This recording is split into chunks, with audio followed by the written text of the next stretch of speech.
Alright. Hmm.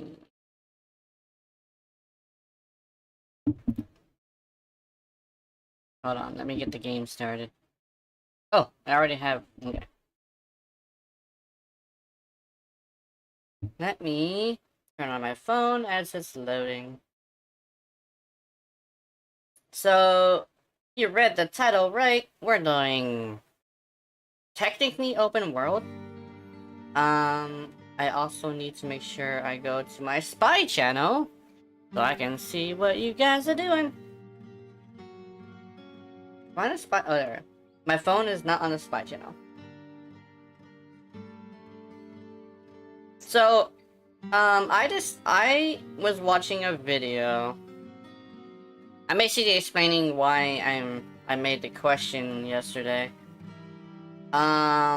Essentially, what I learned from watching an Asmongold episode, because you know he's like a streamer who kind of sort of like has been doing this for a while, and also has like the ability to share some stuff. Essentially, not everybody wants to learn. There is a niche for that, but it's usually a smaller niche.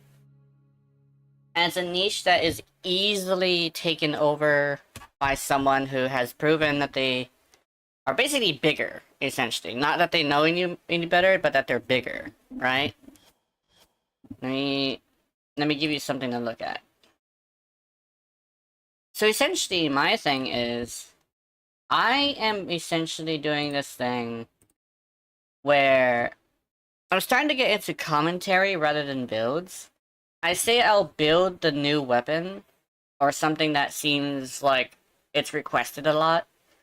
I'll mostly also be focusing on secondaries since I'm an expert at secondaries. But when it comes down to it, I'm gonna try and not be a miniature laser, right? Essentially, he's got that niche down, and I should probably not get too far into it. It was good practice, right? It was good practice. But I believe that, it's best for me to go and try my hand at commentary. So I'm gonna see how good that other video does. The next video, I'm not sure if I'm going to necessarily complete it now. Not only that, but commentary is much cheaper of an endeavor. So I believe that, it should be beneficial to do so. What we're going to be doing today is we're going to be finishing Zaws, right? I am going to be doing build videos. But when I do build videos, I'm basically just going to like do specific things that are either requested or like new stuff, right? I know what I'm talking about. It's just that it's best if I don't invest too much in building, since there's already a bigger YouTuber that has that locked down, essentially. But while we're waiting for the results of that video, which has to be done in a week, by the way, essentially next Saturday, I'll actually decide if I'm actually going to continue doing that, depending on how much it does, how well it does. I'm going to be essentially just doing my own style of stuff. As you can basically see from the way the video is, and if you ever watch Moist Critical, it's basically like that. It's basically almost exactly like Moist Critical. Because I decided to essentially try that. Because when I'm talking to you, I'm not trying to be entertaining, I'm trying to be informative, right? Because what I have learned is that most people who watch commentary stuff don't necessarily... They want an opinion, but they want an opinion on a very specific subject. And if I veer off the subject, it'll be bad because that's not what you're there for. essentially. If you're not there for something that you're getting, you might click off, essentially. So that's why today is going to be mostly... Ooh, format. Mostly going to be, kit guns and stuff, because I need to finish the kit guns, and that's basically all we're going to be doing today. Doesn't matter who we go with, because it's not going to be like specifically a Urelli day, but I will be showing you what I usually use when I go out into the wild. I use Sad Toy Cat. The Sad Toy Cat has Venari, and let me see what else does she have. Ooh, I just got did I just get a notification? Oh, never mind. I might have just moved something. So I want a single target, and I think I don't need a melee. I have a single target, no melee. See if the cat's ready to do what is necessary. I think the Zaws is ready. I don't know though. Yeah, cat I think is ready. I do want to put bite on her. I don't know where to put it, because Maul is here. I might have to form her at some point. I could just do that, actually. Because bite... Let me see. So this would take... This would make it to 6. Oh, I would have to form her twice. Because in order to put a maxed out bite... Okay, might as well get that over with. Do this. Actually, that one's a gold mod. Let's see if I can... Okay, yeah, it actually would be a good idea to put it there. I want it... as you can see from the way I mod, I do want things to be very, like... Very, like, in a spot where it looks good, so... I am kind of sort of a very vanity-based person, so... That's cool. That's why the cat bothers me sometimes, because I can't color her correctly. She doesn't... Her armor should coincide with her, but it doesn't. Okay, we need an animal. Well, not an animal, another pet. I used to have a good dog, but I forget what I did with it. And let's do this. So let's do that. I think if I get... Which one has more armor? Oh no, don't tell me. Okay, this one has more armor. Yeah, okay, this one's good. I want Link armor on this bitch. Link health? There we go. Link armor. There we go, Link armor. I need to upgrade this too. I don't think I have enough for a full one. Do have it for that much though. Nice. Okay, let's go. Actually, do you have a D polarity? Do not have a D polarity. And let's see. Does the other hound have a D polarity? Because I'm not gonna potato them. There we go. You have a D polarity. Okay, let's go. Link health. I think the armor is higher.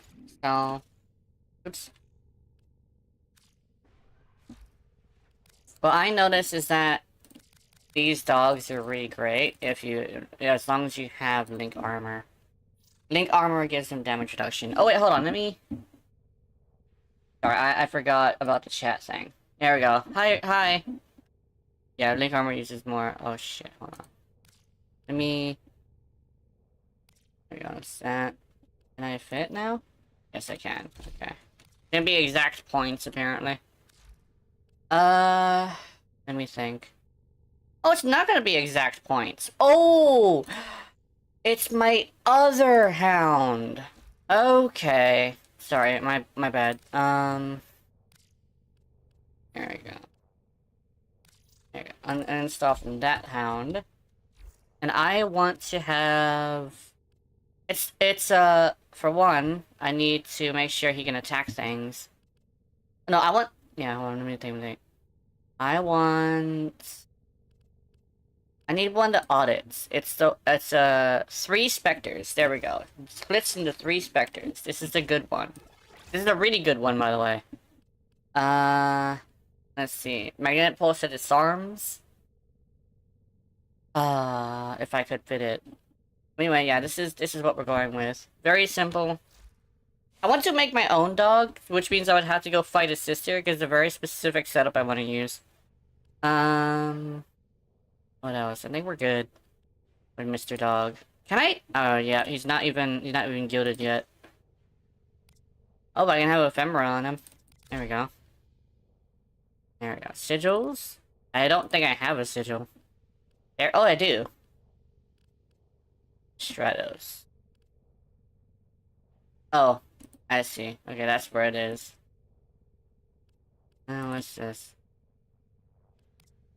Oh yeah, the clan emblem. I used to have a clan emblem. I actually uploaded one and they accepted it, but like, that was in my old account that got lost. Oh yeah, let me see.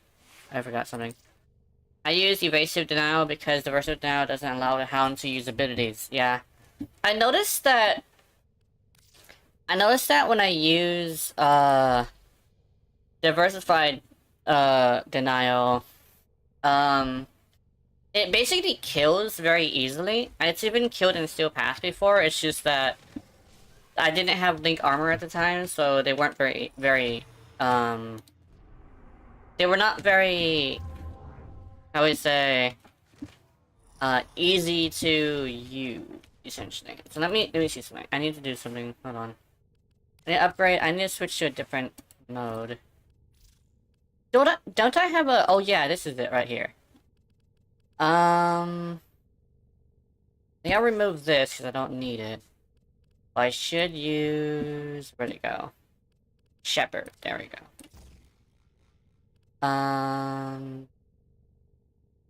Yeah, this is the one I usually go around, and stuff as well. Let's see. Blessing, Energize. Do I need Blessing and Energize? I don't think so. Actually, I do. Oh, fun fact! Did you know that the armor of... when you increase your armor, you actually increase the pet's armor too? So, Link armor and Link health is actually really good. I don't know, but I think back in the day, Rhino's armor was literally an armor, right? So that means he could keep a pet alive better than Korra, who technically gets a bonus when you have 2 pets. So, yeah, that's why Sentinels suck. They don't have Link mods, yeah. Sentinels just don't have Link mods. I think that's the reason why they keep dying. If they had enough armor, they would be fine. Because they keep getting hit with like, explosive stuff. They usually aren't targeted, and whenever they are, they're too small to actually hit, right?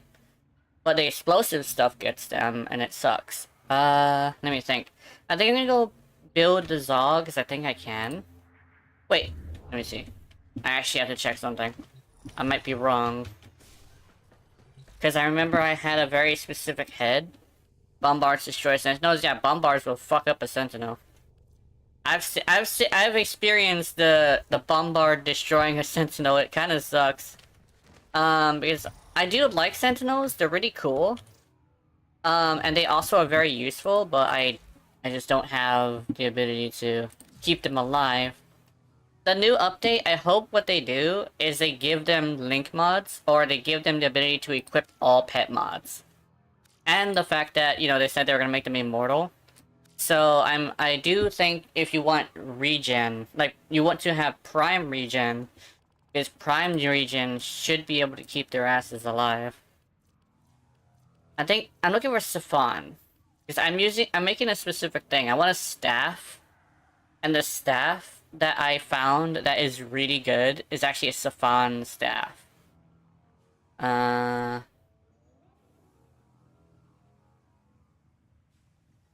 Oh, I don't even have a Siphon part. I don't think I bought it. Yeah, I don't think I found it. I bought it. So I'm gonna have to... I'll just go buy it. I actually didn't buy the part that I actually wanted really badly. So I have to go to Cetus instead of what you call. Also, I remodded my Gatva, and my Gatva is now super OP. Because I basically did something where I did it similar to what I had it before. And, basically, I did it to where I increased the crit damage as high as possible. But I didn't touch, status too much. And I also took away the crit chance mod. Essentially, it forces red crit, so I might as well just, do that. Especially since it's a bullet hose, you don't need 100% status. So, Jetmax Prime Regen is the reason why non-sentinels die and the missions and they die like mini, yeah. I think Prime Regen, what I would like for that to do is to basically make it to where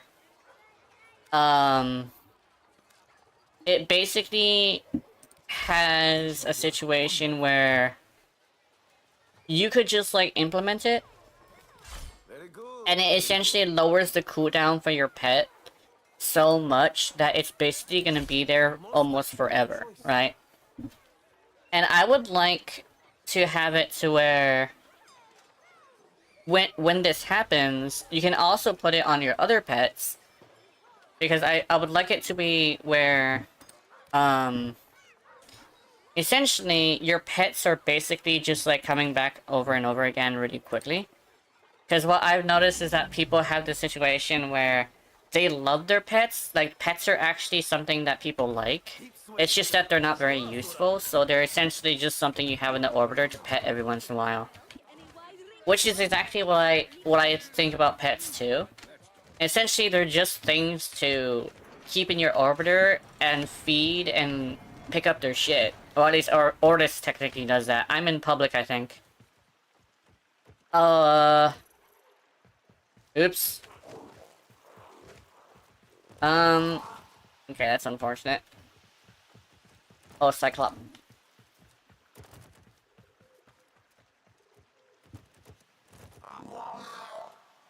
I'm trying a new flavor of Aloha made, orange drinks. And it's strawberry orange. And it makes me feel a little bit more energetic. So I'm assuming at the time that I usually need, like, citrus, I probably also need iron, too. Because my body will basically give signs that I need something, but most people don't understand them, right? Because they don't pay attention to what happens to their body when they do stuff. And I'm like, I guess the strawberry ones are probably the ones I want to use. Oh shit. Strawberry banana underrated? Yeah. Strawberry banana is good. Holy shit! How's my dog? Oh, there we go. You get him, kitty! Fuck him up! Where's the dog? Fuck you. Yeah.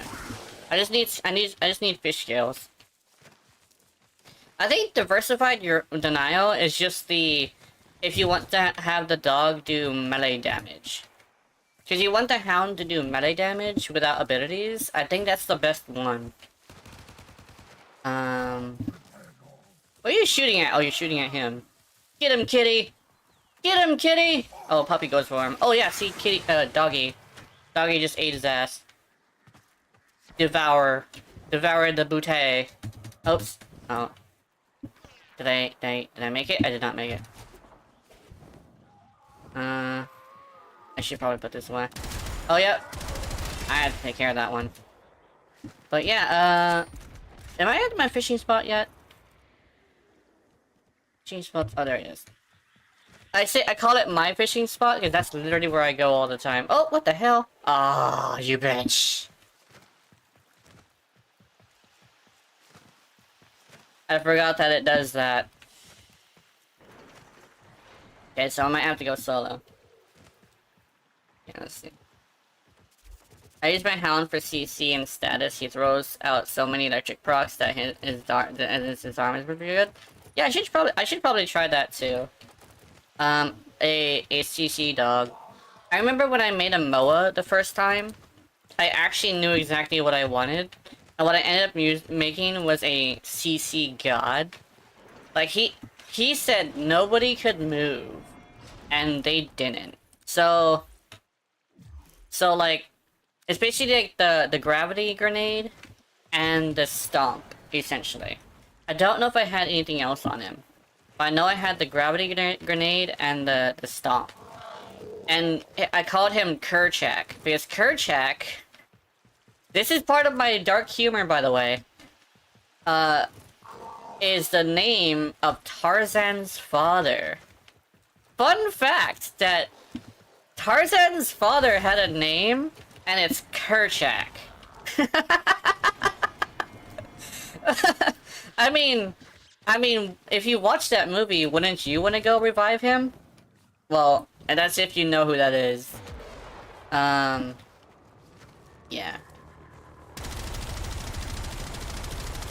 I'm doing status chat? Oh, there we go. Oh, maybe it's because I'm too far away. There we go. Or maybe I'm just using the wrong status types. No. There's... Hey, bro. There we go, this cat's like, yo! Oh, I see an animal. Is that... Oh, there we go, get him! Yay. Oh, is he already, like, low health? Oh, one of them is. Okay, good to know. That... Oh! I see, they don't have shields. Ah! If you catch a fish, Oculus has a funny mod, nice. Oxalis. I think the Oxalis is the one that, is good for, like, fishing, right? Or is it the one that's good for, like, open world in general? Because I think that's the one that works with that. Because I do need to see if I can have some sort of stuff. It's fun to watch them split up and run around, yeah. It's literally a dog that becomes 3 puppies and then just starts eating people. Because like when it comes to like the a melee build to where they actually go attack things, it's actually pretty good. My botanist boy, which yeah, I use for the plants. Oh yeah, that guy. Ah, I should see if I can figure out how to get a hold of that, because I don't know how. I could just be stupid, but you know, same. Ah, bitch! Let me aim. Oh! I thought he was gonna move. Okay, I see. Ah! I'm gonna ignore that one, that's too small. I'm gonna let you live, let you get bigger. Cut. Cuts are a little bit easier to hit, but is he clipping to the floor? Oh, that's the thing. That's a thing, okay. Here. Ah. Maybe a little bit lower. Okay, let's see. I have an idea. Oop. Ah, bitch. Okay, let's see. I'm usually good at fishing, but mostly because they're usually bigger than this. I think I might have to, hold on, I have an idea. I missed. I actually missed with a gun. Hold on. Like this. Okay. Basically, I'm resetting the fish, because they're a little bit too small. Yeah. Oh, you got the plat? Yeah. Ah, you bitch. There's a little bit too much glare. Got him. There we go. I need fish scales really badly, but I also don't have a booster. So that essentially means I'm gonna be fishing for a bit longer than usual. Ooh, nice. I think I hit him in the head. Oh, what's that? Oh, that's a sparkling. Maybe I have to turn off reflections. Either that or I need to, like... Is it reflections? I think it is reflections. I'll do that in a bit if I need it. There we go. We're getting the groove. We're getting the flow.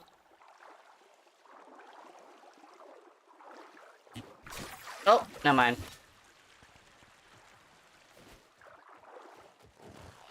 They're a lot smaller than they usually are, which is unfortunate. Oh, fun thing that you might find if you're wandering around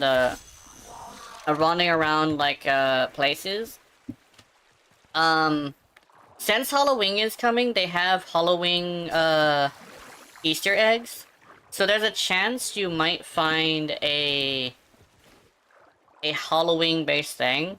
Because there's a ghoul in the, steel, I think it's called the, Iron Wake.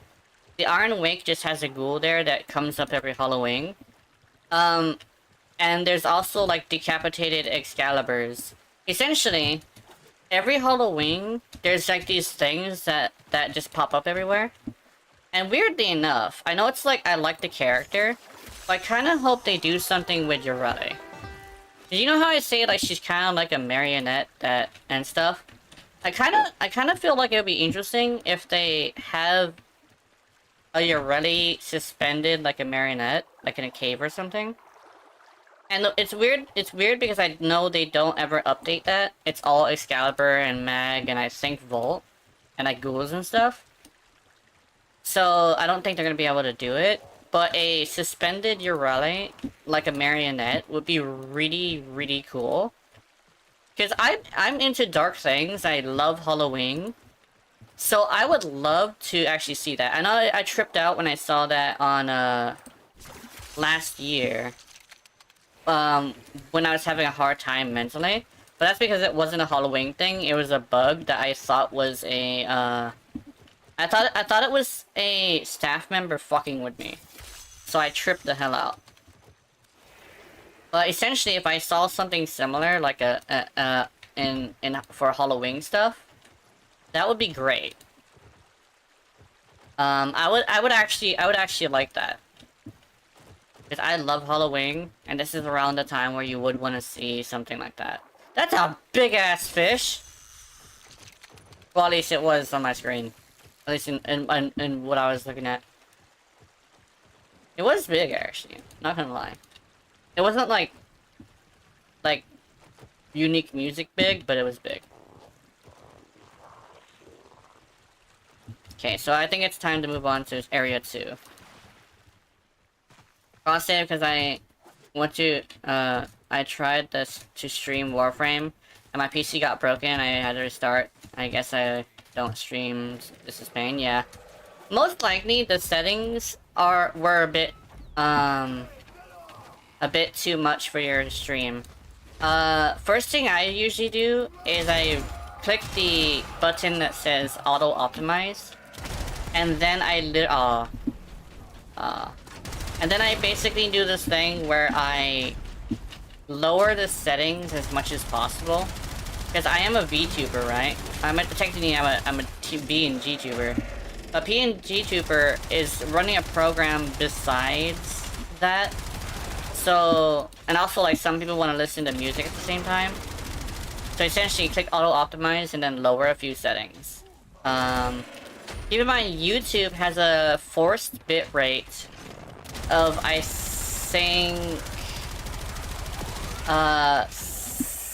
3,000. So if you're gonna stream on YouTube, just keep it at 3,000 bitrate. Yeah. I've done all the settings on low. Then that would mean that the PC is just not ready for it. Another thing that could be a thing is the settings on the recording program is also another thing. The settings on the recording program is basically what I meant about auto-optimize. But sometimes that it could also be a mixture between the game and the program. So I could probably like do some recommendations. But I would have to like know what you're running. Because I'm actually running some crappy shit. I managed to make it work just because I knew how to set it up. I think you definitely would want to look up a tutorial on how to set it up as well. Because tutorials that tell you how to set it up are really important because they don't necessarily teach you how to do that with the program on the program itself. You have to look up a tutorial.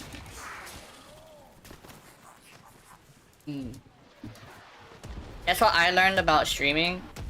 It isn't normal for a streaming program to teach you anything. You kind of sort of have to figure it out on your own. or through somebody else.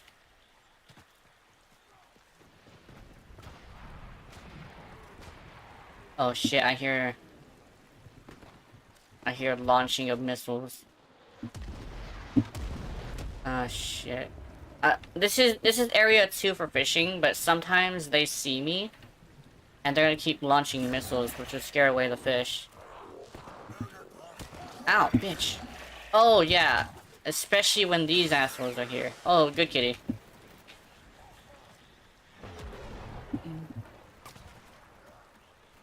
Can't even start Genshin Impact. I run PC, which is planned to get crashed for $50. I teach myself low graphic games to work. Oh, I see.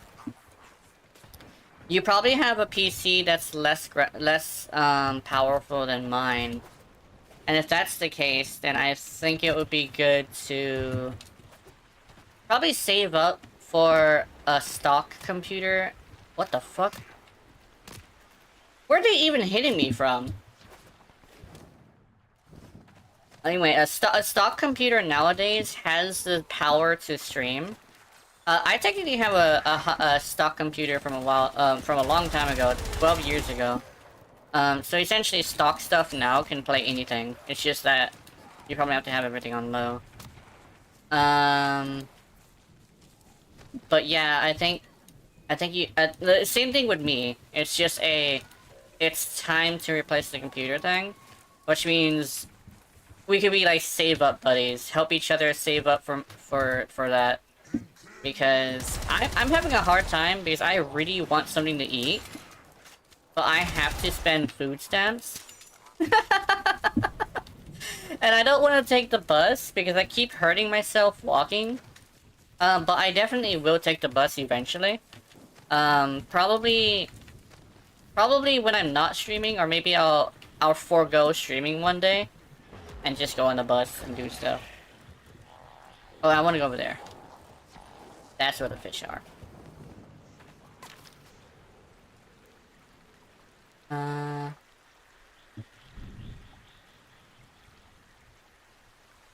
Shit. Oh, I missed. Definitely missed. I think these fireflies are not exactly helping. Fuck. Let's see. Oh, that's a big boy. Oh, he's standing there for me. Thank you, fish.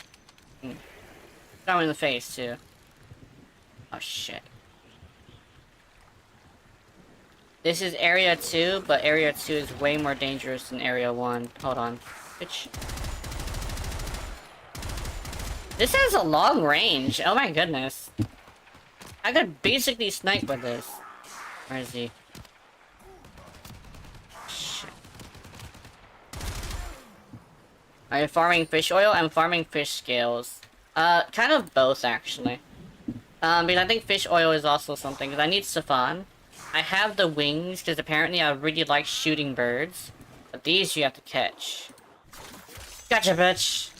Oh, you're a big one. I had my fist inside of its gills. Ew.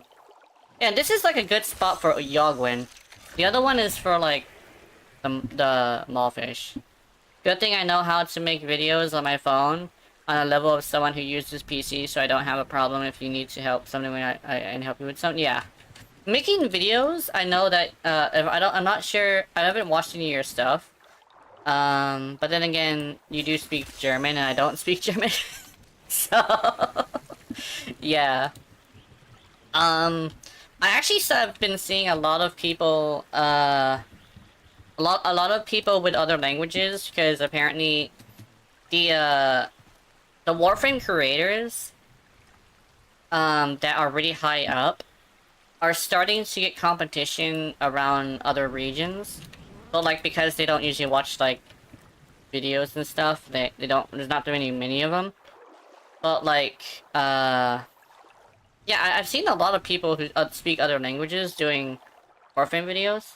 The thing is, I actually figured out exactly what it is, right? Actually, I think I mentioned this, but I'll probably mention it again. The reason why I don't look up Warframe videos is I actually figured out what it is, because I started to actually really think about it. And I even like did some tests, 'cause, you know, I test things on myself, like a mad scientist. I found out it's actually not because they're super negative. It's more of the fact that, like, I don't like seeing Warframe Madness's videos. And the thing is, because they're shorts, they are literally on the exact frame of the video that I don't want to see, so I kind of sort of freak out a little bit. And what ends up happening is I end up, I basically end up, like, I zoom down, right, in the, I zoom down, kind of like tripping. And then what ends up happening is, I run into more, another one. Basically the same one, because he's literally like, he's got a chokehold on the shorts. And, so essentially, I'm trying to do research, but I keep running into Warframe Madness shorts. And the reason why I was able to watch a video last night, was simply because of the fact that I didn't see a Warframe Madness short. So I managed to watch a few videos, and now I have a little bit more information. And it's like,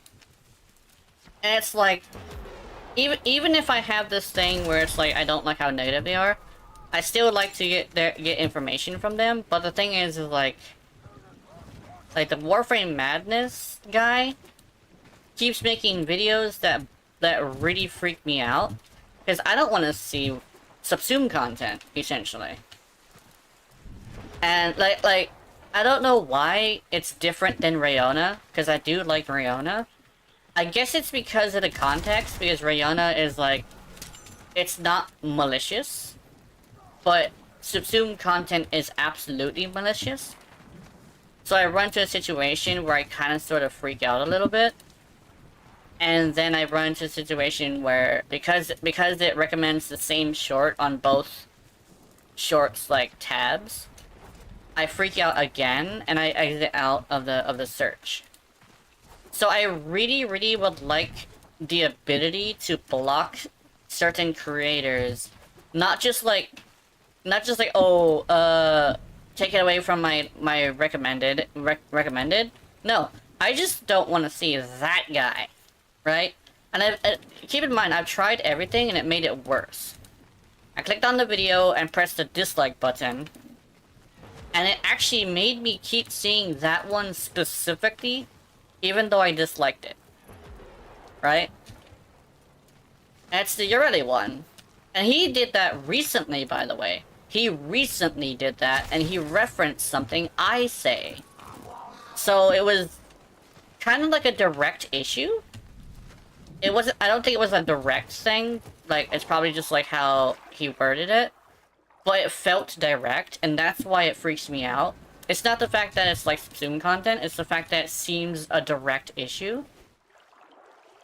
But I don't want to see that shit, so I haven't been looking up information. So I actually have been trying to do math and basically figure out stuff on my own, right? Cause like I don't want to see that, but also I need information, and the only way I can get information without having to research it myself is other people, right? The soon you're ready is Spain, I asked a friend to do it because I can't even do it. Yeah, exactly, like, the way I see it is that, you know how, like, people who gravitate towards Ureli are, like, nowadays they call them neurodivergent, but, like, basically the disabled people, the ones with, like, autism and ADHD specifically, we kind of sort of have a thing where we freak out, over, like, because we have, like, heightened emotions. So what ends up happening is, like, specifically, because of the way that it's worded in the title, I really fucking hate that video specifically. Because I'm technically okay with something on it, but it's worded very wrong, to me at least. At least, like, in my mind, it feels wrong to read it. So I really hate that subsume content. His subsume content specifically.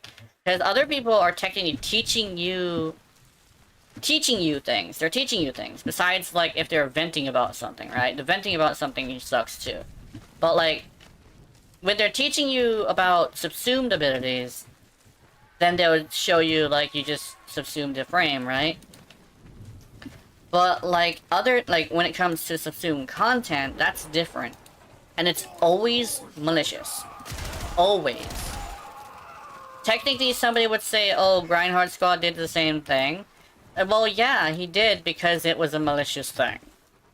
It wasn't just, oh, I didn't like this thing. It's like, oh, I hate this so much, I might as well kill this bitch. That's what he was saying. So, yeah, specifically, I haven't watched a Grindhard video in about a year. The last one I watched, I basically think it was 6 months ago. It was the one that he was saying, like, this is the Ureta he's using, right? Not a meme frame anymore.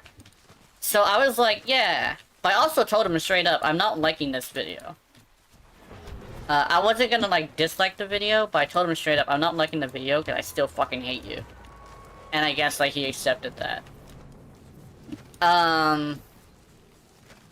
Yeah, watch time is king, so swipe the second you see it, and it gets less recommended dislikes or interactions. So this is a trap. So I dislike and fast swipe should be great. Yeah, it's because I actually had this thing where I watched it multiple times.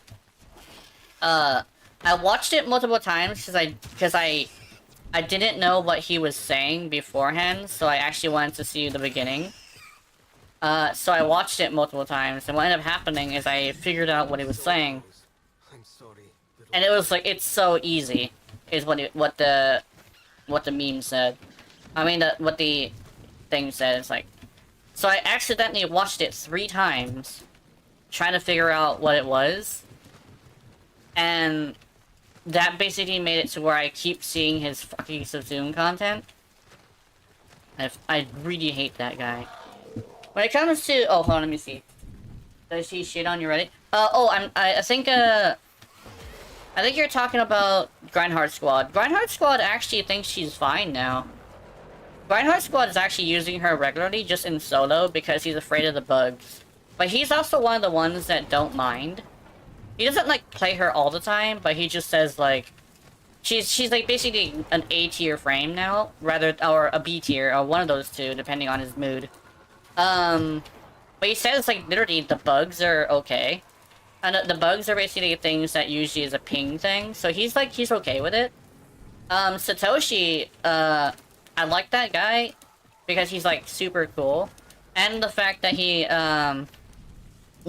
he also, like, technically, does like her, too.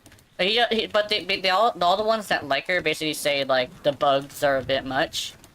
But once she's no longer buggy, she's gonna be great. She's a B tier with the potential for A, or sometimes maybe even S tier if they buff her too. That's what a lot of them say. I found out that Pupsker doesn't like her, right? But he basically says it like this, is that they should stop trying. And that's a little bit shitty, because she has a loyal audience that's bigger than you would think, and it's actually getting bigger. So to give up on an entire audience like that is fucked up. Because there's a difference between like... There's a difference between, like, not doing it, basically, there's a difference between, like, just letting a warframe... there's a difference between not investing too much in a frame and completely giving up on it. Then you would end up with a fucking limbo situation, right? Where everybody who plays Limbo is playing Limbo out of spite for their entire team. Because every single time I see a Limbo, they're trying to hurt your eyes aggressively out of spite for you. It would basically end up being the same thing with Ureta. Like, we're already a little bit spiteful. Like, I've noticed that a lot of Ureta players are super fucking spiteful. But we're also, like, still wholesome. At least we try to be. But Limbo players don't do that. From what I can tell, Limbo players are completely doing it out of spite. So essentially, I don't want Urarti to become the Limbo. And then what's gonna happen? They invest in Limbo, and it's like he ha. You're the new Limbo. Yeah, fuck that. You know. And it's like, yeah. I guess like my biggest thing is like, I'd rather like. I'd rather them not give up on the frame. I'd rather them like just give us like trickle down us, right? Among Us frame and Silvergoth, okay, they forgotten, but Urarti is a good fan base. So what if they forget about her and I mean in Limbo and just say F you to DE? Exactly, like cause like a lot of people forget that like each Warframe is it's actually a large sect of the players of Warframe. Urarti is a huge emphasis on people who cannot pay attention to one thing or the other.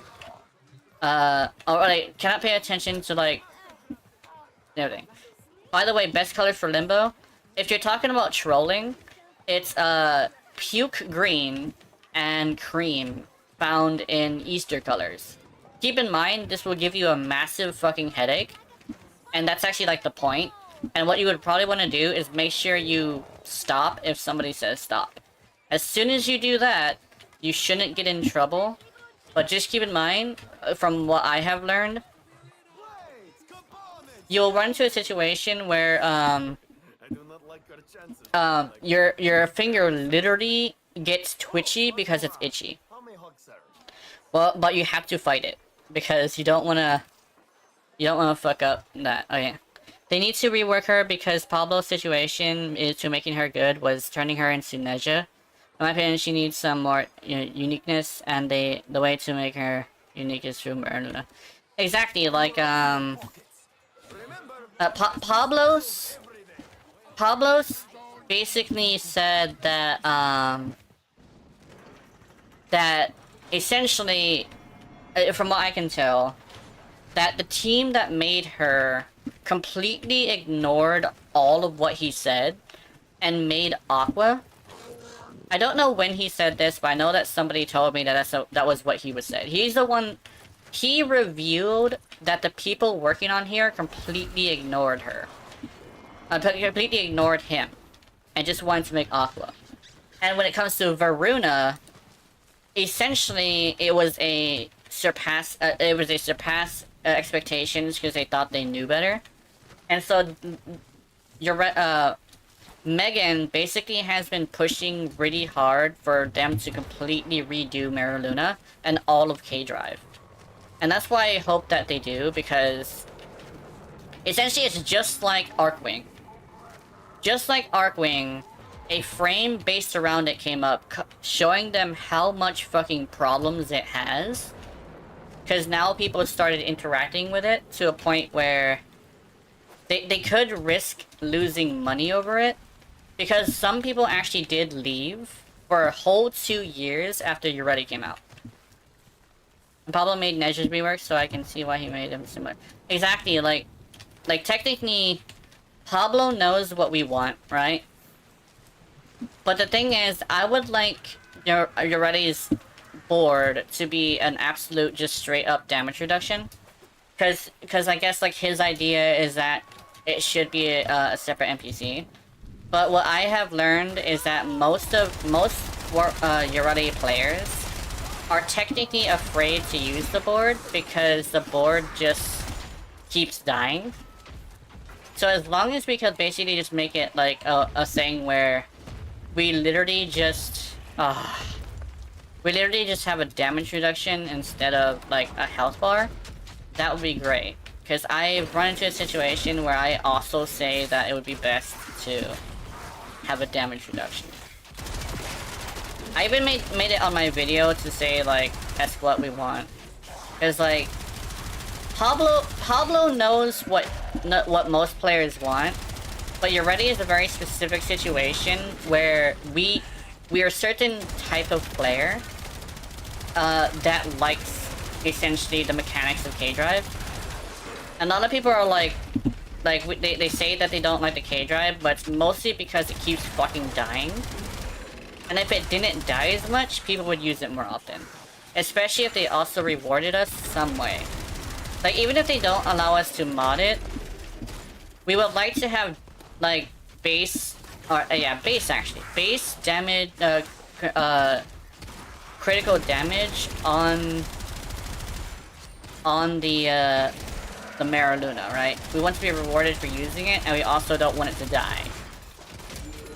Pet update may both cause your emoji high because Marina is a pet. I think Maraluna would technically be a sustained ability, if I remember correctly. Because she actually activates sustained ability stuff, which is interesting. Oh, fun fact. You can actually activate sustained ability stuff while riding K-Drive, because apparently K-Drive itself is technically a sustained ability. Which is fun.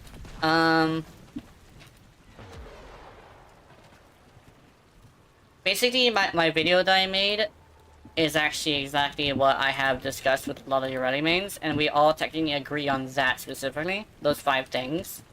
I have a few things that I definitely want, but yeah, have 2 pet Maradonas on ship, yeah. I definitely, like, Pablo might have his hands full with Ureli, right? Because she's such a very specific situation where she's built around a certain mechanic that needs to be reworked completely in order to work. As well as the fact that he might want to have us be rewarded for using it. Because she's a K-Drive frame. Removing the K-Drive or turning it into a pet would be shitty. Because the whole point is the fact that she's a K-Drive frame, not a Maraluna frame, right? So essentially, we kind of sort of just want to be rewarded for using Maraluna. And, like, other than that, your ready is almost completely fine. I've discussed this with other people, but one of my things is that I would like the fort to be as, continued vortex. Like Vubon's thing.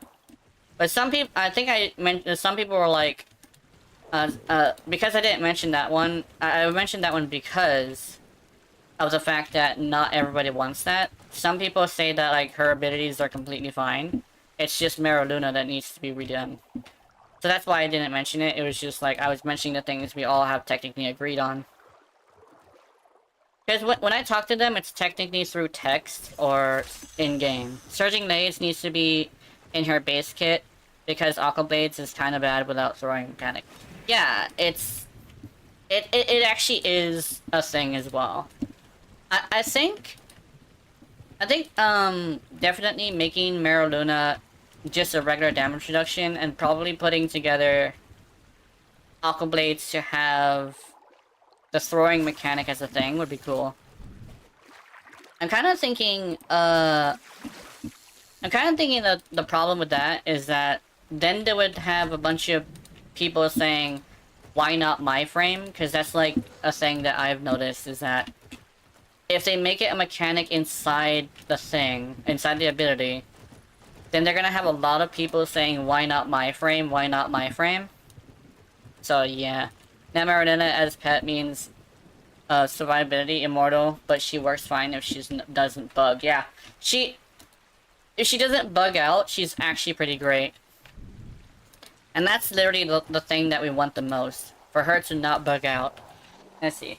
My response to them is fuck their frame? Exactly.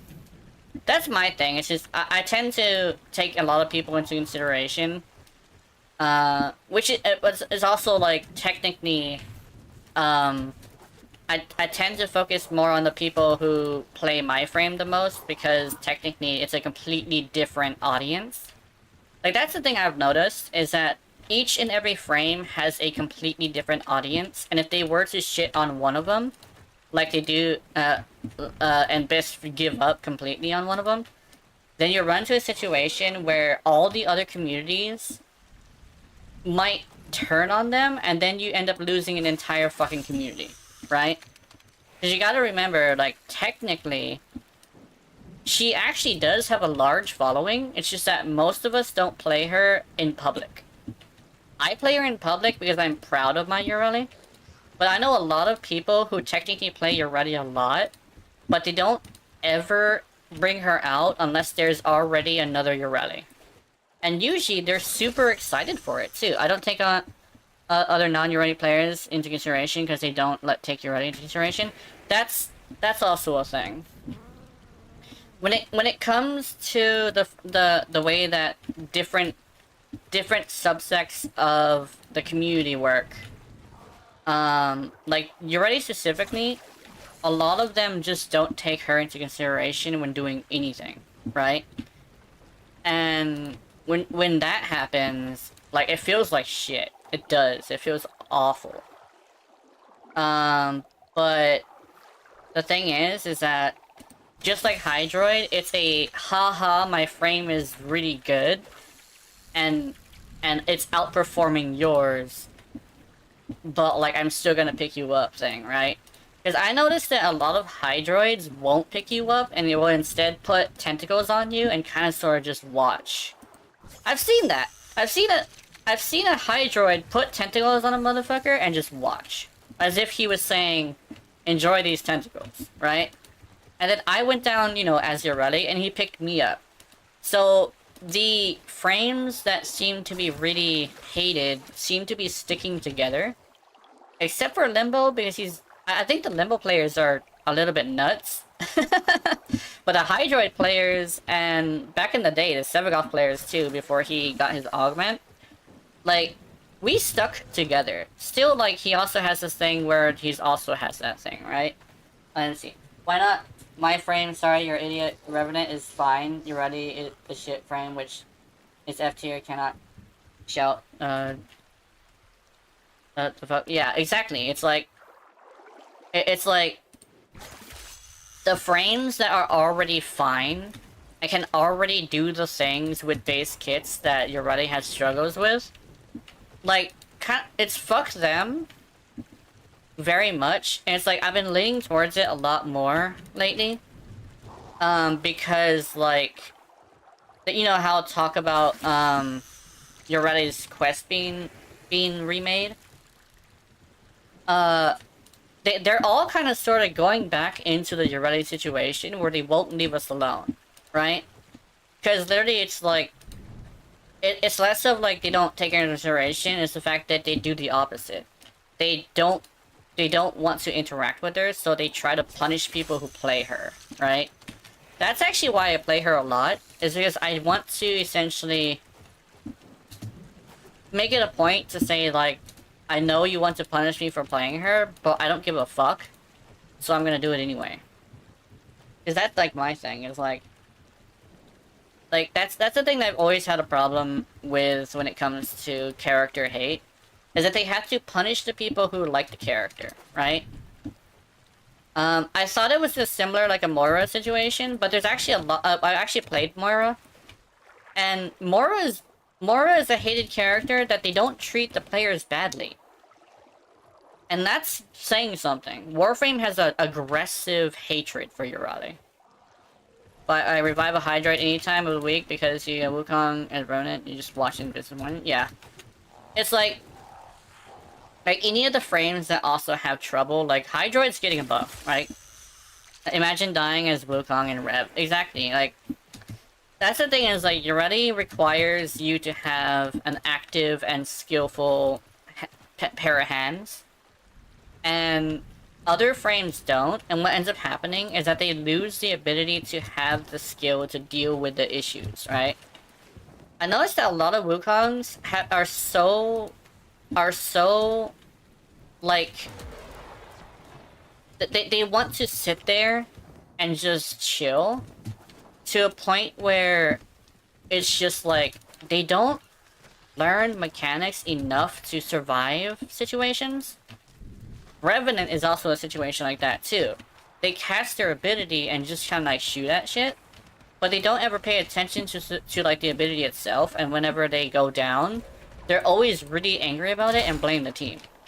Same thing with Wukong, but the thing about Wukong is that because he's such a lazy frame, the first interaction I've ever had with a Wukong player was him sitting there talking shit.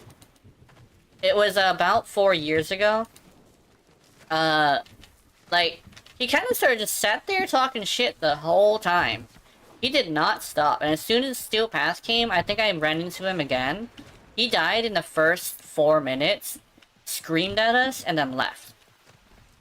And essentially that was like when I had my mic on a lot, and it was actually before I started like streaming.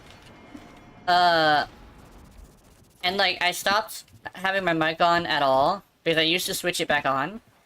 Because Wukong players are the ones that stopped me from having my mic on. I use Octavia, and if you play at least one, you already one at a time, it keeps me the skill issue away. Exactly. Like, I noticed that like skill-based warframes that require you to master mechanics keep your hands limber enough to like to be skillful. When I played Wukong last, like a long time ago, I wasn't just sitting there. I was having my butt boy prime for me, and I was whacking things. And whenever I had the situation where I'd get my shields down, I would roll. I was actively together with my butt boy. Right? My most used frame consists of non-meta frames, with the exception of Zaku. So it goes to Trinity, Zaku, Ureti, Zephyr. Yeah. Trinity, I haven't necessarily figured her out, but Zephyr, I think I might have. Zaku? Oh, Zaku's fun. Dude, Zaku is a good fun frame because literally you have to keep up with the abilities. He's like you have to like actually pay attention to the cooldowns. I do like that.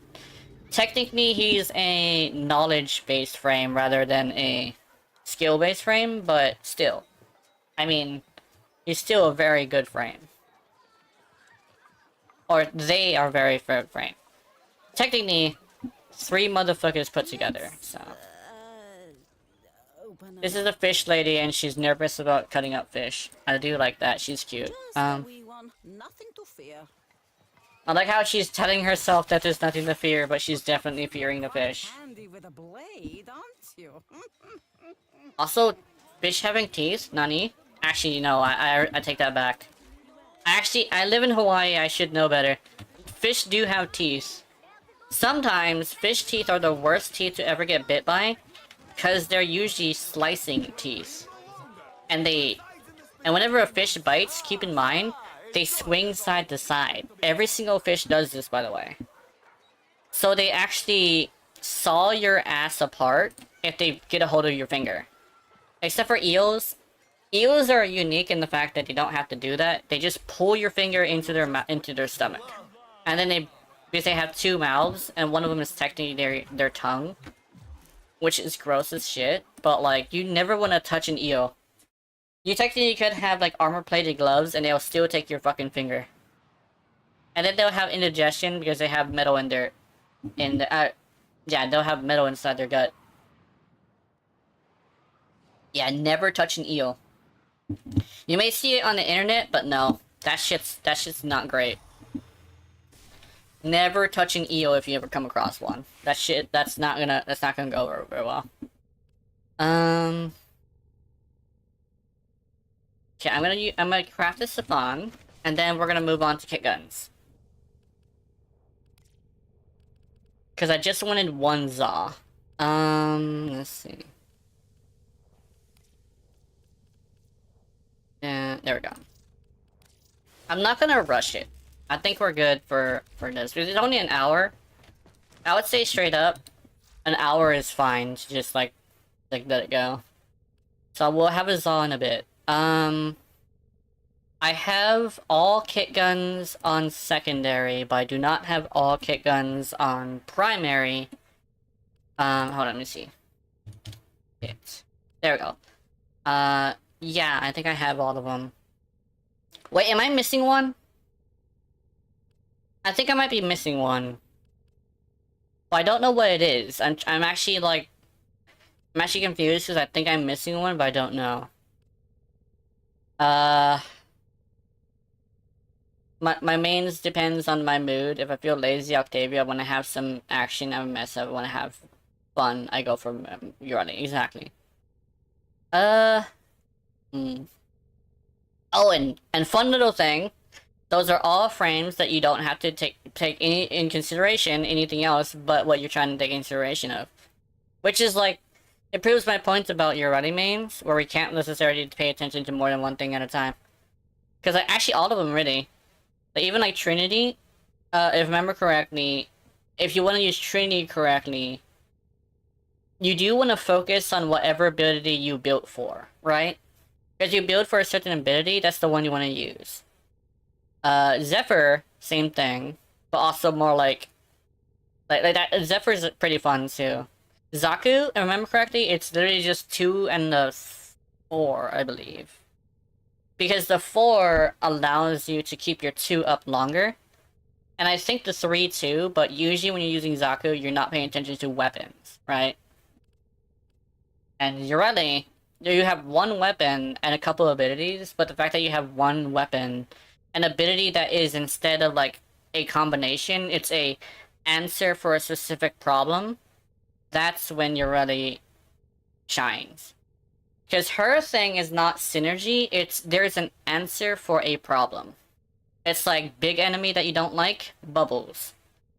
Enemies in a group that you want to stop hitting you with melee, 3. Enemies that are too far away from each other to be in a group but are easily nuked, 4. And survivability, her 2. That's why I say like having her 2 up as much as possible would be great. But I think I have all of the secondary ones. So let's go to primary. And let's go... Oops, wrong one. Primary... Kit.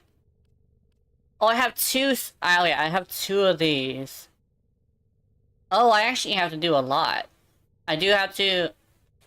I think it's Sunbreaker? This one's... Like, no, it's Sunfall. It's Sunfall I have to keep. I'm keeping Sunfall. The last time I checked, this one's the more powerful one, and this one's the less powerful one. So I want Sunfall, but I do not want Sunbreaker. This one is really powerful too. So I'm gonna go see if I can put together that. Let me see. Can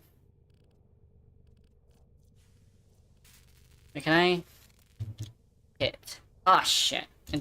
They should probably make it to where all the kit gun parts basically just you put down the word kit and you can see them all. I have a look for all frames on Octavia. Obeys fun. Yeah. Yeah, essentially. So I'm looking for Tomb Finger. I think I want Catch Moon. Apparently I have a Tomb Finger. Interesting. I think I have 2 Tremors. And then, so Catch Moon, Tomb Finger. I forget what the other one was.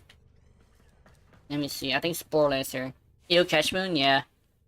I gotta make all the kit guns just because I want to see if I can, like, figure them out. Catch Moon, I think, is good as a secondary, but I don't know about primary.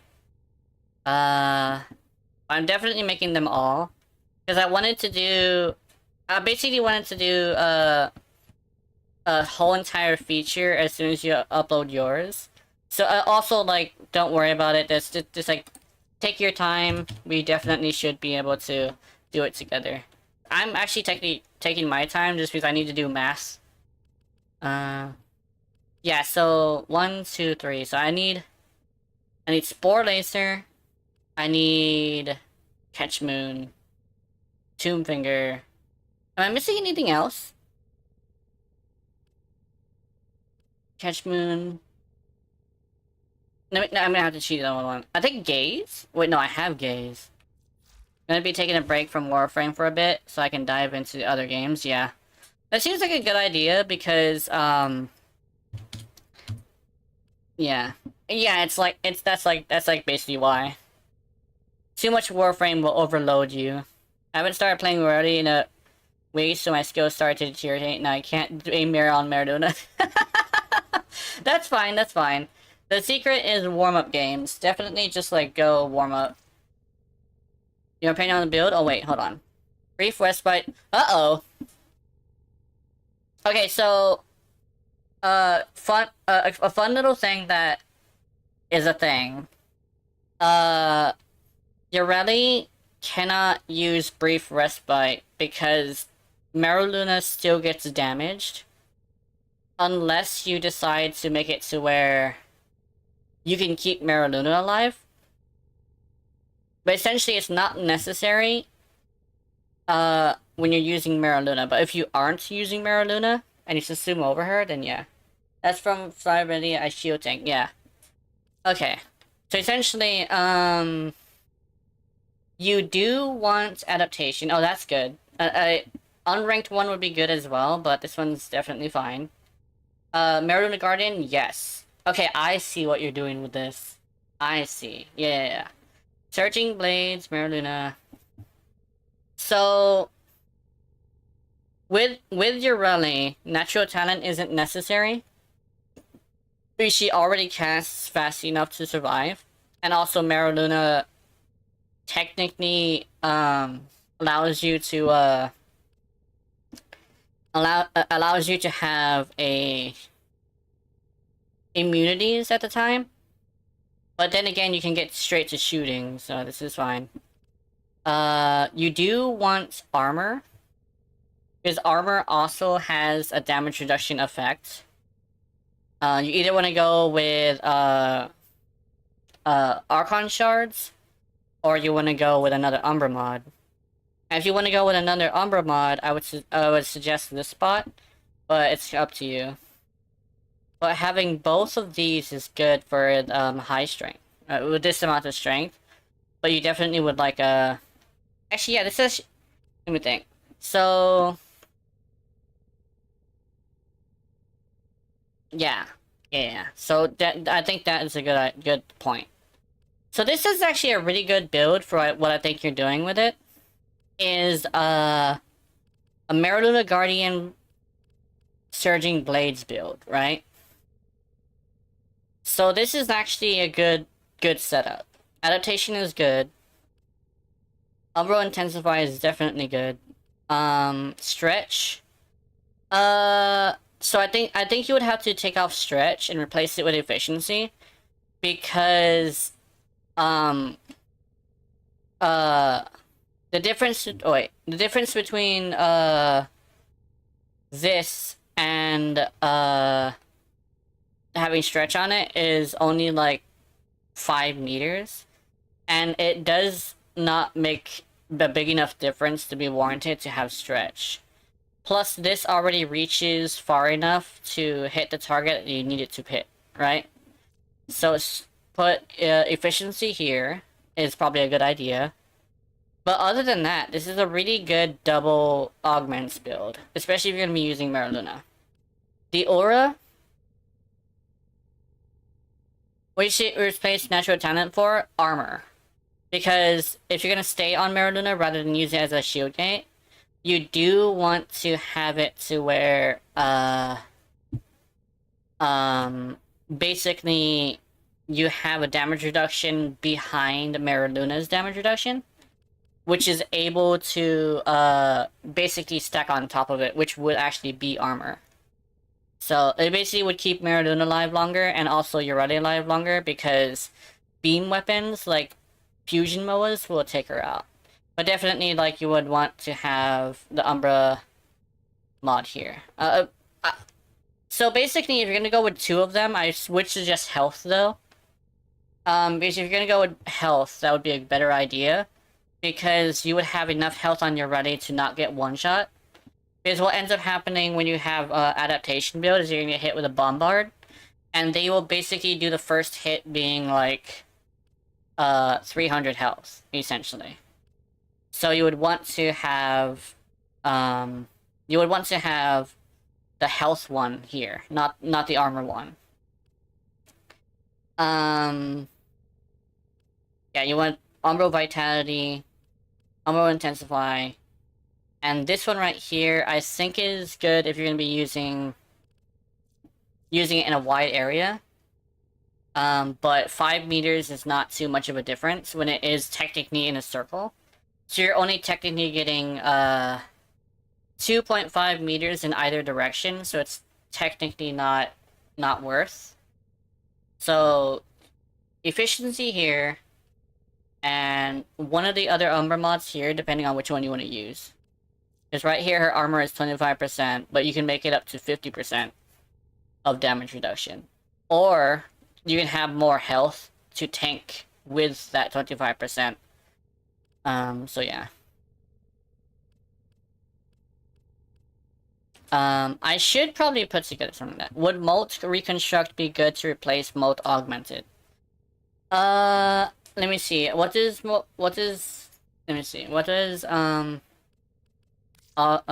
Reconstruct do?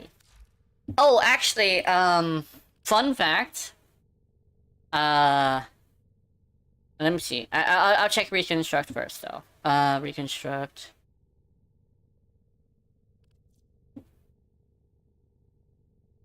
You're lacking healing? Yeah, okay. Let's see.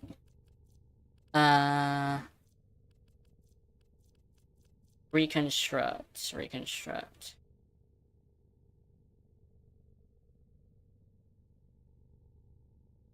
Molt Reconstruct. It's Molt, right? Molt Vigor. Molt Efficiency, Molt Augmented, Molt...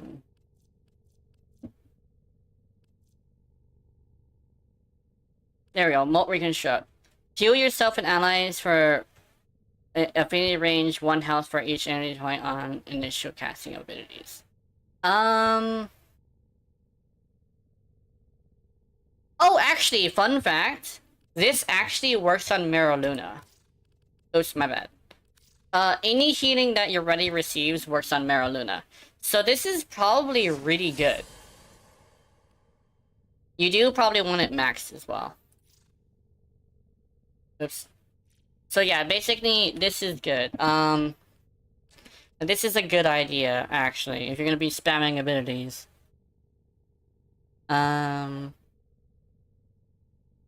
Another thing you could probably do, which I used to do, but I don't have one anymore, so I don't use it, is, where'd it go?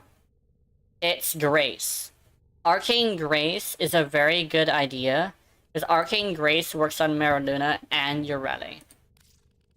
So Arcane Grace is actually extremely good of an idea. It goes up to 6% health regeneration. But what I have learned is it also seems to stack. So what ends up happening is you end up being completely immortal. Because that's actually why I'm using, that's actually a thing is like, I'm using Grace, I'm using, Gloom, technically because I don't have this. But essentially, the more health you have, the higher this is. So Grace and Blessing is an extremely good idea for keeping yourself alive. But you would have to have both, unfortunately. Blessing, and let's do Energize. Energy is not too much of a problem if you invest in a Tau Forge Yellow. So yeah. Thanks for input, and I'm really confident in my build, yeah. Oh, yeah. Let's see what you got so far. I'm not sure if you have everything, though. But, let's see what you have so far, that'll be fun. Because I'm confident, too. Because like, the one thing is, like, I know you're not bad at building. It's just that building your rally is a bit unique, so... Because what I can tell from like a Maradona Guardian build is that is a very good build. Let's see. Oh yeah, yeah, this is good. With a Forma, You could definitely put the armor one there, but I see exactly what this is, and this is a very good build. This is for shields, for keeping Mariluna alive. Reconstruct, definitely very good. Pistolier, very good. Definitely a yellow Archon Shard. That's either 2 of them, or a Tau Forge would be really good for energy. And then you wouldn't have to worry about energy after that. But other than that, this is very great. This is good. This is a good build. I might even, like, try it out. But I probably would need a third Urelli for that. A third Urelli might be a good idea anyway, because... like, legitimately, I decided that I wanted to try other builds. But the thing about Urelli is that you have to kind of sort of stick to one build, because doing other builds seems to be not too, yeah. Actually, let me check. I want to check something. So let's go to this Urelli. Let's go to this build, and I want to try to see if I can... I tried to do a Nuke Alley build, but it didn't work. Let's see. So first off, put these 2 here. I have a universal aura mod, by the way. It's actually really great. So let's go with... I would go with combat discipline, but that would be very dangerous. Wait a minute. Wait a minute. No, wait. No, I don't want to do that. Guardian. Let's go with... No, I think I'll go with... I'll stick with Guardian. Avenger, let's switch out for Blessing. Very defensive. Okay, let's see. Let's do... Intensify. Vitality. Let's go with...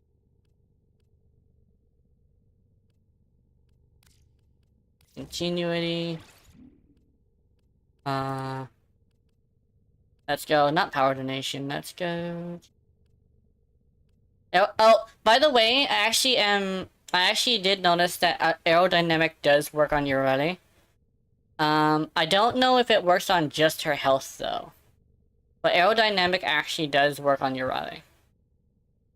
The thing is, I haven't necessarily tested it very well. I haven't, like, tested it completely. Do I have product scanners? I think I do. Oh, I have growing power. Wait a minute.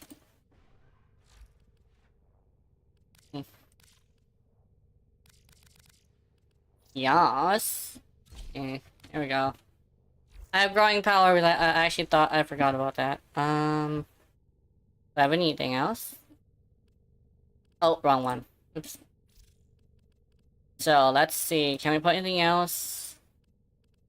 So I would want some efficiency. That's where you got it. Yeah. I think I got it with you, actually. Let's see. I want transient. I want... Not transient. I want... Where'd it go? Augur Secrets. Oops. Oops. Augur Secrets, and let's go... Streamline. We'll go here, and let's see... Can I even fit anything from here? Trying to think. Steel Charge, Hunter Adrenaline. I might go with Hunter Adrenaline. Because I know Hunter Adrenaline technically works on her, right? Still selling and farming this stuff. It's great plat, yeah. Actually... Isn't there okay, never mind. There's not a mod called Rage. I remember I don't have one, basically. Let's see.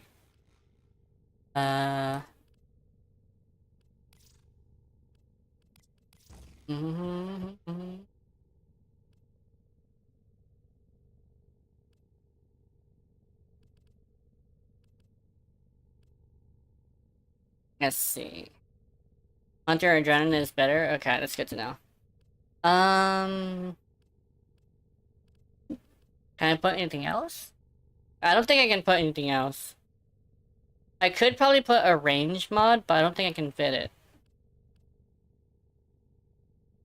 Because no, I think this is fine. Wait. Surging blades, let me check something. Okay, so I do remember correctly, the bubble that surging blades has. Technically you would want to shoot above them.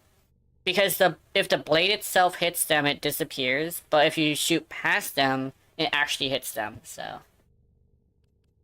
So this is a double augment your rally with Hunter Adrenaline. And Guardian and Blessing. The thing is that Guardian and Blessing, I think I should probably invest more in, like, something else. Wait, it's like you use Arcane Blessing. Gives Equilibrium a good reason to be in the build, yeah. Oh, that's a good point. Doesn't Equilibrium work on... Doesn't it trigger this? Okay, so yeah, let me see. I think this is good. Let me... There we go. Do I need this? I don't think I need that. Augur mods, I do like, but I don't think I necessarily need it, so... Yeah, it triggers whenever the arcane, yeah. And what I also should probably invest in, casting speed affects how fast you throw the blades. Ah, okay. That's good to know. Depends on the situation, yeah. Let's see. I also think Grace would be a good idea. Because Grace is like, I do believe it stacks its effect. Because at least when I used it with Jarati last time, she basically was almost completely immortal. And now that Blessing is a thing, it's great. I do want a maxed out one, though. Which is unfortunate, because I don't think I can get a hold of Blessing very easily. Grace very easily. Because I would have to, like, do a couple things that is a little bit, hard.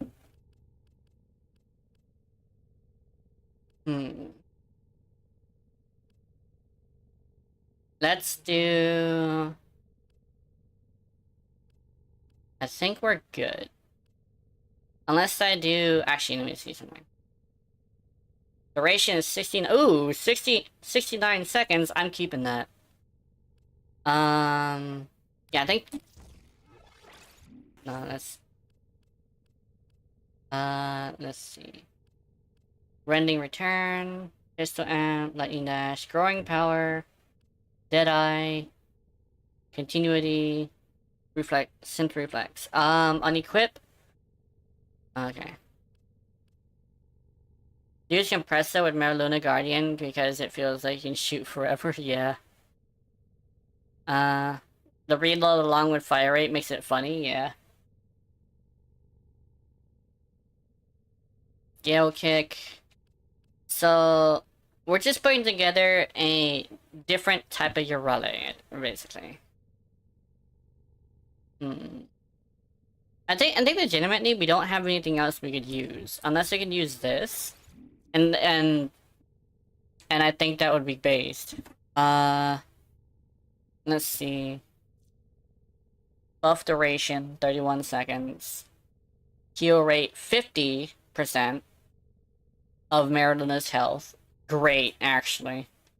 Health, nice. Oh yeah, Mariluna's health is actually pretty interesting. I do like that. Mariluna's health being this big essentially means yes. T4, any survival, do you think you can do it? I think so, actually. The thing is, like, this is Kitgun Day, and I want to make sure that people come here past 10s come for Kitguns. This is just like an intermission of me doing random stuff. Yeah, and this is not going to have any subsumes. I don't know if energy will be an issue, but if it is, I'll probably figure that out.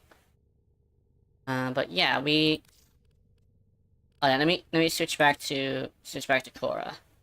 Because we're still doing a Kitgun Day. And if I manage to get the Kitguns built, I will see if that is still there. Probably will take me a few hours though. So let's see. Let's do. Oops, I pressed I, thinking that it would bring up a certain menu. My bad. Equipment. Inventory. Okay.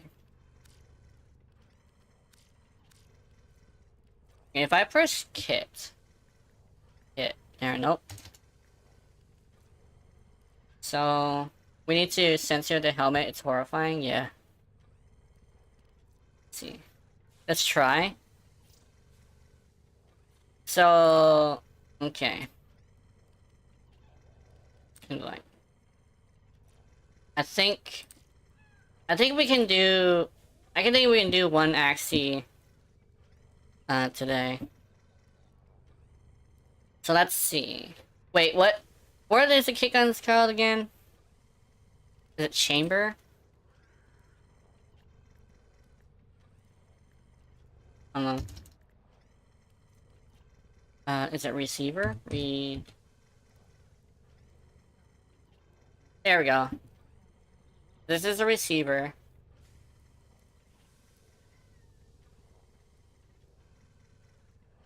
Oh, no, that's not what it is. Okay, let's see. So I think I need to find it. Where is it? I need to find it like this. Let's do...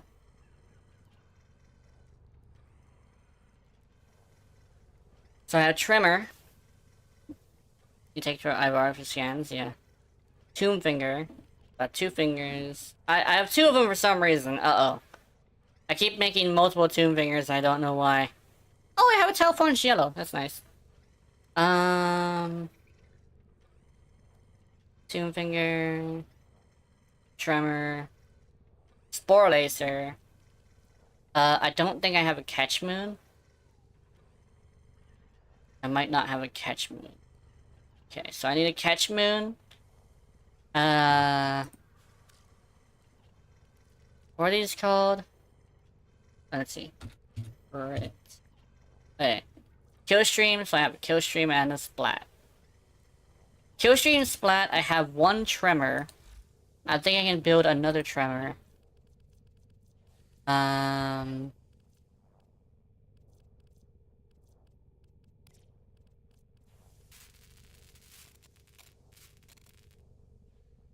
Okay, I actually have a catch moon here. I do scrubbers, travel light. Okay, let's see, travel light. I need plastids. All right, let's see. All right, let's see. Let's go to this one.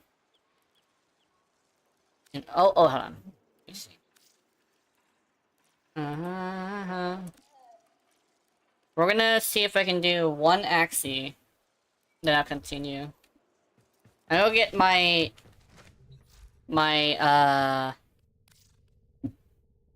new build for your rally to see if it's good. Upgrade. Team head kick. So essentially it's got blind rage, because blind rage should help her out. Let's see. Do I need flow? I might need flow. Equilibrium should help though. Let's see. And I want a pet that has what you call steel fiber, synth fiber, sorry. Alright, let's do this.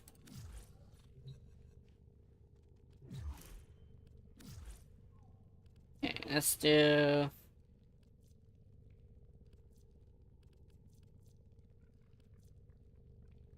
That way you can scan level 1000, you max out fast to get your ready blueprint, and you need flow. Yeah. Let's see. A Furious Prime Receiver.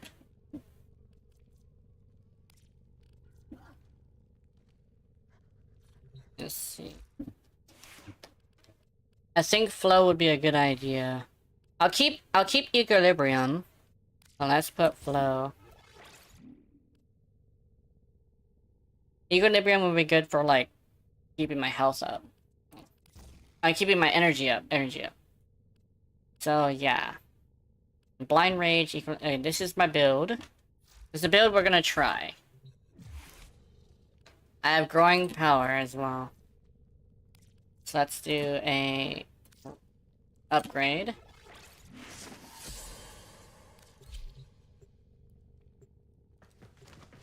And we're also in public, so we'll see if we can...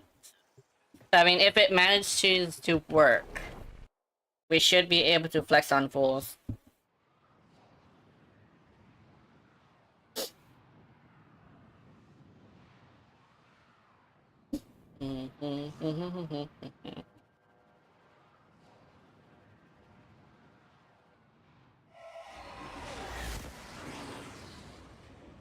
Okay. Let's see. Startled serpent. Interesting.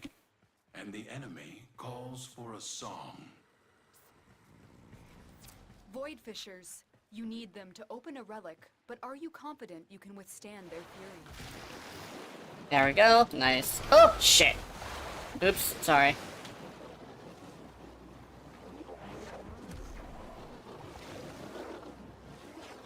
You need support. Let's go here.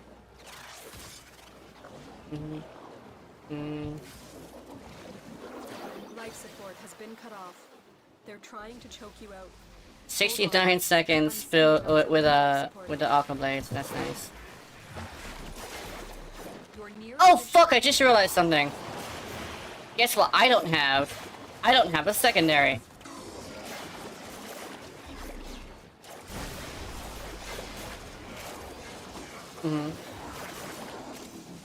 Ha! You didn't want to be here.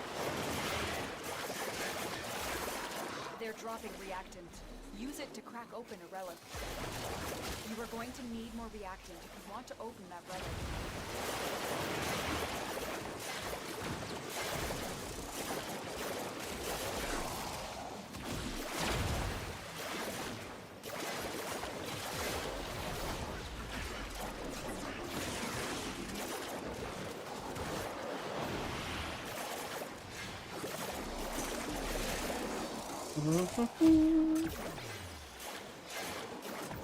I actually just realized I don't have a secondary with me.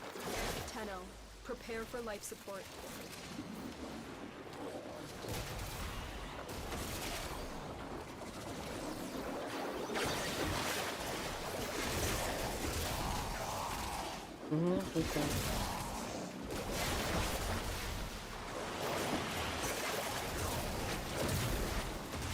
Oh, mag. Nice.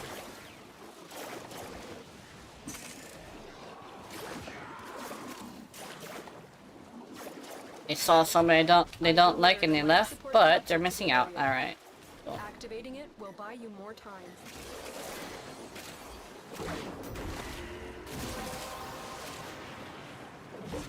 That's it. You opened the relic. Finish your mission and we'll take a look inside.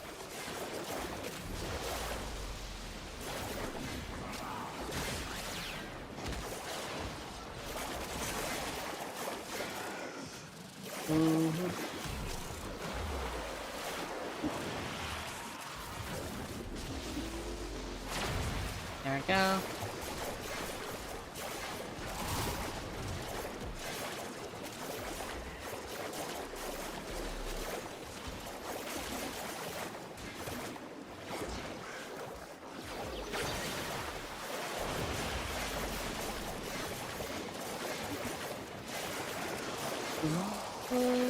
This one takes a lot of focus, I would say.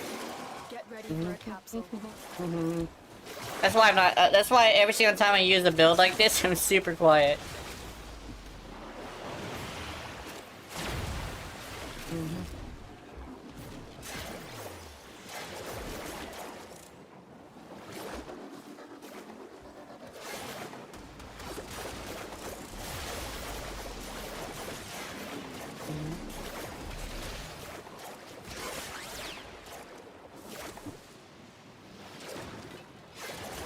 Delivered another life support capsule.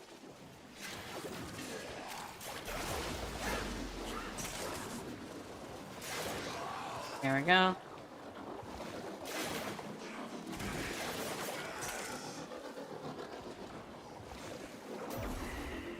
Like my virus, so I feel like non-meta, yeah.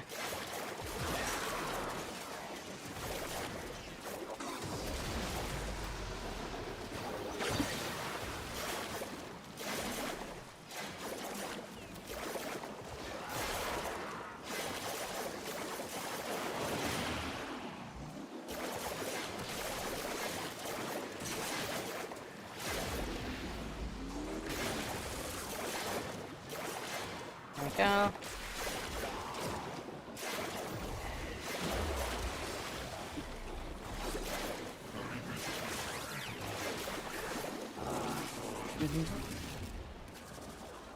Let's see. Let's see what we got. Boing. Let's see. Oh, gotcha.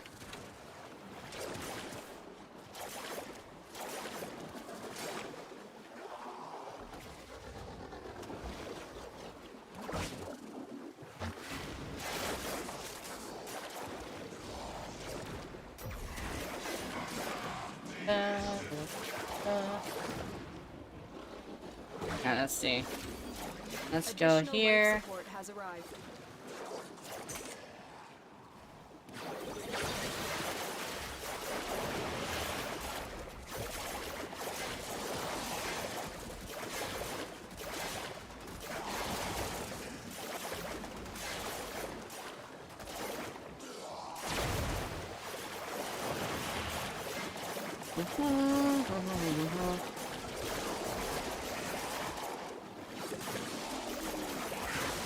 Our operative is making progress. This will help our cause. When you need it, extraction is ready.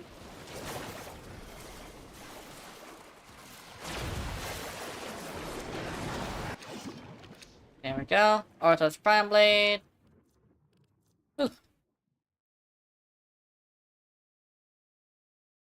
Oh, I need a Latron. Pretty badly.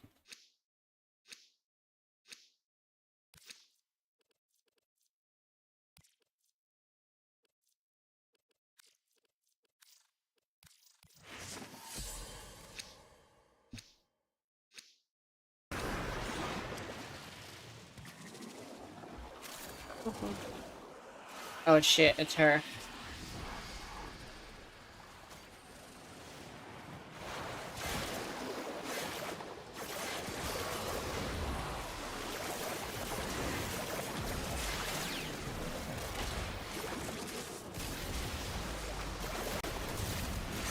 There we go.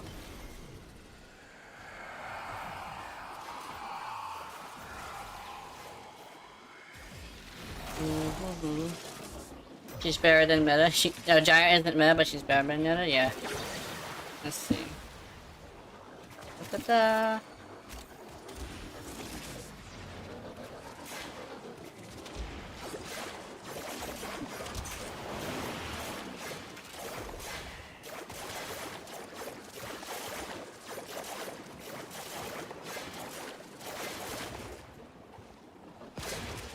Go. Did I get him? I think I did. It's funny how there's no lore with Gyre. In my book, she isn't canon like Caliban. I think the thing that I noticed is that a lot of the frames in like the cinematic stuff seem to like not even be involved in the situation, Life support activated. which is unfortunate because Umbra was. It's like I think the thing is that I found is that there actually is lore, but like not in the game itself, you know? Like she's not mentioned, and neither actually technically, I think neither is Varuna. And Varuna is mentioned kinda. She kinda, but then again, she's not in like a, she's not in the actual like cinematic, right? There we go.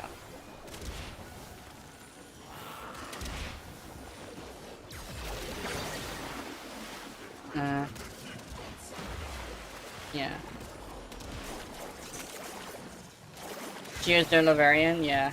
I do believe she was like the physics teacher. Or like the one that like, you know, like the one that basically just helped out with like physics and I think dance. Cause she seems to be straight up a ballerina. And she also seems to, yeah, she killed the Orokin, her dogs died. And yeah. Bruno was one of the last frames made during the war, yeah. I think she was like the one that was like, she didn't have an operator, but according to what I can tell from the Lavarian,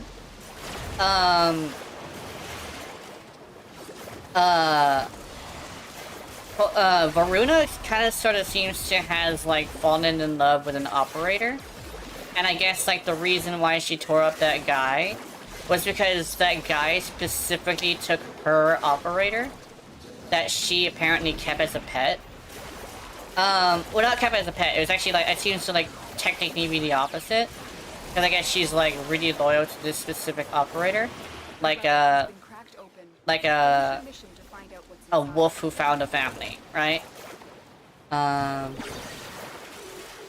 basically what I seem to have picked up on, because they kind of sort of like talked about the kid as if the kid was like important to Varuna, which I think is actually an important thing to note, because Varuna seems to be really into this kid for some reason, and it seems to be because they know each other.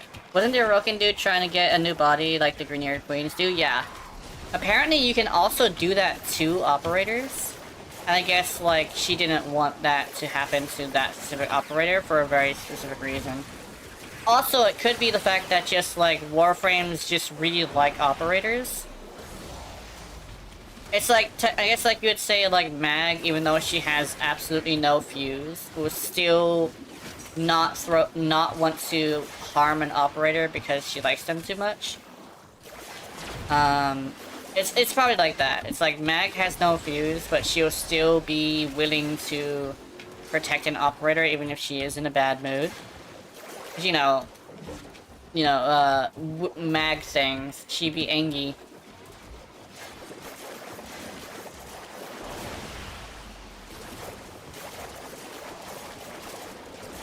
I think duration would be good on here, because it seems like duration seems to be more important than anything else. So I'd probably want to put more duration on this, because the Aqua Blades seem to basically do not too much more damage. Unless they have been grinding on a motherfucker for a while. We will all share in this So I think it would be good to do that. There we go.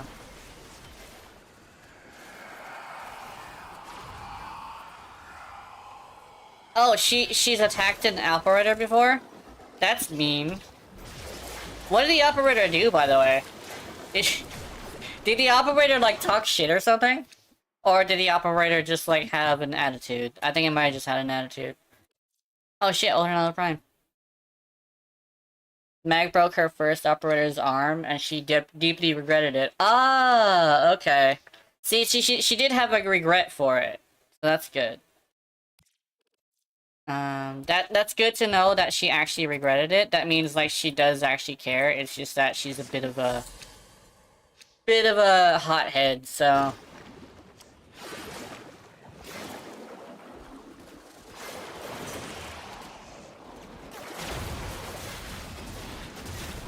Yeah. I mean, technically the operator's kind of sort of a bit unstable too. But she probably, the operator probably said something.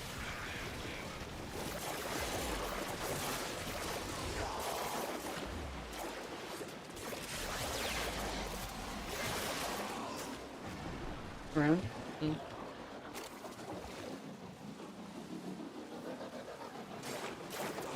You are running out of time. Consider extraction.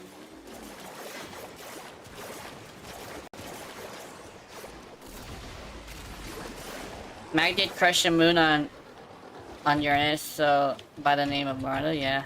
Like Mag, like that's the thing I was saying, like the Warframes.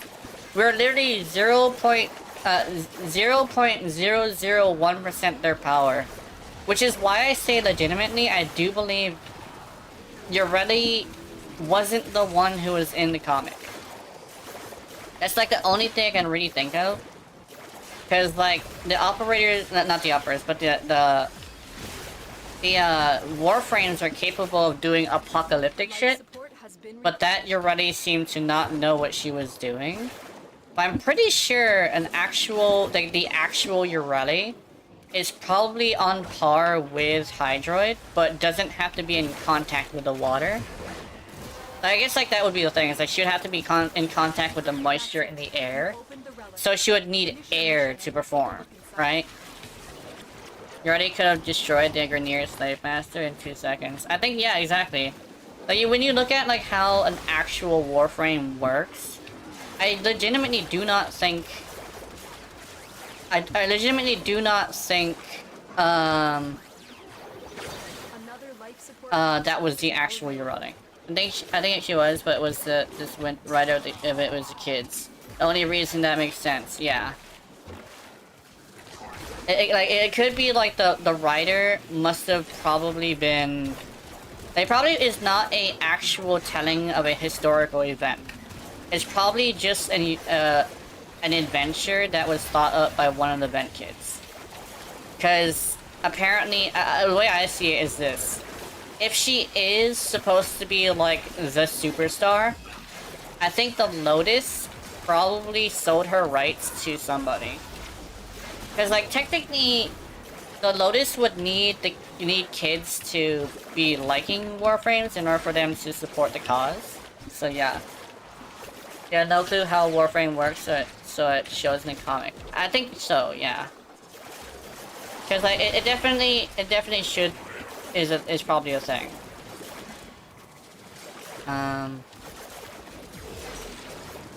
Because I guess like they would know what an operator is, but they wouldn't know what a Warframe is, right?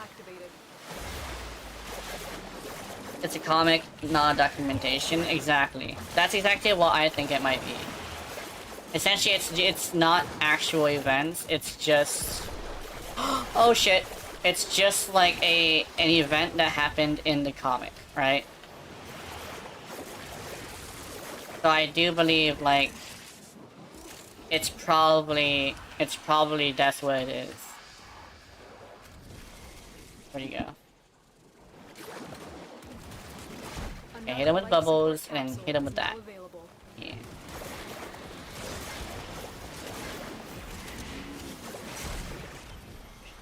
It's just a theory, a game theory. Thanks for watching, yeah. My big theory, I should probably like mention that. I should probably mention our theory of the fact that like it's not a retelling of her story, it's written by the Vent Kids. And even if it was, it could probably have been somebody who wasn't even an actual Warframe, right?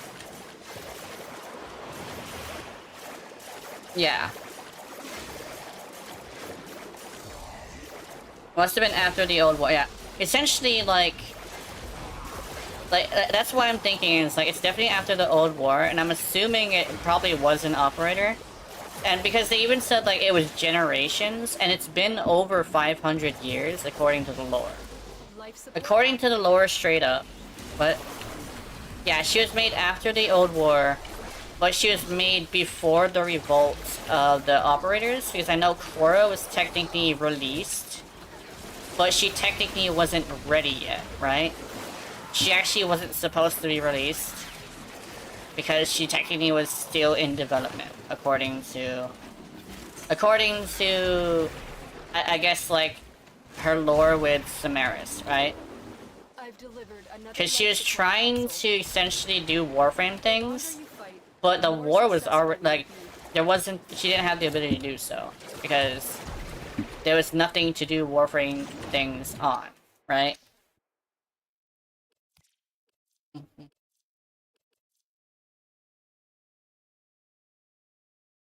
So he said he was leaving after this one. I think we should too. Unless the other guy wants to go. Ah, popping bones.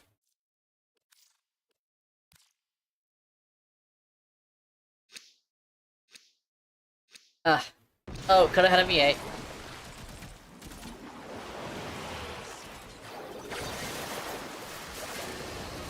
I wonder what was her purpose of existing. If I remember correctly, so this is the thing that that DE probably like actually hinted at. Margulis invested in warframes that were espionage based, right? Ballas invested in warframes that were combat based, pure combat.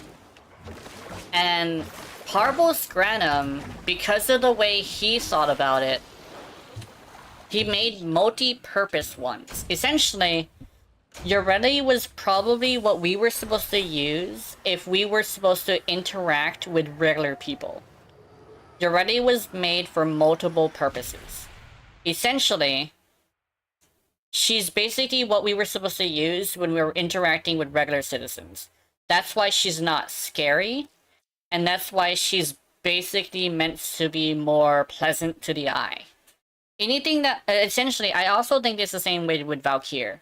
I think Valkyr was originally supposed to be something from Parvos Granum that was meant to be a multi-purpose warframe for us to use while interacting with regular citizens. They were warframes specifically designed to perform certain... It's basically, they were supposed to interact with like the regular human beings, essentially. That's my theory when it comes to Yoreli, Valkyr, and not Protea. Protea was commissioned as a guardian, but I think Yoreli was meant to interact with human beings. Valkyr is the same way because she's essentially a house cat, right? Parvos, I think he is actually down bad for her. Valkyr is... yeah, exactly. It's basically like that. Because technically Yoreli, technically warframes can actually have intercourse by swapping out this. Did you know that because of the way the metallized flesh works, Fem Loki exists, but it's not what you think it is, because technically he's just swapping this out for something that can be penetrated instead of something that penetrates? So essentially, I believe she's meant to be attractive so she can be a maid, probably a cashier, a restaurant, basically anything to do with anything that needs to be pretty.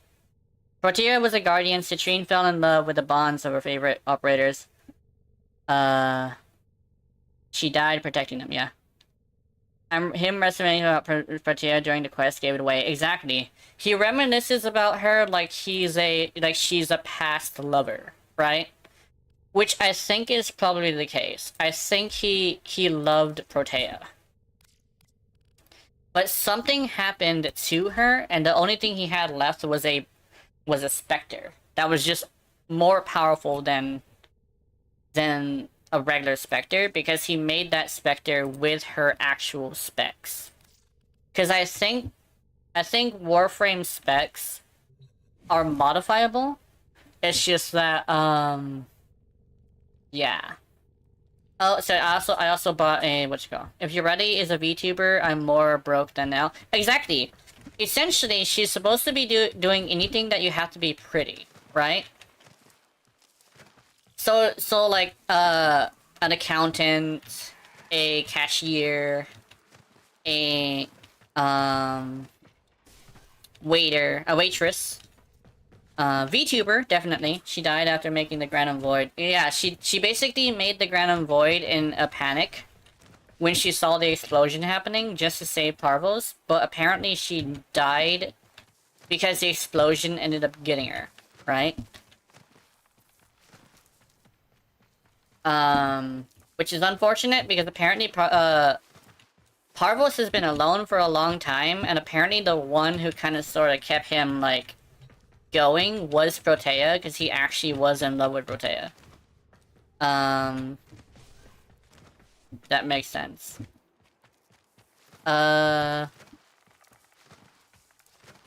like, apparently Warframes, yeah, Warframes can fall in love. The thing about Citrine, though, is I think Citrine would be a hopeless romantic. Because just like Wisp, she doesn't have the ability to properly pleasure. Because Wisp is hollow, and Citrine is basically like, she got sharp pointy objects in there.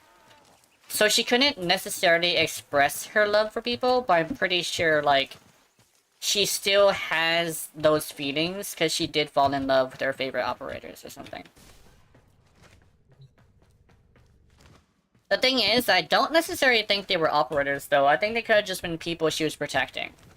But then again, I didn't really read too much into it, but they could be operators. Because I know that warframes could be assigned to a specific person, and it doesn't necessarily have to be. They were Aroken lovers? Ah, okay, that makes sense. Because we're supposed to be immortal children, and those caskets are Aroken, if I remember correctly. Because we don't necessarily die, we just return to the void. But, yeah, she was assigned to protect them, yeah. I'm not sure if she had an operator, but if she had an operator, she probably would have been a little bit more well off, but she probably didn't have an operator, unfortunately. Because I know that, like, some warframes operate without operators. If that makes any sense. And Mag is like, I had an operator, but he talked shit, and I broke her arm. And now I'm sad, because, I regret it. I regret breaking my first operator's arm. I need to go to Fortuna to need there something. Yeah. We need to go get a few things. For one, I need Spore Lacer. And I think I need Catch Moon. So we're going to go to Deimos first to go talk to Father. Those two Arokins, they released the Infested on Deimos, and Citrine chased them in the crystal as a last resort to protect them, yeah. Apparently that rhyme is actually like a telling of what they did.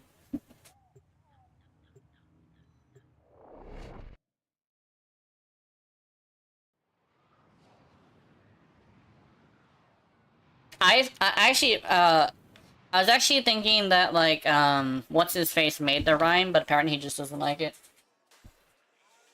Because apparently, like, they used children's songs on Deimos to, spread, like, what you call, information. And also, like, Yoreli is apparently a huge fan, like, Yoreli is apparently grandmother's best friend.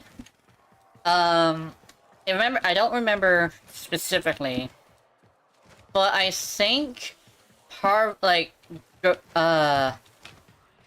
she was captured by the Corpus while, like, during their testing of nullifier technology, because they knocked her off of Mara Luna and then captured her. And then now she's her blueprint was put in the comic in order to basically, but I think her blueprint was in the comic, right? So essentially, yeah. Yeah. Got my Aya, I am happy, yeah. I think, Tau Rigger was killed in Uranus, and Uranus is after, like, basically the planets, whatever happens in certain planets happens in a certain point in the story, right? Technically, Yoreli happened right after we met the Vent Kids, because she's an early set frame, which is why technically we talked to Venti and he's not an adult, because I remember correctly, a lot of time passed after the Normer took over. Like, a lot of time. I think it was like 8 years. So some people are technically older. Yeah. I think, oh yeah, sorry, I was just talking. Let me see. I want to go to her. Specify the target and I'll... Tombfinger. We're gonna do Tombfinger first. Kill stream. There we go. Let me see. What is the fire rate on this? So I think the charge rate is... Oh, that's a long charge rate. Oh my god. Hold on, let me try something else. Let's go... Why not? Weapon grab when measured. Charge rate, hold on. I would need steady slam, I think. AFK, be back in a bit, okay. Let me see. Damn. Let's do... Shit, hold on.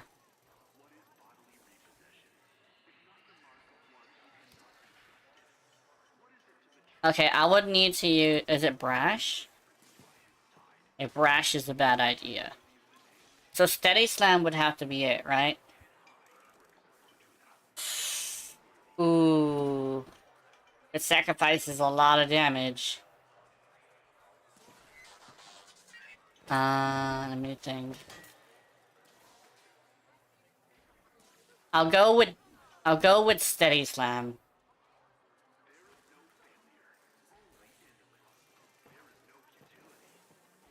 Oh, you gotta, ever since, like, Valentine's Day, yeah, that's kind of like how I feel, because Valentine's Day basically has, like, this weird thing of, like, kind of, sort of, just doing shit. I don't know, I know they nerfed it, right? Let me think. So, I want to go with Tremor. I'm going with Tremor. Work? I know Tremor is probably a bad idea because of... Yeah, my brain just straight up said, like, it's probably too much of a bad idea. So let's go with this. We're going with Steady Slam. Because we're going to be using Crit Delay, right? And because we're going to be using Crit Delay, we do not want a 3-second charge time. So Steady Slam is going to have to do. Kill Stream, Steady Slam, Tomb Finger. Let's do this. Also, I think this is good. There we go. Well, Alright. all right, here you go. Browse wares. Okay. Catch Moon. Sure, I'll just jump the counter and make 'em buy something. Sure, why not? This one. Okay, so I need another kill stream. And this one definitely would like kill stream. I buy stuff on Ticker not only for Valentine's Day, but because relic packs. Oh yeah! Doesn't he have relic packs? I think everybody does, but I'm not sure about that. I don't know, guys. I may have fallen in love with Killstream because Killstream's reload speed is hot. Like, I'm not gonna lie, the reload speed of Killstream is just that good. So I do want another Killstream. Hold on. Browse wares. I want a Killstream.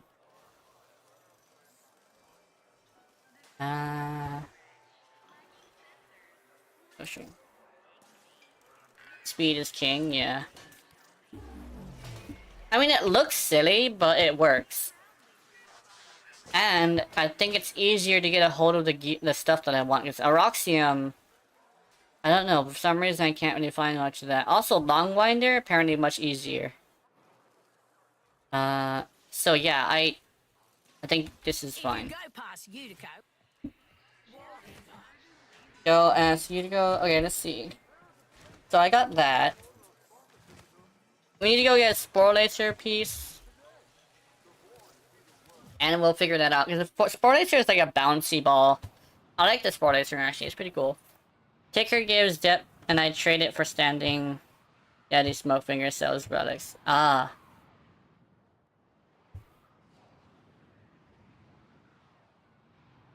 Yes, we're gonna make Goblite Tears, and we're gonna make Ferro Steel. With Ferro Steel, by the way, is much easier to farm for because Splat is like good, but I think reload speed is much more of a tempting thing, you know. So let's go Goblite Tears. Oh, we already made Goblite Tears. Okay. Okay, let's go here. Kill stream. Do we have everything? No, we need ferret still. There's two. Oh, I need plastids. Oh, we're going on plastid farms, guy. Wanna go on a plastid farms, guys? Cause, yeah, we're gonna have to figure this out. I want to do plastids. Technically, Necros guarantees what we're looking for, which is extra loot, so... Yeah. Also, Cora has, like... Cora has this thing where she technically could just do stuff. So right here, I have a high... Is it high strength? Oh, here is it. Here it is. I think this is it. I know this is it. Okay. Overextended, reach, rolling guard. Let's see. Suffering Strangle Dome. I think I want more strength, but I don't know.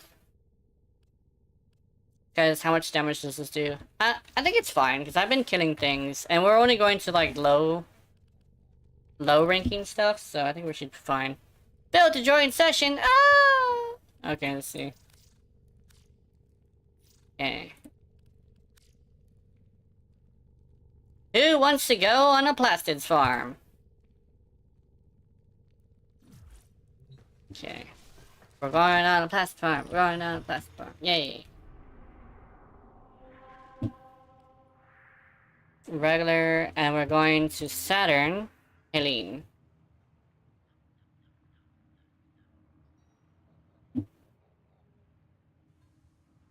Ooh. You're going Necros? Okay, that's good. So, because they fixed Necros' interaction, then that means I can bring whoever. That's good. Thanks, man. I think I gotta chop stuff up, so I need to find a good way to do that. So, let me think. I think... Oh! You know what I could do? Hold on, let me do this. Where's my kit gun? My new kit gun. There we go. Take that off. And I want to bring... Oh, wait a minute. Coolerbo has this cool thing. Hold on. Let's see. Let's see. Let's do a funny haha build. Let's do this. This. Let's go here to this. And let's dump a whole bunch of range on him. Oops, overextended.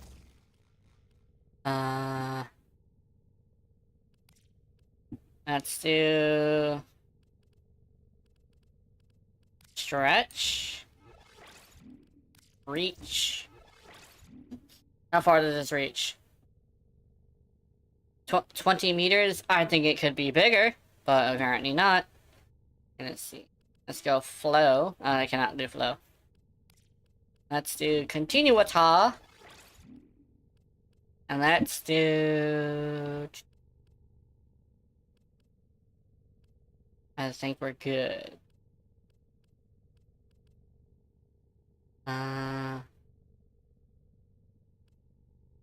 Let's do... I'm gonna do growing power.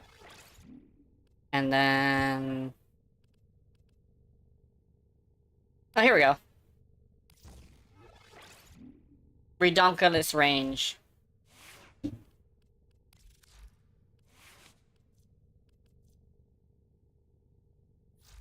Okay, I think I should be able to cut things apart with his 4.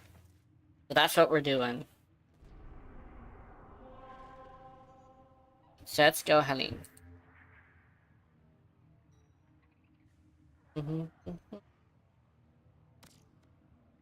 Necros and Coolerbo. I think Coolerbo and Necros should be a good pair because I think I do chop people up. I need more duration, but the only duration mod I have is one that removes range. So Yours does? Yeah. Rain, that's like minus 60% range. Duration, let's see. Is there anything else with the duration? There's Constitution. Wait a minute. Oops.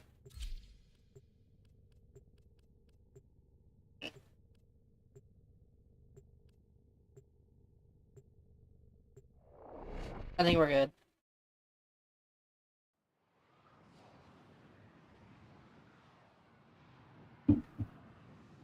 Constitution, Constitution is the one you use a lot? Yeah.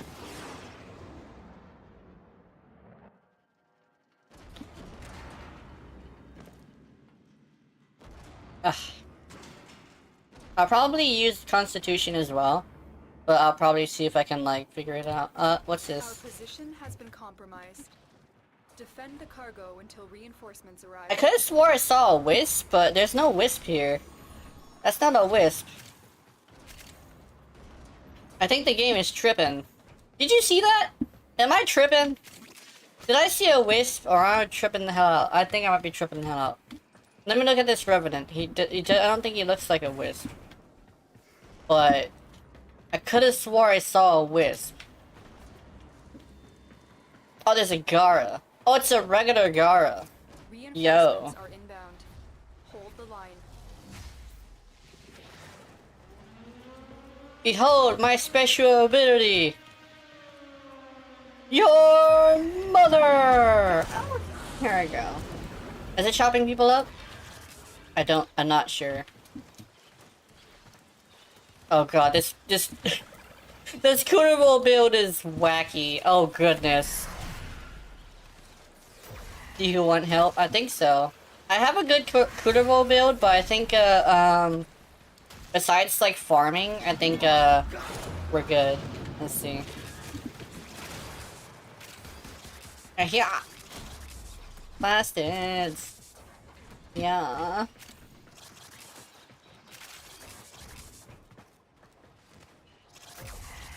See.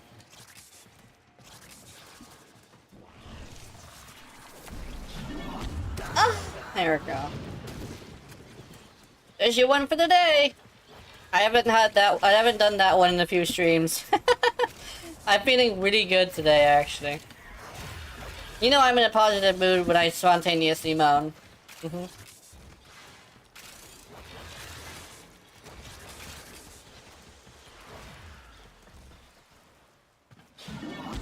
Oh, yeah. In Train Wars VC on your Discord logging in, yeah. I'll be there in a bit, so I can have continuous gameplay, and as soon as I get to a point where I can do that, I'll see if I can get in there. For some reason, they're not being chopped up. Oh, they are! They're actually being chopped up, I think. Yeah, they are! Oh my god. Dude, new meta? Hey, yo. Dude, guys, new meta?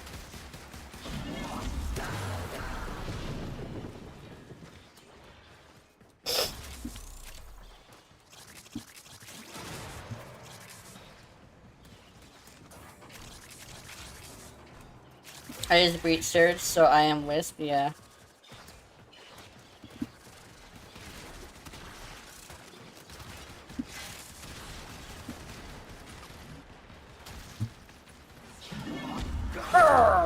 This is actually a perfect amount of duration, actually.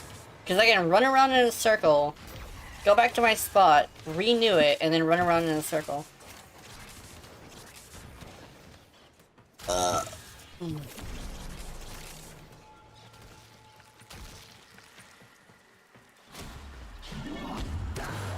Best plastids farm ever, AO.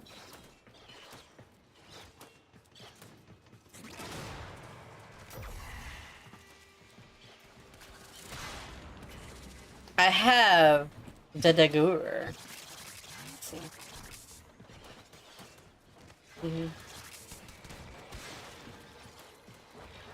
I like how I make Game Grumps references from like a really long time ago, but I'm pretty sure they forgot most of their shit.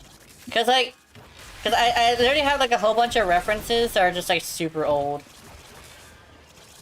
I I wonder if this would be effective in Steel Pass. Aww, that sucks.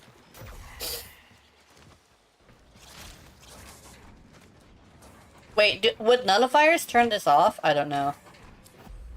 Extraction is ready. Unless you can handle more of the enemy.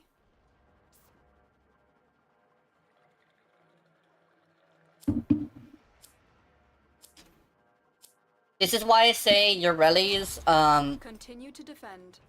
if your ready could pierce through walls with her 4, she would be OP, because she can actually reach this range.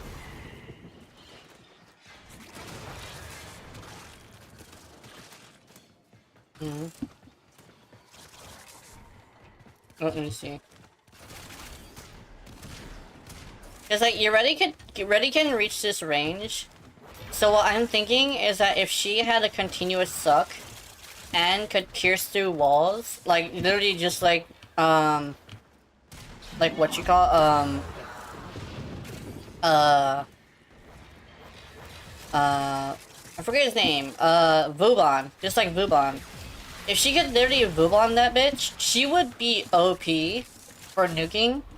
Because of the way that her ability works, like the more things she hits with it, the more powerful it gets. So the constant flow of enemies would eventually make it to where she could one-shot them. But like you would have to build in a very specific way.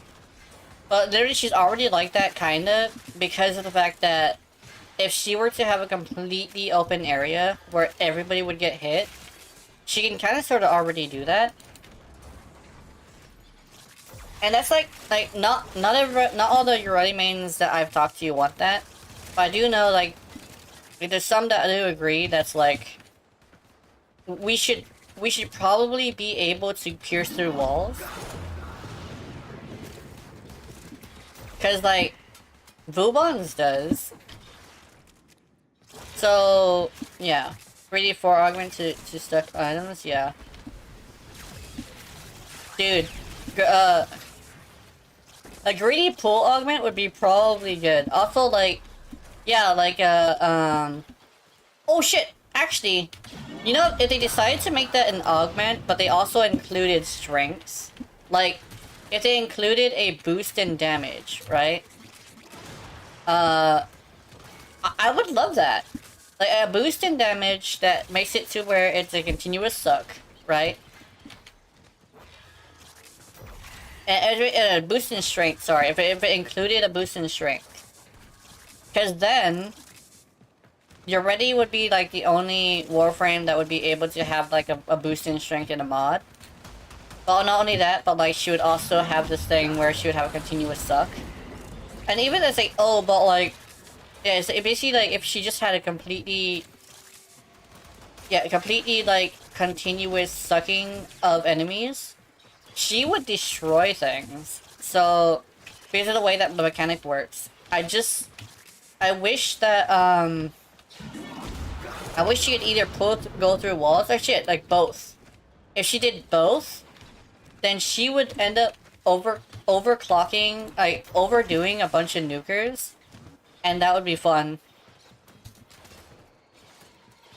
Because, like, the way that her attack works, I think it would be great to just continuously grab people through walls.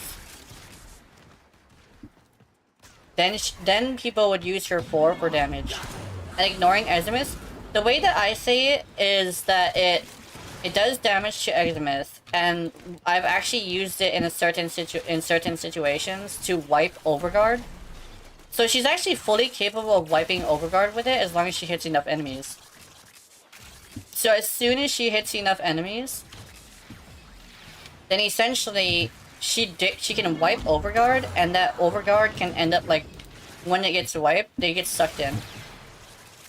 It says you can't join Schwa's tool. Yeah, I'm not sure why, because somebody did leave.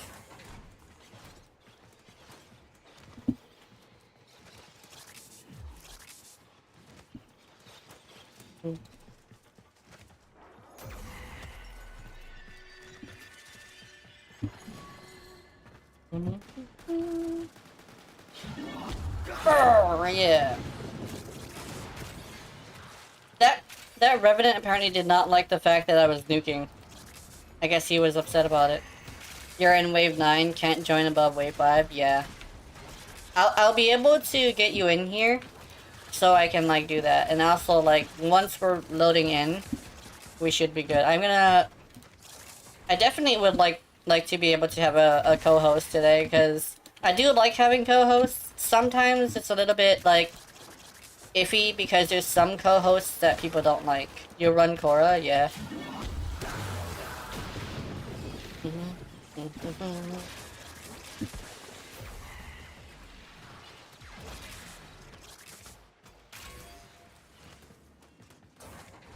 Wait, there's an augment that increases your duration.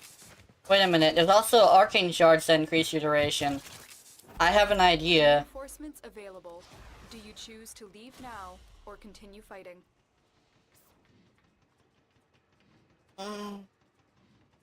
Actually, what archon shards do I have on this motherfucker? I think I used to have all red shards, so... Yeah, I know the feeling. My day is far between doing notes for work, yeah.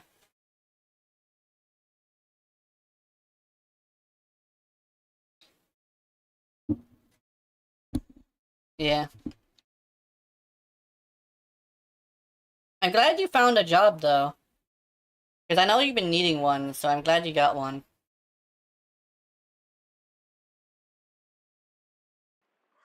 Okay, let's see. Let's do... There we go. Let's find you.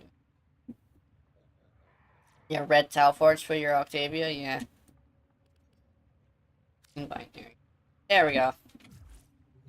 So, this Kurobo build that I just randomly stuck together is actually quite fun. I do like this Kurobo build, it's hilarious. For sure.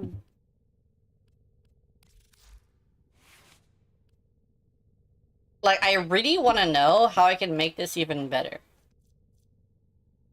Let's see, radius. Okay, that's good, that's fine. Let's do... Let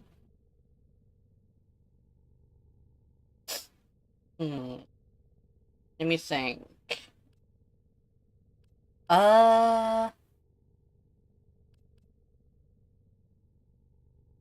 Now, what kind of damage does this do? It does slash. Okay.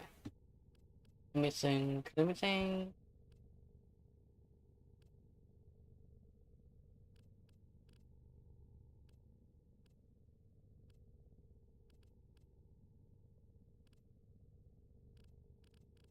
I don't think I need streamline. I think it's actually as good as it can get.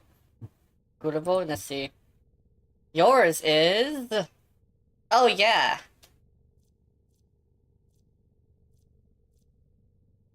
Let's see. Mars Hatred. I think I need this.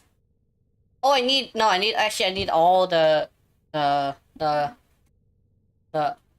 Archon mods. Narmer mods, sorry, Narmer mods. Let's see.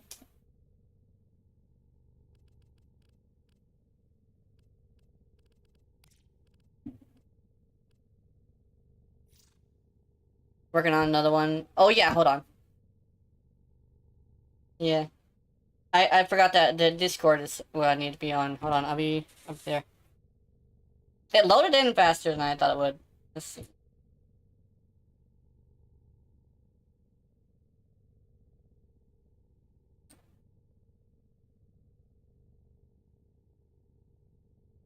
There we go. Discord isn't picking up your voice. That or you're not talking. There we go. We got it. Alright. Yeah, I'm once again working on a build. I find myself a lot of the time, talking about how, a particular Warframe requires this one stat, and then I find myself, going and realizing, you know what? I lied in that video. He doesn't require this at all. Because I've done that with Geyer, I've done that with Korra, I've done that with Hildren, I have done that also with, what's her name? Mm. Equinox, Mhm. though I haven't done a video on her yet.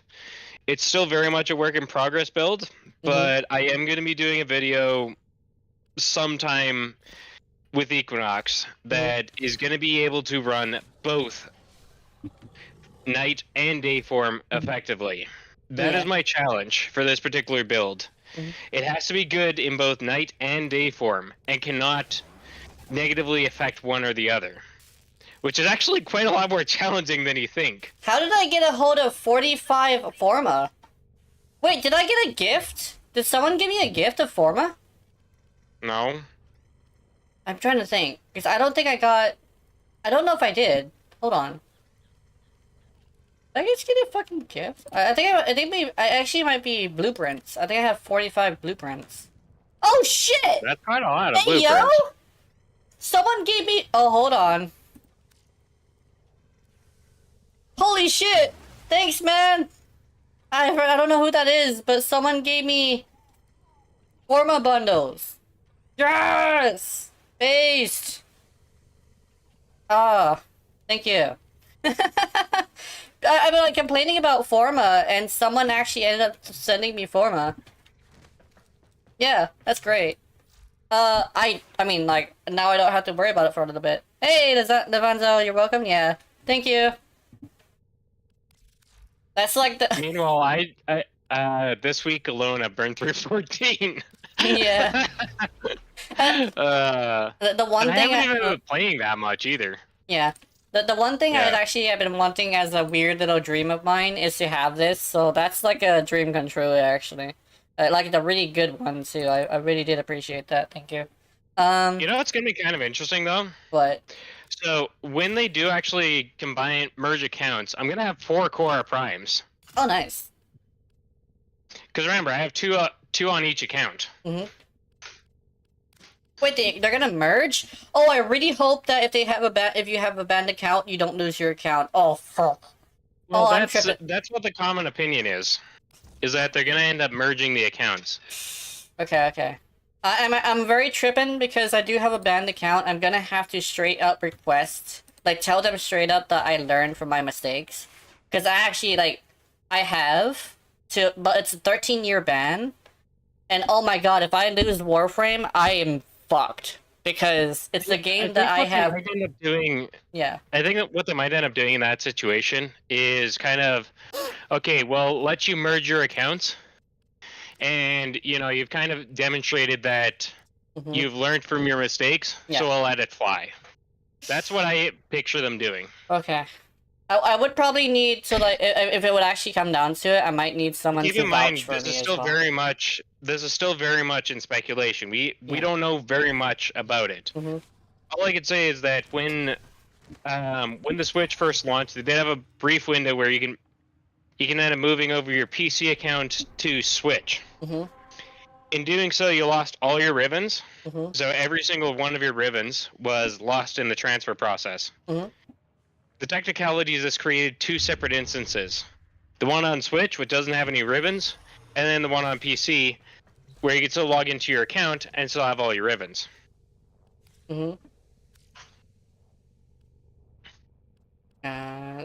So, one thing Megan has been very very clear about is she doesn't want anything to be lost. So this means any Forma, any primes, any ribbons, any mods. She wants all of it to be transferred over once cross save becomes a thing. All right. We're not 100% sure what exactly is going to be saved for those people that do have 2 accounts. We might just have to choose one or the other. I'm kind of hoping for a merge. But how that's going to end up working for Mastery, I don't know. I think... Like, if it's a weapon you've already mastered on both accounts, then it's probably not going to count towards your current mastery. But I got several weapons on PC that I don't have on Switch, and vice versa. So I could see, for example, the Stephos that I'm leveling up right now. That's a weapon I only have on PC. I do not have it on Switch. Yeah. And I also have a bunch of things on my old account that is actually like some stuff that I spent a lot of time and effort on.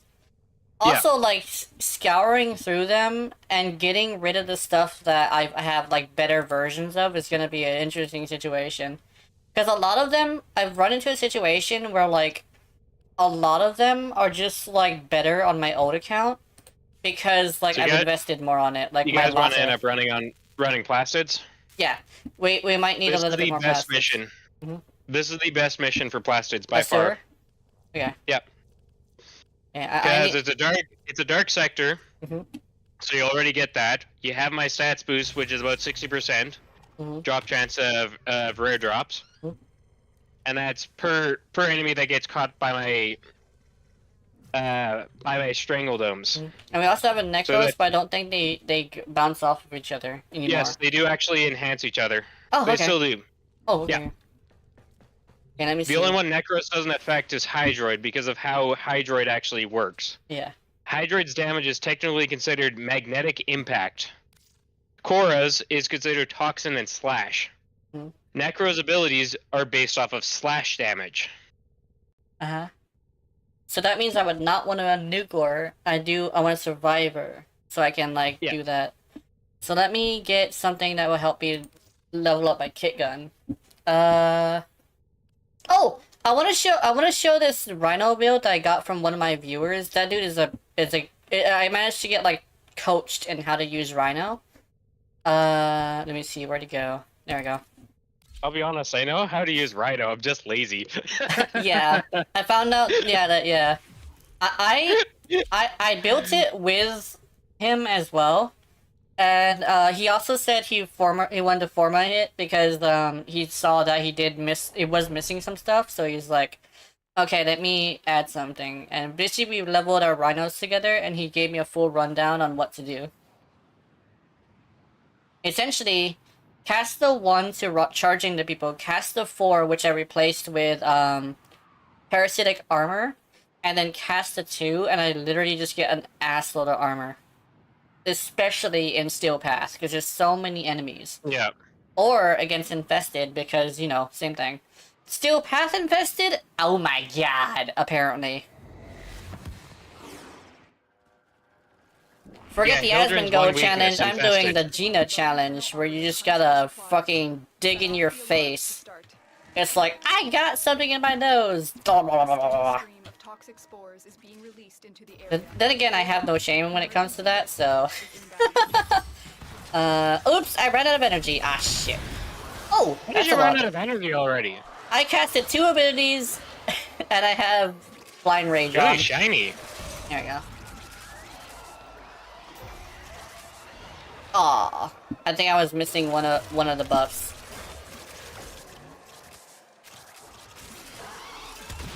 There we go. Oh, there's fire. That's what happens when you have fire rate. This thing kicks like a horse. Oh my goodness. This feels good to use. Dude, a lot of the kick guns feel good to use. Oh yes. That's why I love Kitguns.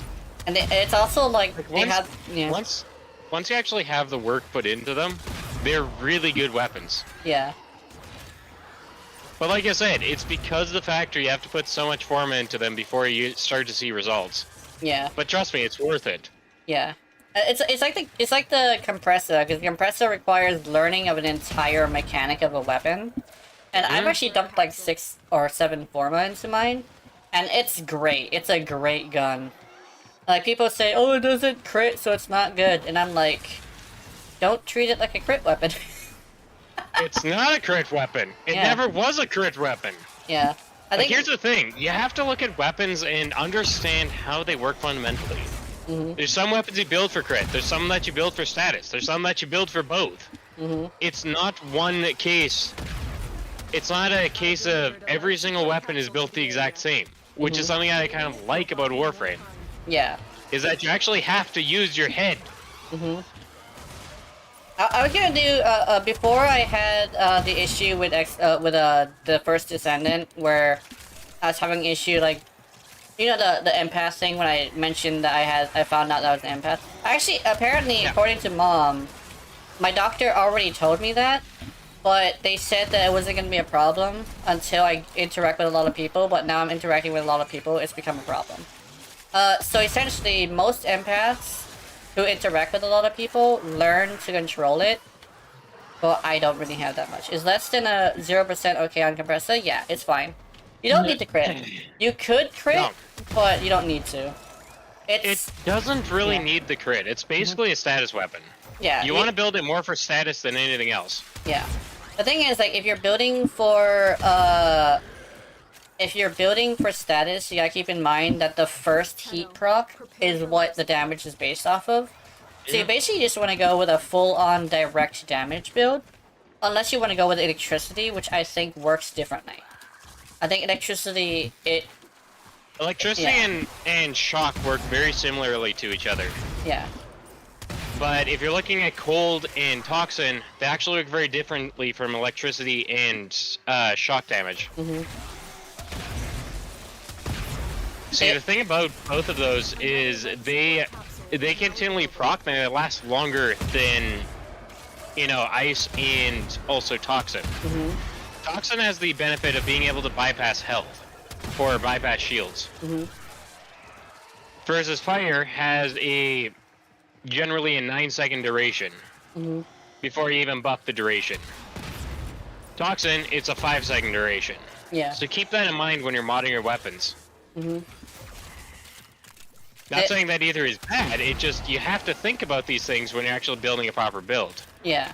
And another thing is, like, I was told that heat goes off of the first heat proc, so in actuality, you don't want to focus on heat with the compressor. Heat Yeah. with the compressor is actually a bad idea. Just because of how the compressor itself actually works. Because the compressor itself doesn't actually get a status boost per se. So the compressor hits 3 times with each bubble. It hits the first time with the outside wall, then you got the inner gas, and then you got the outside wall, which Yeah. ends up counting as a hit. Yeah. The problem is it does proc the status, but it doesn't necessarily add to the status, if that makes any sense. Yeah. So it ends up buffing the damage, but it doesn't end up adding more to the timer of the duration. From what I have tested, it explodes 3 times. But the thing is that because it's giving a status proc on the first hit, it actually doesn't benefit from, like, heat. But I was actually thinking, like, I should see if I can find a status that can benefit, because the heat basically takes from the first hit, meaning it actually does no damage, meaning I have to find a different status if I want to build for status, right? I'd recommend cold or toxin. Yeah. Toxin, if I remember correctly, But specifically, you'd want to end up doing 1 stat yeah. instead of doing the dual stats. Okay. Corrosive wouldn't actually work too well with the compressor either. It's a singular stat type weapon. Yeah. So basically, I would want to like, see if I can invest in it a little bit to make it do better, because I noticed that, because I am doing a direct damage build, it's basically doing direct damage things. Yeah. Yeah. But I do want to see if I can invest in a status of some sort. But heat was not the way to go. So I think toxin would be good. So I should see if I can figure out how to implement toxin. I'm thinking magnetic and toxin. Or I should That could actually work pretty well. Yeah.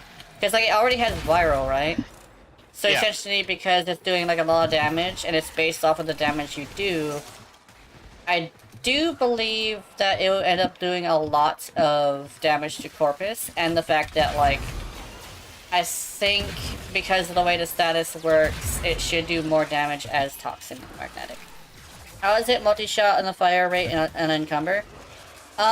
Encumber, I do believe would work as well, because last time I checked, it does all statuses based on the damage you did. So, like, I found that out from using I think it was the Epitaphs, there we go. The Epitaph has this weird situation where if you trigger a slash proc in one of the things that just doesn't do slash, it becomes a huge ass slash proc. So I actually have an encumber build on a direct damage Epipath. That shit is broken, by the way. A direct damage Epipath, I actually did 69 million damage with Ureli.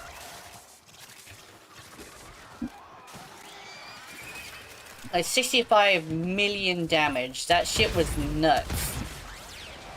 Next evolution.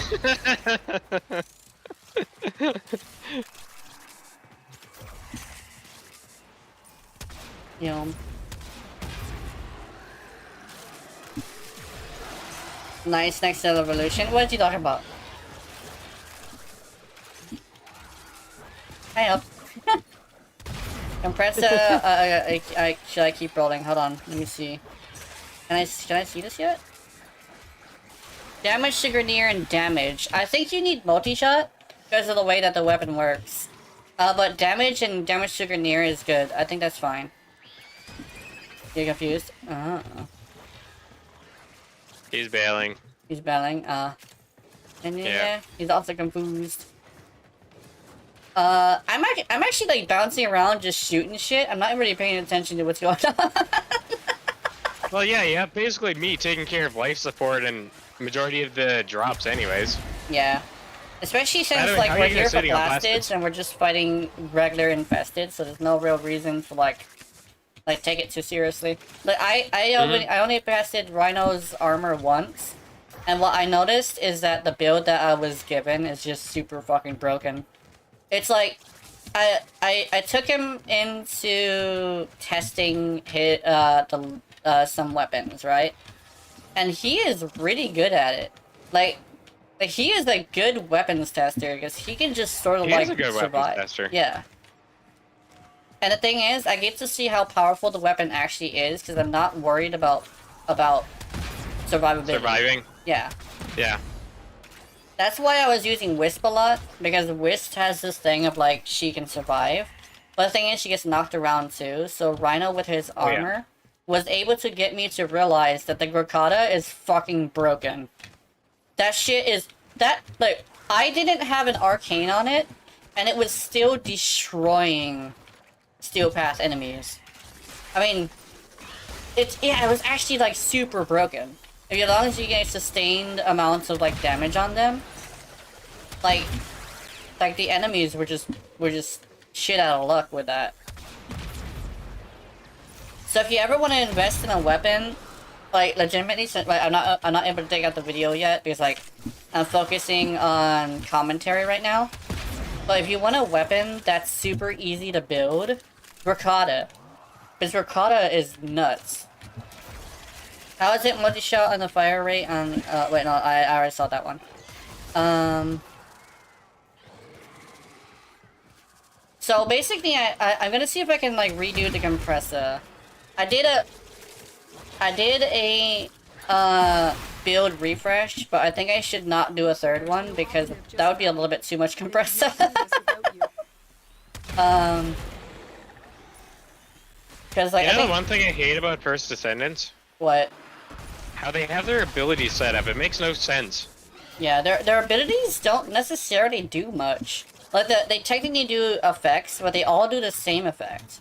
It's like people say, oh, it's Warframe 2. No, their abilities don't matter. In Warframe, all abilities matter. The only ones that seem to matter is Ajax and that Snow Lady, and technically Bunny. Because Bunny's abilities also enhance her weapons. But the thing is, like, other than those abilities, like, the shock one is also good for, like, fodder destruction. But, like, other than that, Bunny doesn't really have much on abilities either. Well, I think one of the biggest issues I have is where they have the buttons placed. Yeah. And it's not like Warframe, I can actually go and change them to something a bit more comfortable for me. Yeah. Granted, yes, I understand the game's still in the early beta. Yeah, okay, that kind of makes sense. But seriously, who thought about having Q as your first button on the keyboard, and then having CVB? Yeah. Who the flying fuck came up with that idea? I actually put it all on my mouse, so I managed to do it, but the thing is, I usually forget that I even have abilities. Like, that's the thing about that, is like, the abilities have so little impact on your gameplay. It's not Warframe 2. It's literally just its own game because Warframe has where every single ability has something that it does, right? The other thing that I kind of hate is the motion kind of feels sluggish. Yeah, it feels like it feels like you're fast, but the moment you touch a wall, you lose all momentum that you have. Yeah. And yes, I guess that kind of makes sense, as these are supposed to be more humanoid characters as opposed to robots. We technically have the void powers, so yes, that gives us the power to bounce off of walls. Yeah, okay, that kind of makes sense, but to call it Warframe 2, I don't agree with. Yeah. Maybe Destiny 3. And even like the Levano basically says like they also use nothing but weapons. Even with Bunny, the only time I ever use electricity is when I want to nuke small enemies that are too close to me that I don't like. Other than that, electricity doesn't even stun people, and I don't like that. Electricity not stunning people feels very strange to me. Because technically it does stun them kinda, but it doesn't stun them for... But it's not enough to make a huge effect. Yeah. Like, Ice is literally the most effective ability. Yeah. Hands down. Ice, it freezes them, and then it's like, okay, I get about 10 seconds of where I can just blast you in the face and deal a lot of damage. Like, Bunny everything else just kind of seems... Yeah, it exists. Yes, you do status, but there's nothing else that happens. Yeah. It's like, Bunny increases even damage the fire guy, from moving there's around. no additional proc. You just deal heat damage. And it's like, okay, take for example Warframe. It burns for a couple seconds afterwards.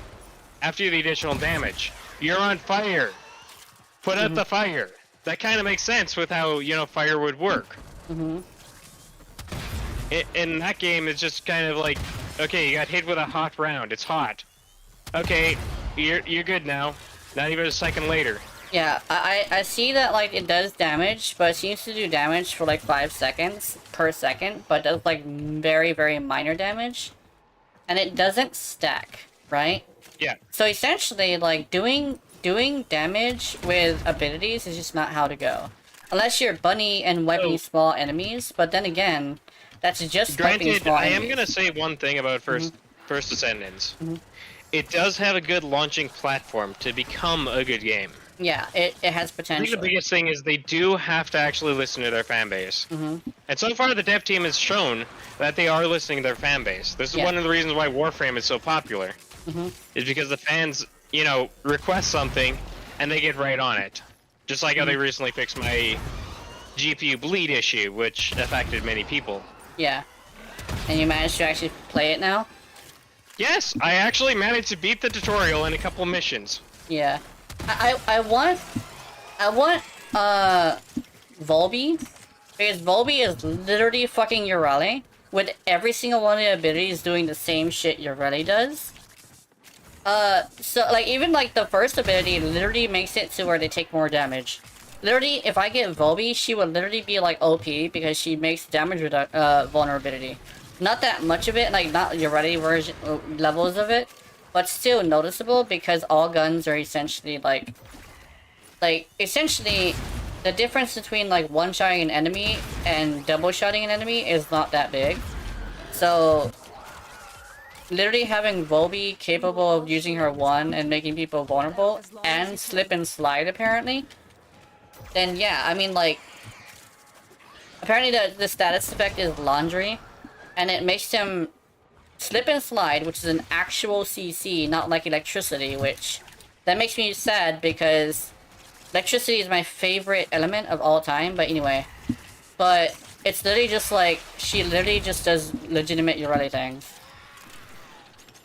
Except for her 3, I think is like a traveling ability, like Hydroid. Which is literally just like two water warframes put together, right? Which I do like, because Hydroid and Urale are not... They're basically like super skill-based warframes, because you do have to make sure that you pay attention to everything. It's just that Hydroid's also getting a rework, which means he's gonna work differently now. Which I hope they keep the weapons platform thing that was going on for him. Because he is a really good weapons platform, right? He is. Because like people are like, oh, like he's not good for like using his abilities. Technically, he has a vulnerability that you just have to get used to using. I think but his other than biggest that, issue is the yeah. factor he's just simply outclassed by Yeah. a bunch of metrics. He's literally. It's like he was the original yeah. he was the original farming frame, and you know with how there's Korra, how there's Necros, he's just outclassed at the very thing he was created to do. That's his biggest issue. It's not the fact that he's a bad warframe. He's just outclassed at the very job he was created to do. Yeah. He's also outclassed as a weapons platform, literally by the frame that I've seen a lot of people refuse to ship him with, but I say like I'd rather ship Urani with Sevagoth because Hydroid is a pirate. I don't think a wholesome character would want a pirate, because you look at like Pirates of the Caribbean. No, that lady wasn't wholesome. She was kind of sort of a hoe. So, I'm sorry to say. Maybe, yeah. I could see maybe you really, you know, using him like a fatherly figure, but that's about the best that I would end up seeing. Or like that one friend that gets shit done. It's like every single neighborhood had that one person in the neighborhood that got shit done. It's like motherfucker is like he's like a bad guy, but like not necessarily on purpose. You go to him and he'll fix your shit, right? He knows how to fix your laundry machine. He'll literally fix your laundry washing machine because he just knows how to do it, right? Yeah, essentially it's like it's Urani's naughty brother. You know? And then like when it comes to like Sevagoth, he seems like he would literally be like something she would invest in, right? Yeah. Because Urani is like wholesome, and I guess like Sevagoth is wholesome too. Well, But Sevagoth also, is still yeah. technically a pirate, but he's actually a pirate that has a bit more values than, let's say, just Hydroid. I think like he's the he would be the Navy, right? Because he's like a rescue guy, right? So he would like I go, kind of, yeah. I kind of actually see Sevagoth as kind of more like the Edward Kenway of Warframe. Yeah. How he's a bit of a dick, but you still kind of know that he has a heart. Yeah. And he has good intentions, despite, you know, always performing the wrong things in the short term. He Yeah. has good intentions. Yeah. The way I see Sevagoth is that he's basically just like the Navy hero that like he speaks with actions rather than words, right? Yeah. And like he would have his surfer girl waiting for him on the shore, which is why I say like Urani and Sevagoth is like the perfect shipping. And I wish DE didn't have her go with Wukong. Because they actually put her together with Wukong of all things because they wanted to make it like a jokey thing. But if they really wanted to take it seriously, Sevagoth would be a perfect thing for him to want to come back to. Imagine if the whole thing Wukong was makes that no sense, though. yeah. Yeah. That's kind of the problem, is Wukong makes no sense. Yeah, Wukong makes no sense because I guess his personality is wholesome, like super like he wants to help. He's like supposed to be the Monkey King. But like he's also like hella not wholesome, because he's kind of sort of like he, not only like Monkey King is basically like a really dickish person, Well, but I like don't know also, how much yeah. you actually know about the Monkey King. He's kind of Yeah. one of those characters that just listens out for himself. Exactly. And himself is the only person that he cares about. So That's the biggest issue yeah. there. That's why I say like Sevagoth, if they you can actually see that he cares about other people.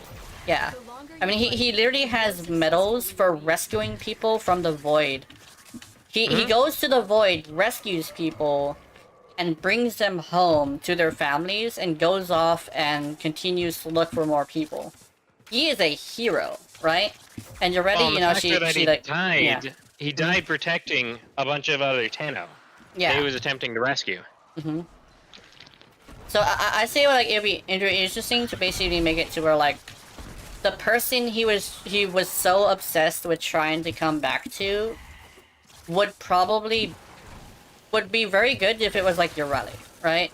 It's like I guess like you'd say, oh, like Wukong basically sort of like wasn't the best lover, so they like broke up. But like Sevagoth was slowly but surely easing himself into something. And it's like, oh, the next time we see the Tempestari is literally you go and get like a alternative version of the compressor. That was supposed to be a gift to her that basically guarantees slash. That would be funny. Like literally, like to be fair, I Yeah. could see maybe Yoreli trying out Wukong, yeah, but I can't see them in a long-term relationship. yeah. It's like the practice relationship. But it's like, that happens to a lot of wholesome ladies Let's a lot. leave at 25. Yeah. My wife is annoying me, so I gotta go Yeah. do something for her. Okay. I basically see that like Wukong seems to be like the one that like she thought she liked, but then like Severgoth was the one that legitimately cared. So she ended up slowly but surely going to a point where she wanted to hang out with Severgoth. And it just feels like more romantic, and I think Yoreli would be more into romantic shit, at least from what the personality they gave her. So I think it would fit more to be shipped with Severgoth. And also, goddamn, there's a lot of Eximus, so we should actually go a little bit soon.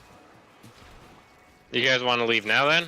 No, I think 25 is good because we're almost there. Yeah. Actually, it's not Eximus. It seems to be just a bunch of ancients, because ancients do give overguard, which is interesting. Yes, they do buff. Mhm.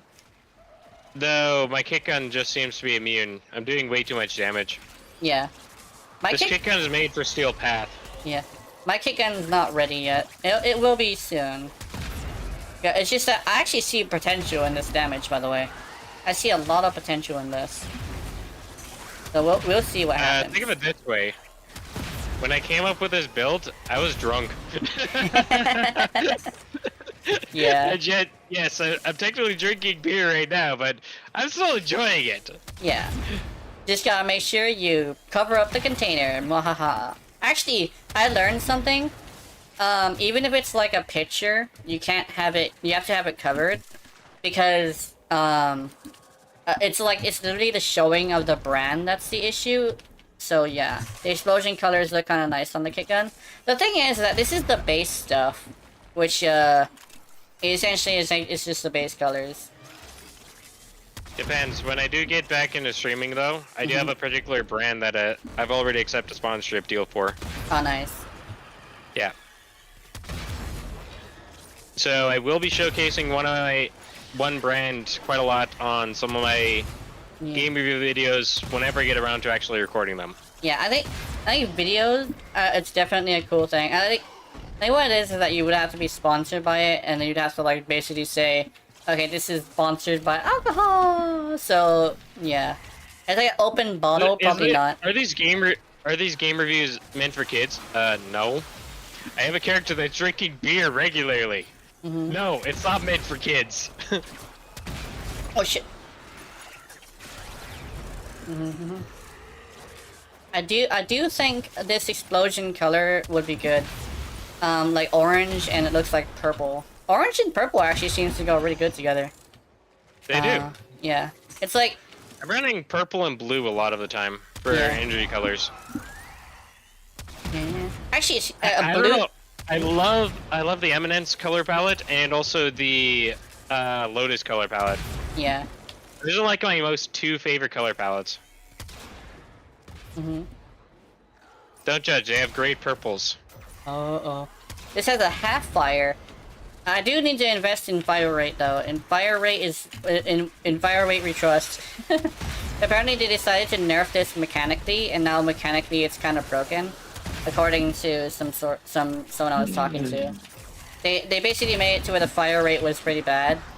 So no, the charge rate was pretty bad. The fire rate is still good, but fire rate and charge rate is different. Alright, let's get out of here. Yeah, let's get out of here. Yeah, and I'll see if I can mod the hell out of this thing. Storm color palette is really good rose golds, yeah. Oh yeah. I do want to invest in rose gold. Now that I managed to get the dream of having someone give Forma, I will probably be investing in a little bit more stuff as well. Builds, I've given you Forma before. I think, yeah. Yeah, I mean like from a viewer. I think you're technically a partner. But also, Yeah, I'd say, I guess that's true. I also thank you for it too. Is like I thank you the same way too, just like actual thinking, because like I see a lot of people who get Forma gifts and they don't necessarily thank. They're just like, oh, thanks. I'm like, dude, I really love that. I really love the gifts. Gifts are fun. Just don't give me don't gift me Wukong, because then I would actually have to play Wukong in order to get him up to par. Invested into Necros and he's actually really fun. Yeah. Alright, Necros not on my actually is AFK pretty right fun. now. Okay. I have wireless headset, so I can still talk on VC.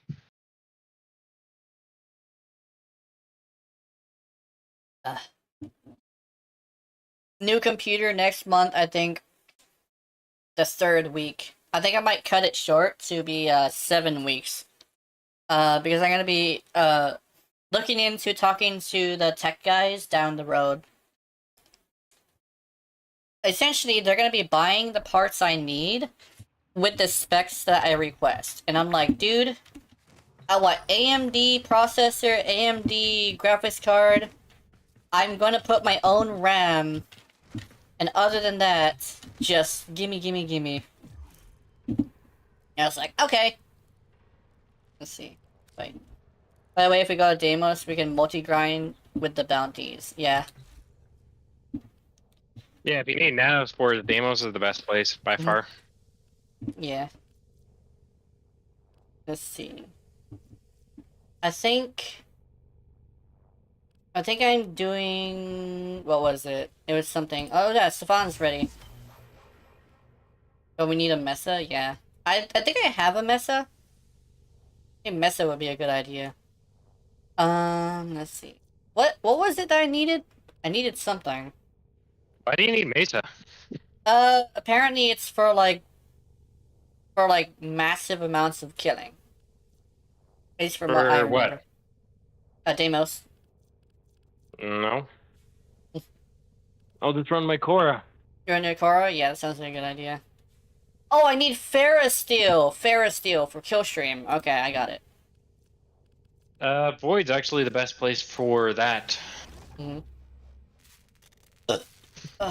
show Specifically, you want to run a defense mission, if I recall. Those are the best ones for that. Oh, Aya? I think it's Aya. No, the Ferris. Oh, Ferris? Ferrosteel? I'm currently making it right now. Because Ferrosteel is like, from, like, what you call, mining. Or Cetus, yeah. Yeah. Okay, I'm confused with Pharaohs. Yeah, I wish the bounties guaranteed, like, other resources. I know mining is supposed to be something that is supposed to be relaxing, but it's not. I actually say this every single time I talk about mining and fishing. I don't like getting attacked by shit. So it stresses me the hell out. Mining is very stressful. Yeah. Fishing, I don't mind. Yeah. I really don't mind fishing. Fishing, I find relaxing. I truly wish... No, fishing is actually pretty good unless you get attacked by a thumper, so the beginning of it usually tends to go sour. But, like, mining is definitely always stressful because you have to go adventuring. I truly believe that they should make it to where there's some places that just don't have anybody there, right? See, the one thing I hate about mining is that it's purely RNG. Fishing, at least you can target for particular shadows and get certain fish. The thing Yeah, the size is basically RNG, but a lot of the time, if you're looking for a particular spot, particular fish, they spawn in certain spots. You can look at the shadows. Mining, you're basically going, oh, okay, is this red or blue? I can get basically one of these 8 elements. 9 times out of 10, you're going to be getting the most common one out of that, that tier. And it's like, well, I need the rare tier. It's not like fishing. Okay, I need a part from, the merkei fish, for example. I can use bait to buff up my chances. Yeah. There's nothing you can do for mining, and that's why I find it very stressful. Yeah.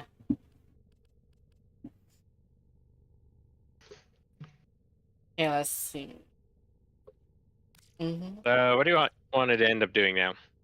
I think I need to create this kit gun. Oh my god! Charge rate. Oh, I thought it was double. So yeah, this is actually good. This is fine. So let's go... Rhyme rounds and malignant force. Okay. So it has viral and guaranteed slashes. Nice. Let's see, what else do we have? I think that's it. So this is the basis of the build. Hunter, Mumu, crit delay, rhyme rounds, and I don't think I need aptitude, so let's get rid of that. We're gonna make this a one-hit wonder. So we need to have hammer shot. Let's put hammer shot just because it's funny. But we are gonna need some crit damage. So yeah, here is the basis of the build. So I'm gonna go guild this kit gun, and we'll be good. We'll be good to do some more stuff, because this is kit gun day. That's why we needed to do some stuff. So let's go to... Fortuna. Also, like, other than that, in between making kit guns and Zaws and stuff, we could basically kind of sort of do whatever. Oh yeah. Because, like, technically we do have to, like... I do want to finish a kit gun today. Because, like, I finished a Zaw, technically. But it's been 3 hours. I did take a break and do a survival as well. Like, I mean, we did just finish a survival. Yeah. And this one was a farming survival as well. The other one was just us testing a build. Because I was testing a pure Ureli. And what I found is actually pretty interesting. She survives, Maradona survives better than I thought she did. I don't know, but what I think is happening is that Maradona... She got a minor buff. Yeah, Maradona... She got a minor buff. Yeah. According to what I see in the stats, Maradona now has armor based on Ureli's armor, which basically means Ureli gets hit, it gets deducted by the armor, and then she herself deducts it with her armor, which basically means you double dip damage reduction. That shit's great, by the way. You double dip damage reduction. Said you would be coming. Oh, no, that's not what I want. I want... This kit gun. So buy it. Buy it so I can get some mucking sleep. She basically made... Okay, apparently when it comes to, like, the today's special stuff, I think what it is she stood up all night Pretty enough. making something and wants to sell it now. And, like, she wants you to buy it so she can get some sleep. That's like, dude, I'm not gonna... You are funny when you're not sleepy, or not sleeping, so yes. Okay,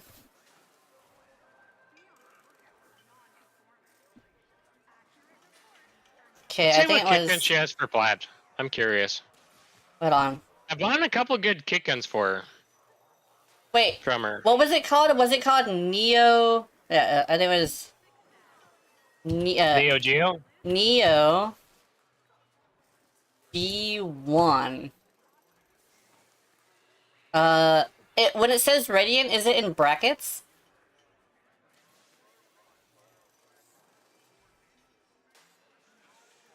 Yeah, that's a bad one.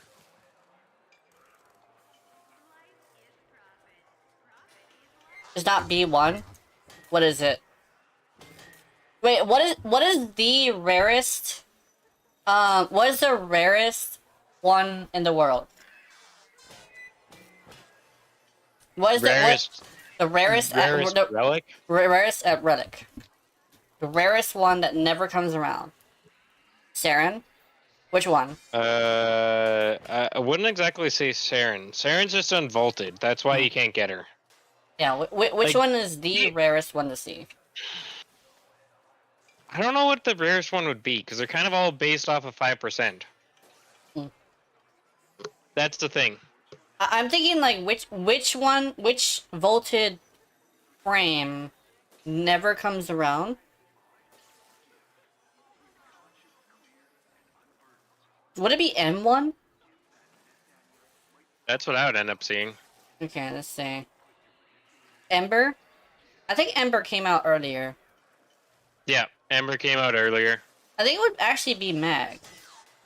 So with Neo A10. Okay, Neo A10. Okay. Ember got skipped though? Yeah. I thought she was gonna come out with Frost. Oh, wait, hold on. A10. Oh, wait, hold on. Neo A10. How does the Radiant work? Does it just like say Radiant in all caps? Yeah. Okay. Radiant. There we go. Neo A10 Radiant. Wait, guys, you think you're let's see. Neo 18 Radiant. There we go. That'll do. Yeah. Oh, did I spell it wrong? Oh, hold on. I did spell it wrong. A10 is the best relic because 100 silver part and ash is gold. Oh, okay. So, Neo. Oh, hold on. Let me do this. Okay.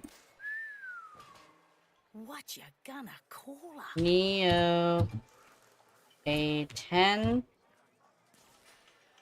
Radiant. There we go. Like this? Neo A10 Radiant. Alright.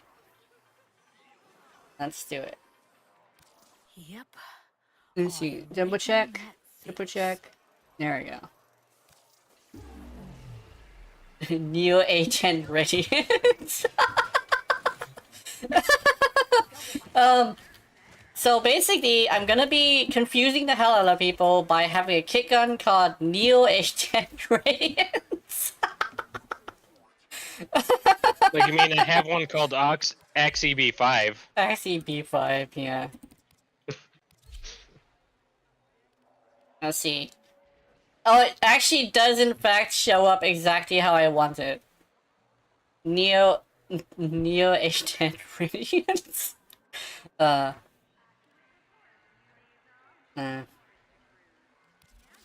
have some, this is why I remember the name, yeah.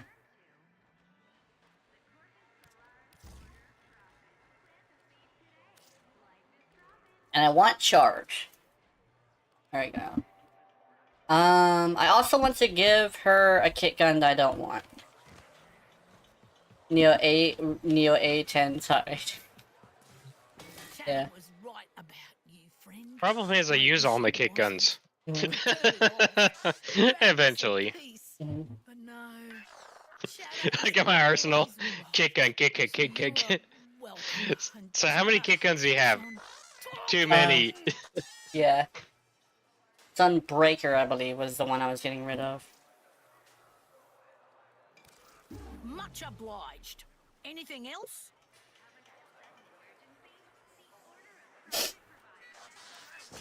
Okay, there we go. I'm considering giving some stuff to Smokefinger, but I do need the gems because I decided to invest in a bunch of kit guns and pets. Because I wanted to do some pets before the rework, but I ended up running into a really interesting situation where the it's just like, okay, let's see, help grinding gems, yeah. I think what I would like to do is probably do what's her face. But I don't think we need to do that yet. Right. Oh, medical? Oh, I can't afford that. That's unfortunate. Oh, medical debt bonds in ticker. I'm already rank 5, I don't care. Oh, okay. Let's see. Yeah. That was one of the first things that I did, courtesy to the IF farm. Mm-hmm. 4 days until next dev stream. Oh yeah, they're gonna like show the rework, I believe. Yeah. The thing is, I keep missing their streams because they decided to make them at like 4 o'clock in the goddamn morning. So I've always run into a situation where yes, I'm awake, but I'm not fully conscious. You know, and it's like Good work. yeah. Like you could technically like have it on for like I can have on it your on phone. at home. I can't have my phone on me at work. Yeah. So there's that problem. Yeah. I think we could probably do. I know this is probably weird, but lurk in their waiting section in the PC and just like leave it there. Cause I've actually done that before. I've actually like stood Yeah, in no, their I've done waiting that room. too. Yeah. Like sometimes the stuff that they're giving out is cool. To craft guns unlike any other. We craft kit guns. Fine. There we go. You're fine. Chatter is like, you said that wrong. Yes, yes.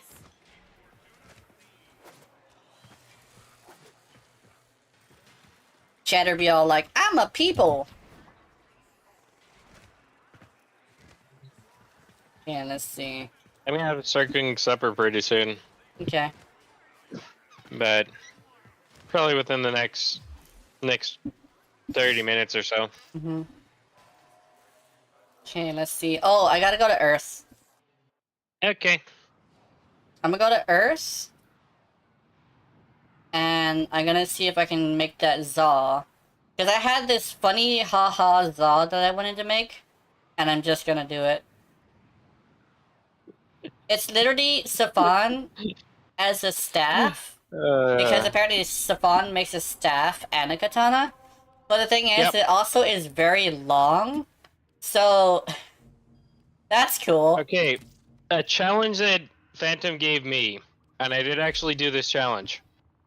Make the worst possible Zaw that you can make. Mm. The worst Now, Zaw I can... there is just one problem.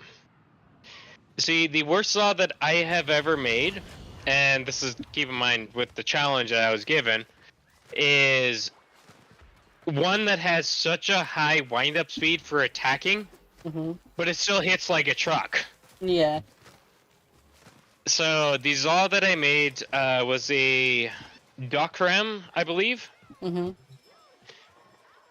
For an initial attack, it's 14 seconds.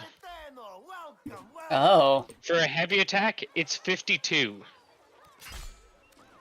They shall work wonderfully. But keep in mind, it one-shots an accolade. Nice. But that's the thing, you have to be able to hit it with the heavy attack, which is 52 seconds. And specifically speaking, part of the challenge was I cannot use Fury or any other attack speed buffing mods. Nor can it be equipped to Gyre because she actually buffs up the speed of her melee weapons. So, yes, if I hit, I get one-shot an accolade. Yeah. Keyword, if I hit. Yeah, let's see. So apparently I start off with like 1,000 heavy attack damage with this motherfucker. No, it's, let me Nice. see. Actually, it looks like it's, let's go to heavy attacks. Why is it saying charge shot? Let me just equip it because I think that's what's happening. Okay. It starts off with 2,256 heavy attack damage. Which I think is okay, but I'm not sure. So now I want to play some more Phantasy Star. Yeah. I want to play Phantasy Star too. I've been actually liking that I game. I do want to also play First Ascendant as well. I'm kind of conflicted between those two right now. Yeah. And it's like, wait, don't get me wrong. First Ascendant, there's a lot of complaints that I have, but I feel they have a good launch pad to make it into a good game. And really, the critiques that I have are kind of more minor critiques. Like, it's not the factor I hate the game or anything. It's just, okay, you guys could probably buff up this area. You could probably buff up the loading sections in this. Like, these are just minor complaints overall. I think it's actually pretty well made, to be completely fair. My biggest complaint, though, is the factor that the weapons are all RNG. Yeah. That is my biggest issue. The thing I like about Warframe is the factor that, you know, you get the Karak, for example, the base Karak, not the Karak Wraith, not the Karak Vandal, not the Karak, the Kuva Karak. You get the Karak base. It's always going to have the same amount of stats. What differentiates the stats is how many stickers you essentially apply to the gun. And yes, this is actually something that is canonical, as Rebecca herself has commonly said. Mods are basically stickers that we put onto weapons and make them do better. That's her words, not mine. So apparently we're putting stickers on our weapons that make it better. It's literally we're modding weapons with the operator's imagination. You're giving me a 1 platinum discount. Seriously, Hawk? I'm like, okay, let's look at today's special. 99%, 99 plat was originally 100 plat. That is not much of a discount, you asshole. Yeah. And those stats suck. Big time. I should probably leave Cetus. Yeah. Okay, re-invite me. Okay. I'm just leaving Cetus. So my guys should probably look into what Zaws has. What? Oh, cool. Daily login. Neural sensors or working reactors.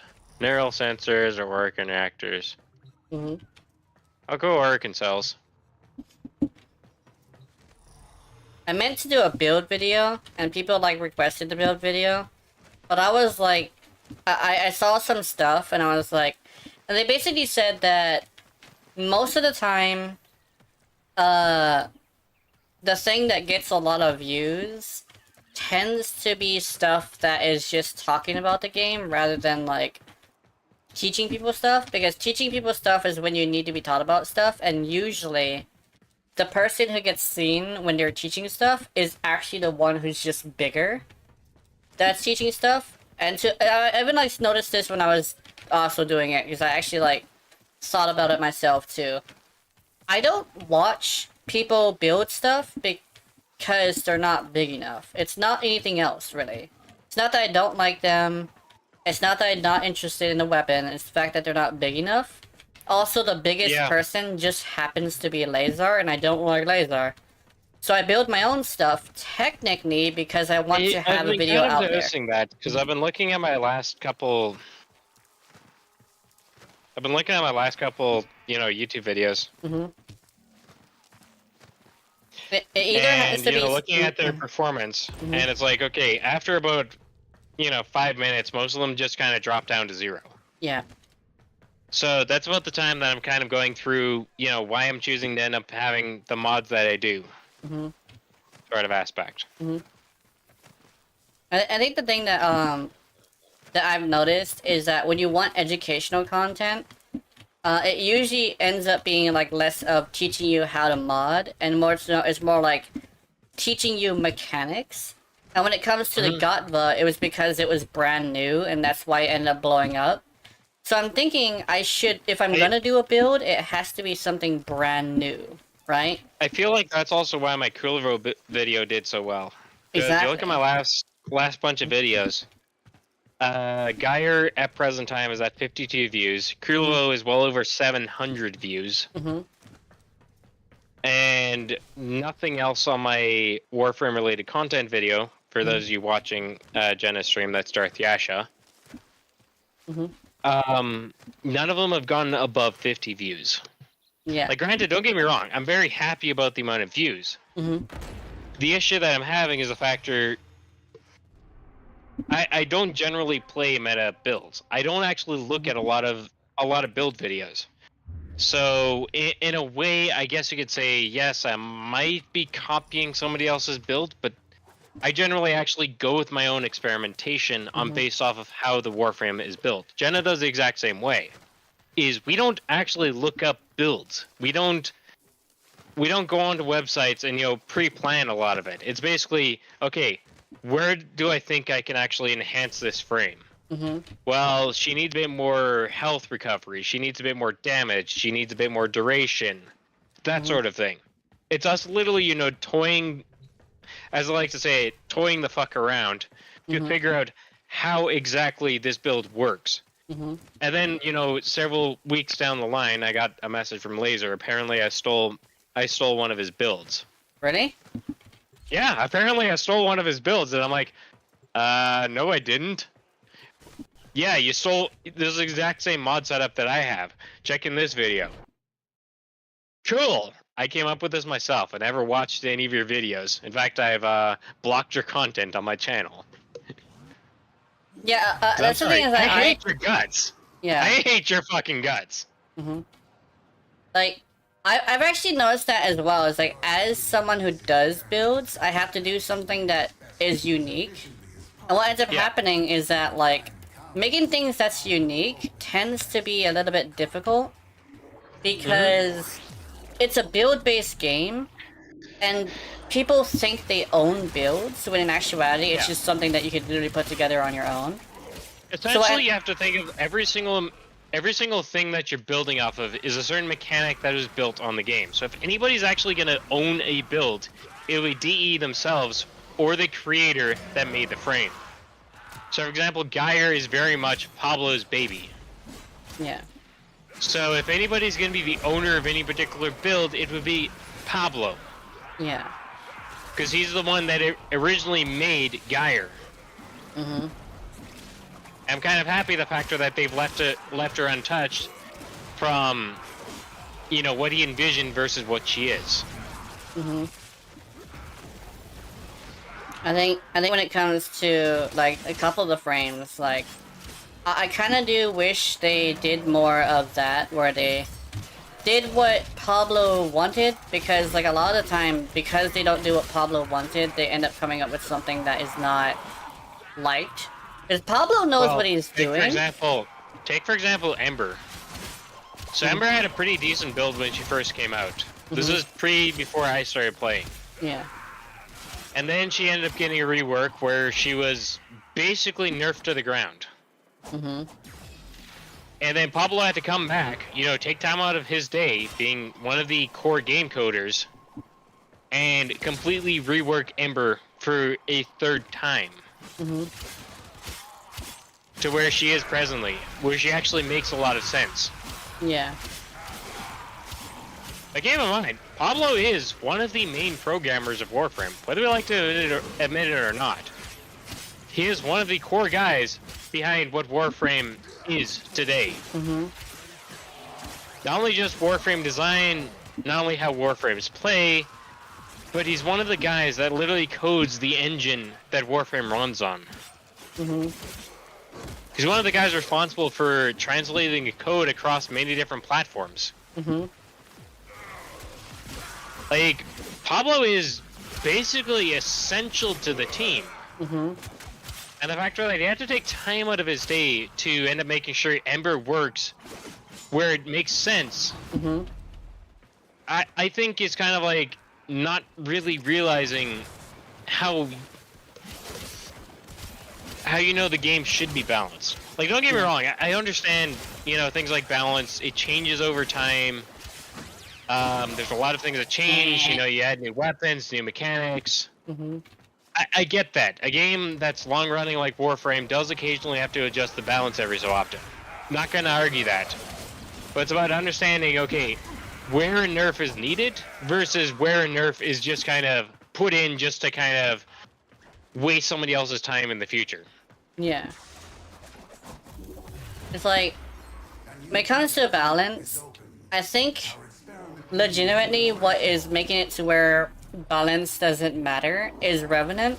And people say, like, that's a really weird way to say it. It's like, technically, think of all the things that Warframe kind of has as, like, a balance issue. And you really think about it like this. Revenant can one-shot if you have 10 viral with enough power strength. Legitimately, he can one-shot anybody that can get attacked by his first ability, if you have 10 viral procs. He can literally become immune to all status effects, including CC. And he literally has this situation where, like he's just so broken that like, the only thing that would make it to where a Warframe could be like considered like overpowered if they're better than that. But it's impossible to be better than Revenant. Technically, Wukong is just simple and easy to use. He's not necessarily better than Revenant. He's just simpler and easier. But Revenant is so powerful that legitimately I believe that balance does not matter anymore. Because Revenant is just that broken. I've even like heard Revenant, like, yeah. Don't get me wrong, I am a Revenant player. But at the same time, I will admit, Revenant's kind of like the god of Warframes. Yeah. Because not only do you have the damage and vulnerability, but you toss on Thrall Pact, and you know, you're getting a buff of, you know, 100 per Thrall. And this is a pure buff. Pure buff of status, pure buff of damage, pure buff of critical chance. Like, pure buff of literally everything that matters. And like when it comes to So crowd it's like, control, okay, my build, for example, is capped at 7. So I can get basically a buff of about 700% of everything. and it's like Let that sink in. and, So it's like, you already have a weapon that has 300% crit. Well, add 700% and you have about 1200 crit chance. You have 1200 crit multiplier.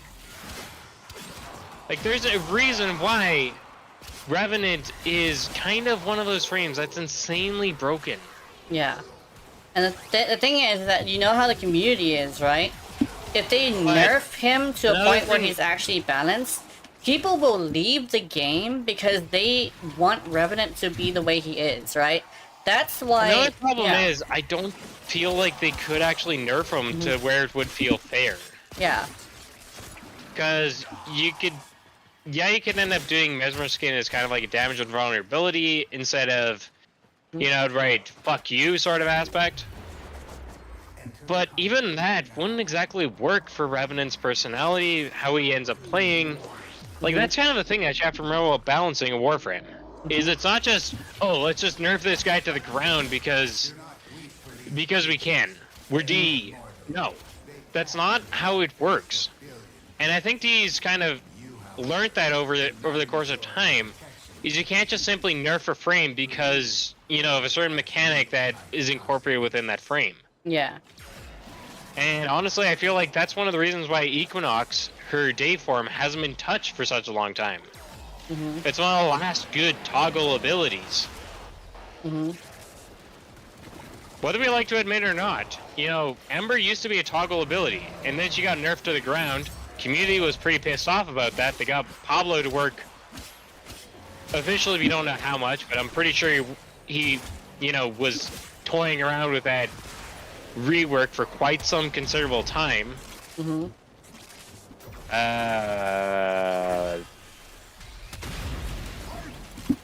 I got 200,000 affinity, focus affinity. Nice. 215,000. Oh, brother. I'm gonna be maxing out Madara then. Or, yeah. The M1, whatever that is. Yeah. Because I think that was what they needed left. Yeah. Anyways, where was I going with this? Sorry, brain fart. Anyways, I feel like Pablo, like I said, worked so hard to actually get her to where she is kind of nerfed, but understandably nerfed. And that's kind of the big balance thing that any game that has a long time fan base that has been around for many years has to end up doing, is knowing where it's okay to nerf, but not completely kill the character that's in the game, or knowing where you need a bit of a rework. And I feel like Warframe has been around long enough so that they've now kind of had that experience of, you know what, maybe we shouldn't have done that crappy rework of Ember, for example. And maybe we shouldn't do a rework of that sort of magnitude.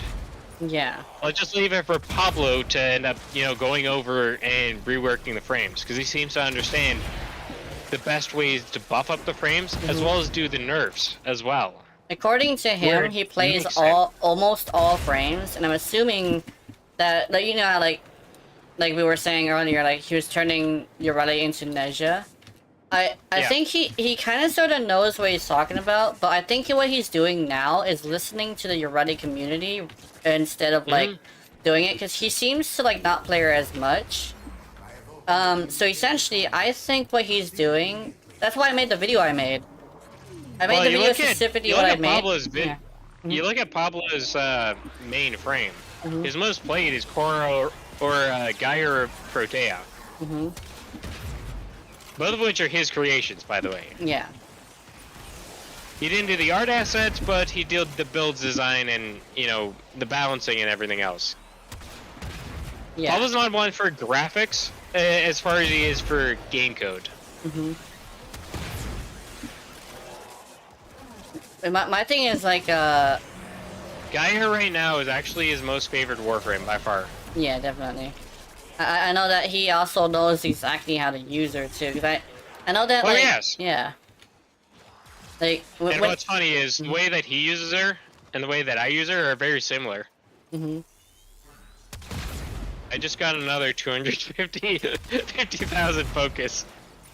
The reason why I made the specific conversation video that I made was actually, believe it or not, I wanted to get Pablo's attention.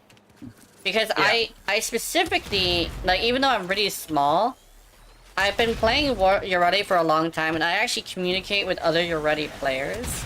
And I know exactly what we're looking for. Because we all, like, I discuss it with each other. Like, whenever they hop on stream, like, even new ones, or, like, ones that, basically, like, they're on Discord sometimes. Like, anyone that shows up and, like, is actually interested in Yoreli, I talk about it with them just to figure out what their ideas are. And I mentioned mine, and I listen to theirs. The 5 things that I mentioned are all things that all of the Yoreli mains I've talked to agree on. Yeah. And it's like, I truly believe that if I were to tell Pablo that, if they were ever to be able to, like, come up and listen, he would be able to do it, because I believe he has the ability to do it. That's why I say, like, it's simple, but it's also, like, it's difficult, because I know how programming is. So I don't want to, like, step on toes, but I know, like, Yoreli mains do not pay attention to more than one weapon, so it's actually beneficial to make it to where instead of having all 3, you appeal to the Yoreli mains who want one weapon, right? Because I have legitimately never seen a single Yoreli main use more than one weapon unless they specifically were using nothing but a very specific setup, right? And what we'd like is answers to questions rather than synergies, right? That's another thing, but that's, like, not me necessarily, not, like, all of us. Like, a lot of us do just want answers to questions, right? Hi, next gen. But, like, I was actually mentioning, like, on the 5 things that we, like, all the ones that I've talked to have agreed on is something that we would like. Modding Mariluna, I don't think she should have the Mariluna mods. No, she shouldn't have the K-Drive mods, she should have Mariluna mods. Or, well, what I mentioned, that somebody else mentioned, was it should be a toggle, where you toggle the mechanic. Because, like, a mod would be okay, but a toggle would be great. A toggle would be really great, actually. I heard from another, someone who isn't necessarily a Yoreli player at all, say that it should be a push and hold one. But I told them straight up, like, don't ever consider, never underestimate people's stupidity. Because as soon as they see that, they're not gonna touch anything else. They will not touch anything else. And that's the thing, is, like, we don't pay attention to more than one thing at a time. So I truly believe, yeah, it's like, I want to use juice on Maradona. Yeah, it's like, some of us do want to have, like, the speed mods. But I say, like, they should have the rollerblades, like I said in the video. but the rollerblades should be affected by speed mods. But Mariluna and the hoverboard should not. I like the idea of there being a toggle. I hate the factor of it being a button hold. Yeah. Because that seems kind of stupid, especially when you're talking about, you know, on a controller. I can understand on a keyboard, Yeah. but a controller, that's quite a bit of real estate that you're taking up. Yeah. Yeah. And that's kind of the thing you have to talk about when you're doing a particular build for a Warframe. Mm-hmm. And on controller, like on Switch, it's not as bad considering Switch has motion control compatibility. So you don't have to really aim using the right joystick. But on others like Xbox, if I'm not mistaken, Xbox doesn't really have motion controls. Yeah. I think the Xbox is the only one that doesn't have motion controls. That's Yeah, because but it's officially Xbox doesn't support motion controls, Yeah, which so I it's find like funny. so it's like Xbox is like and Xbox is probably one of the most popular ones for Warframe just because it's the controllers are Nope. there. You can get a cheap one, but like Nope. Xbox is not the most popular by far. I think it's when you're what I'm saying. using Actually, a controller the lowest. on PC. Yeah. But it's like on controller, there's no motion compatibility, so you can't you have to basically stop aiming if you want to use an ability. Yeah. You have to if you hold, it's gonna be even worse. Mm-hmm. Where you could always set it up and then tap the right bumper to cast. Basically, I was thinking is like either you have like 2 mods, actually like 3 mods technically, but 3 mods each, or you have 3 toggles, where it's like I was thinking like what I was actually considering, and it was on the video, is 3 different vehicles that all change somewhat how change slightly how it works with certain weapons, and the ability to swap weapons, and the ability to add something as you're using Mariluna. So it's like basically like, it's like you can literally just use a different vehicle. It's like we love the street vehicle thing, right? We love it. We also want to be able to be rewarded for using Mariluna, so it's like you add something that you specifically want, right? Where it's just like, oh shit! I just got fucking assassinated by a I'm coming. manic. What could be cool? I forgot that they can do that. I remember that happened to my Urati one time, but she didn't die. Rhino fucking died. I think that's because I didn't have armor screen on. Hold on a minute. There we go. Yeah, I gotcha. Don't worry. Yeah. Let's see. I got 145,000 armor. But yeah, essentially, oh yeah, I think it was your turn. What was it? What I'm thinking, if for this, maybe instead of having mods, considering they'd have to, like, it'd be a similar set, but like, imagine instead of just having like a mods to put in, it's more like the Incarnon like growth tree, where you have like different options, pick one, but there's set ones, so you can build like you can build like, but instead of it being like, oh, you gain more damage, you build a cart. Yeah. You build it kind of like Mario Kart, where it's like you can go full on handling, but with the cost of a little bit of speed and how tanky. You can go full tank and lose speed and a little bit of handling. You can go full speed and not have as much. You just have full mobility, maybe even access to like a triple jump, but you're squishier and it's harder to control in sharp turns. I think the thing is that probably squishier is not a good idea, because when it comes to squishier, no one would choose that because of the damage reduction that she has. So I think the fact that it's a damage reduction is why people usually use it. But essentially, I'm thinking like it should have the means to essentially get to a point where basically it keeps the damage reduction but sacrifices anything like mechanically based. Like you make it to where like it turns, it stops immediately, but also goes as fast as people run, right? Yeah, I mean you can build more into one of the 3 directions, or you can kind of middle ground it. Yeah. It's more like building Mario Karts. Yeah. Where you kind of allocate, like, maybe there's maybe and like maybe at do you get like at certain levels of picking it, so like for example handling, you can get like enough of the handling tree picked, and you get say the ability to like drift around a corner and get a speed boost, or that Yeah. runs enemies over. So I- you you're able to like she like goes to the corner, stops, and then just charges people like or you can like hold down the crouch button and then dash forward to Yeah. it's a short burst of speed that also ragdolls enemies, things like that. Or Yeah. you go full tank and there's a one where you can do like a ground slam that lifts enemies up Yeah. and like levitates them like a Yeah, rhino and the star. ground slam, I think it's in the mechanics. And I was thinking, like, one of the mods that I was actually thinking of, if it were to be like that, or like the toggles, would basically be like you increase the damage. Usually you add mechanics to the board, right? And one of Yeah. them could be like, you know, that stomp that she does makes a little tiny wave. What if the wave was governed by strengths and other things, and also you could enhance it with that mod to a point where you could actually build for stomping? And you know what? Make it a stat stick weapon. Make it a pseudo exalted where she literally stomps and it does like red crits and shit. Because it's a But, different yeah, kind so- of wave, right? Cause I was, yeah, and I was thinking like you could have like the three like three attack like basically based off like the three like main IPS. So you have impact with the ground slam if you go full tankiness. If you build more into handling, you get puncture with the Yeah.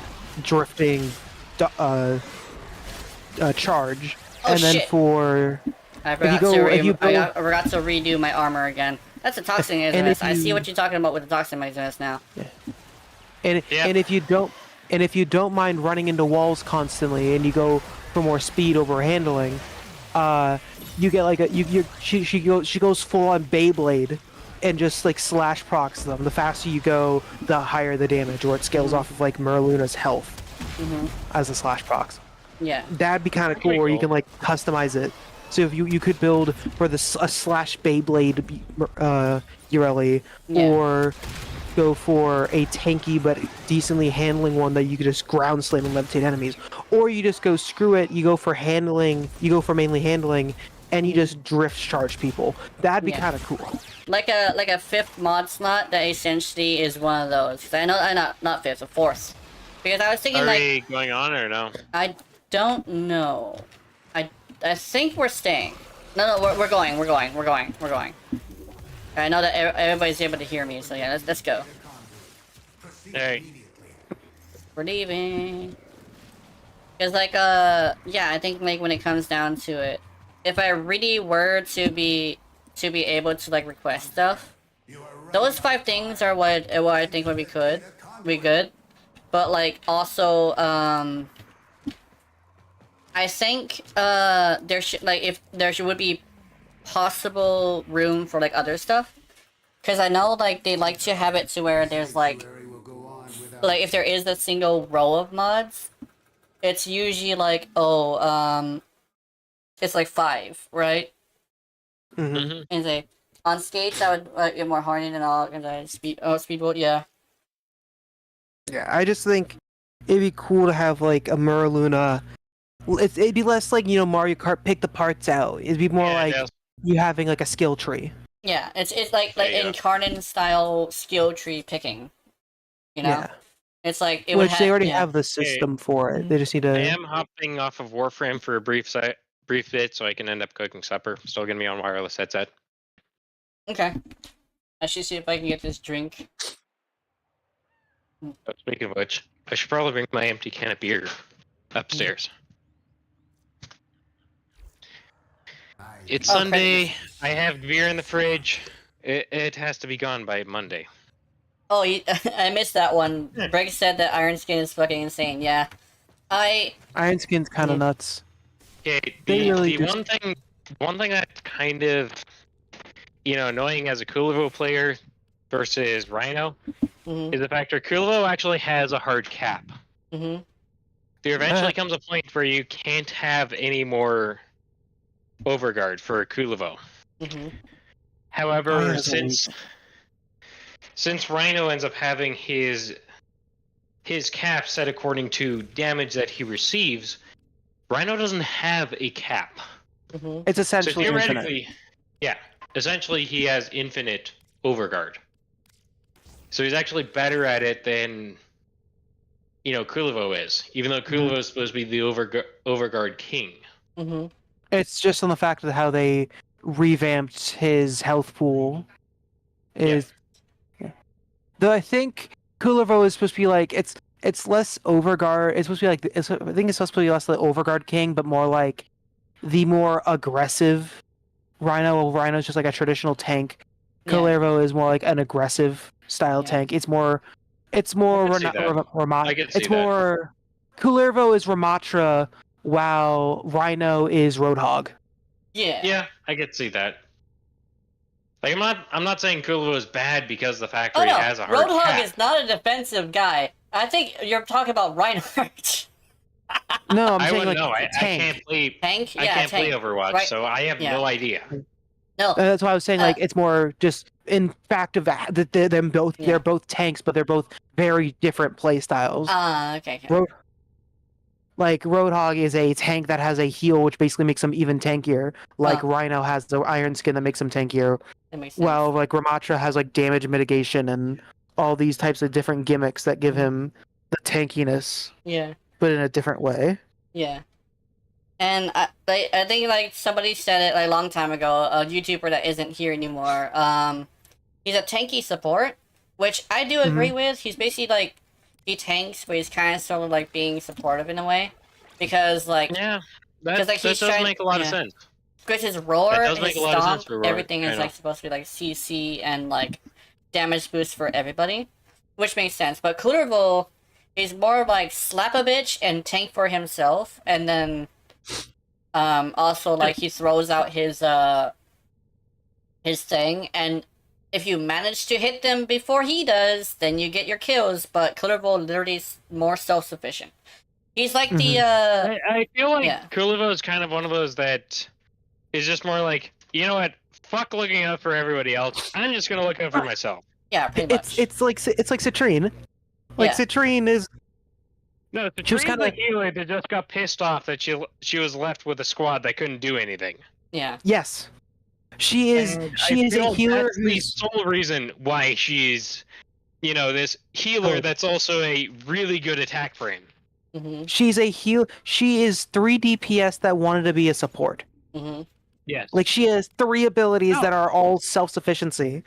They're like she's more like she is a I do a fuck ton of damage. I guess I can heal you too, maybe. You know, I don't even it's think not a top Citrine's melee. that. I Mhm. feel like Citrine is literally that healer, just like, my team fucking sucks. Mhm. You know what? She's I got a mission objective. I'm gonna go do it by myself. Mhm. Fuck them. it's a healer that her point isn't to keep her team's health full. Her purpose is to make sure their health doesn't reach 0, which is two Yeah. very different things. Yeah. There's the keep you alive healer, and then there's the top off healer. Don't I get me would be a wrong, top off healer, but like she yes. is a very good. She is very good at what she does. Mhm. But I don't think she's one that could honestly tank an entire Steel Path mission by herself. No, you gotta know how to use her and also be able to play right. You play around your teammates with her. Mhm. Like Yeah.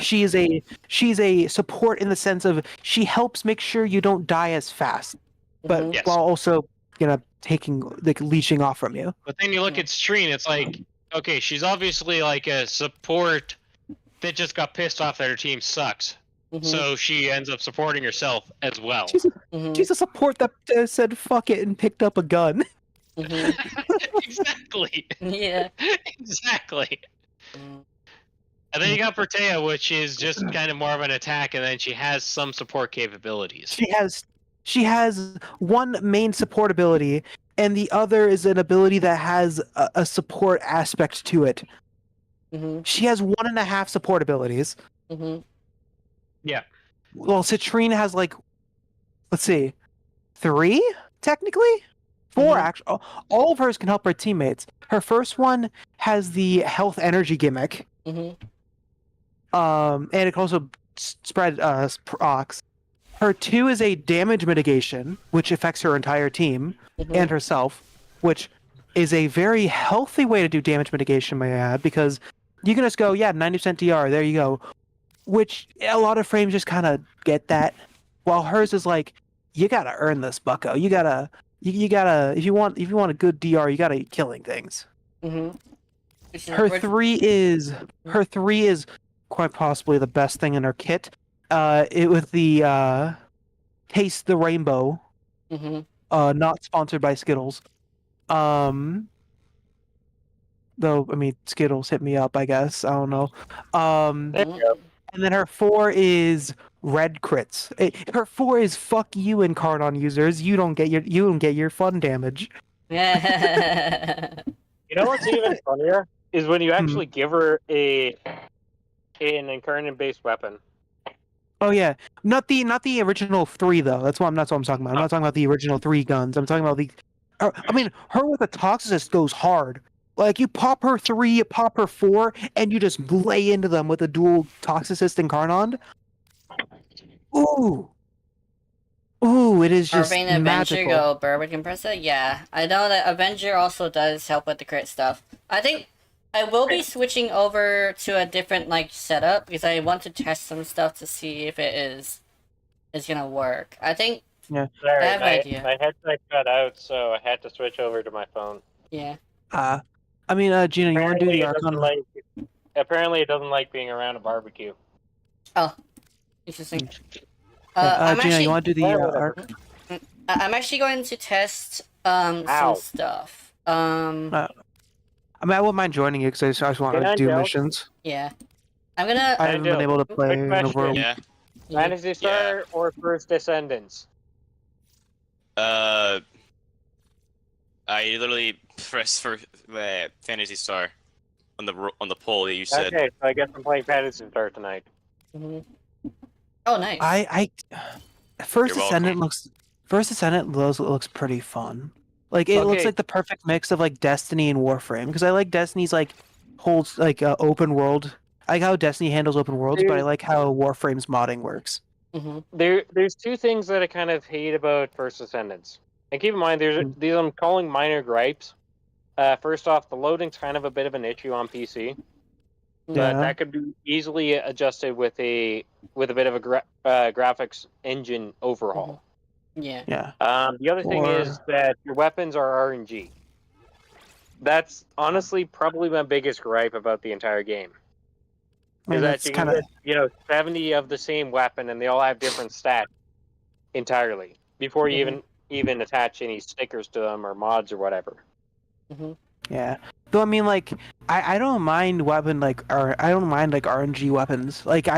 I'm fine with that. It's just for me, I just want a good third person or first person shooter that I could just kind of play. Warframe, Warframe is a perfect game for me because with Citrine I can just shut my brain off and somewhat accomplish a mission.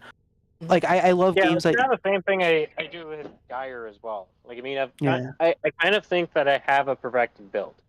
Yes, I don't have Alforge Archons. I don't know if you've seen my video. That's the current build of Geyer that I'm running. And honestly, I think she does very well, assuming I have enough enemies to kill. That's the only thing I have to worry about. Is literally if I don't have 30 enemies to kill, I'm dead. Yeah, my Citrine build is over 200 power strength and just dump efficiency. Well, not dump, but lowest is efficiency and then range and then duration. Yeah. And then I have 2 Tau Forge out of the 5. See. I got 3 just, out of the 5 right now. 1,000 health, 500 armor, 500 energy, and 300 shield. My Citrine can survive Steel Path, and I have weapons that can kill in Steel Path, so I'm set. I know Citrine can survive Steel Path. My build can survive Steel Path. She's actually very easy to make survive Steel Path. Yeah, Citrine is The issue stupid that easy I to have make. is when you end up running into those players that are just completely meta-based, and they see something that's not a Revenant, not a Naros, not a Wukong, and they're like, you can't survive Steel Path, and then you're the one reviving them, and you're like, I have taken 0 damage this entire run. You have taken more damage than my shields have been damaged. My guy, stay next to me. You get 90 DR. You're living for free. And I don't think I have adaptation on. Hold on, do I have adaptation? I can't remember if I have adaptation on or not. My Krita does run adaptation. My Geyer does not. My Citrine doesn't have adaptation on her, and she's still able to survive Steel Path. Like Oh yeah, I know. My Citrine is able to survive Steel Path without adaptation. Yeah, I think the only thing the only other thing is I have Arcane Guardian. That's the only survival thing that I have on mine, and PSF because trying to cast things isn't gonna exactly harm you either way. Yeah, it's like, hey, I have a slot, I may as well make use of it. Yeah, I'm not using that. I'm not going to use that eczema slot for anything else. And also, it helps for when I have it helps when, it helps against enemies that are annoying, like Blitz or frickin' grapple bitches. I don't like them. I don't. I don't think anybody really likes the Scorpions, to be completely honest. Yeah, it just makes the game. It just makes the game so you could just kind of turn your brain. I could just turn my brain off, play Citrine. But I also have frickin' who is it that I had like really good tankiness on? Baruch. Like Baruch, Citrine, they're so easy to build to be tanky.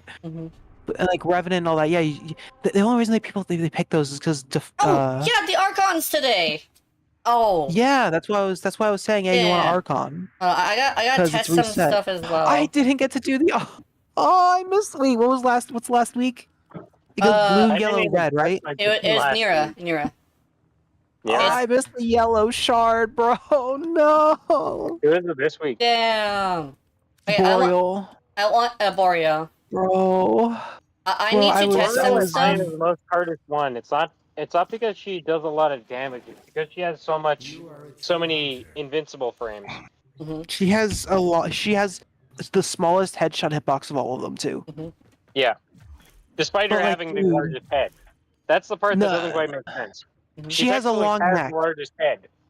But it's really thin. But Boreal is a wide headshot hitbox, and they don't move up and down a lot, so you don't have to worry about that. The y axis width. You have to worry about the x axis. But like, dude, wait, hold on. Might even need a blue towel. I need a blue towel. Yakudo said that heat is probably not the elements I want to go for the compressor, so I'm testing new elements with the compressor. Because I still honestly believe Toxin's going to be the best one for you because of how it. Yeah, I'm gonna be testing a few of them. I think it's going to be very beneficial for the compressor. Yeah, I'm gonna go test 2 different setups. And I think the 2 different setups will be tested probably with Yorelli, honestly. But I will also be testing like something very specific as well. So I'm thinking, yeah, I go with my build heat because of multi-shot. Yeah, I think we'll definitely be able to test it, and I also think I do have to wait for you guys to load as well. Yeah, I mean, if you. Okay, let me see. Yeah. That's one of the things that I honestly love the most about Warframe is the fact that this is a game that honestly makes you think a lot about many different aspects of the build process. Like, it's not like this is best all the time. No, you literally have to think on your feet.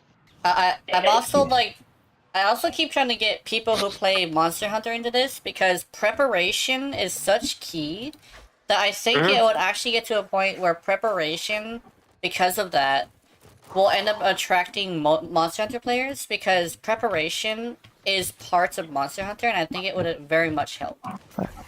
Preparation is the entire. It's like the entire gameplay. It's like the entire gameplay of Monster Hunter. You could go in and guns blazing, but you can if you have good enough skill, you can beat any monster with any amount of any weapon for the most part. Yeah. But here's kind of the thing that you have to remember about Monster Hunter. And I love the way the creator ended up. So the creator of Monster Hunter, the lead producer, was interviewed in Monster Hunter 4U. And I like the way that he described it, because a lot of people were pretty mad that there wasn't one one particular armor set that was the best of the best. Mm-hmm. And he's like, you have to build based on each scenario. So, for example, whether you want to do charge blade, whether you want to do insect blade, whether you want to do dual blades, whether you want to do you kind of have to take into consideration that there's many different ways to end up using a particular weapon to benefit your particular playstyle. Mm-hmm. That's the thing that I think makes Monster Hunter such a pretty good game, is because it challenges you to think, okay, these are all the things that are going to benefit me in this particular playstyle. Mm-hmm. And preparation is always key, because you don't have a literal unlimited amount of potions to end up using in a fight. You have 10. Like, that's one of the things that Monster Hunter that kind of annoys me with, let's say, Elden Ring or Dark Souls, is that the game's not hard because it can be hard. It's hard because you have to balance all of these items. And you have to... Like, Monster Hunter Challenge seems a lot different than, let's say, a Dark Souls challenge. In my personal opinion. Yeah, And it's like, to be honest, I kind of prefer Monster Hunter's approach versus, Dark...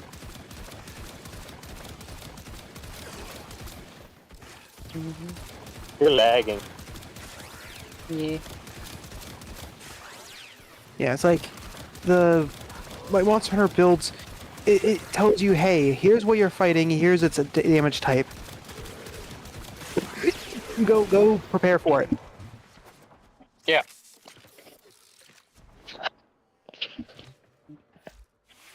Let me see if I can Warframe is take out my similar drone. because it's Warframe is similar where it's like, hey, here's the faction you're fighting. Here's the objective. Go plan. Yeah.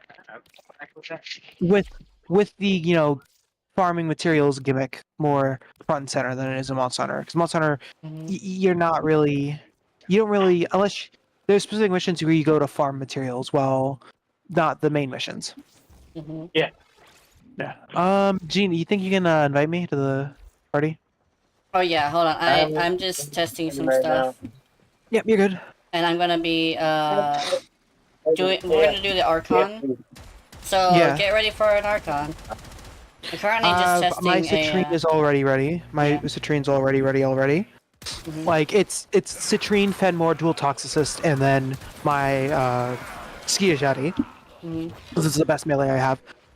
Man, I want to get it. I want to make a good gunblade, but I don't, or just use glaive, because glaive just looks like so much fun to just mindlessly throw and then hit the right joystick and everything dies. Mm-hmm. Wait, Like, so you that's mean just I'm not the only Skyjati user? I feel No, offended. I use the Skiajati. I use the Skiajati because I have a frickin' ribbon for it that makes it guarantee yellow crit. Well, Like, to without- be fair, it is actually a pretty beefy weapon. I know I make fun of you a lot of the time, Ninetales, but I did end up using it for 3 years myself. So, Yeah, I mean, like, my Skiajati at base, it's 108% crit chance Mm-hmm. with 3 times crit damage multiplier. Like, this thing's a crit. This thing is a slashing machine. I probably need to build it better, but I build this thing for slash procs. But I'll be right back, it's guys. more of a filler weapon right now than anything. Yeah. Because I want a gunblade that I can just pull out and just nuke something. I want frickin' what's it called? What's the one you get from Rhino or from Jackal? Stropha. I want a Stropa. I want a good Stropa that can just nuke something. I want to just be able to go, like, the what's it with the little dudes during the Archon hunts, the Veils, the Deacons. I want to see the. I want to walk up to a Deacon where it's like, ooh, look at me, I'm all powerful, and I just freaking shoot the. I just shoot the things that's tethered to, pull out the Stropa, and just dink it. Just pull out the Stropa, hop. Okay. From what I have tested, my original build seems to be best for what I want it for. Because I tried the status thing, but apparently all statuses work the same. Except for Slash. Slash works different. So this is essentially a direct damage weapon. So you have to build it like a direct damage weapon. Yeah. But like Stropha seems like fun. Like those types of weapons are just kind of fun to me. I like the melee weapons that are just kind of gimmicky. Mhm. Like, I have a glaive I have a glaive. I have a war I need to build out. Do damage to something. So let's go here. And I think I want to try something with my compressor, actually. I want to try doing a funny haha. Let's see.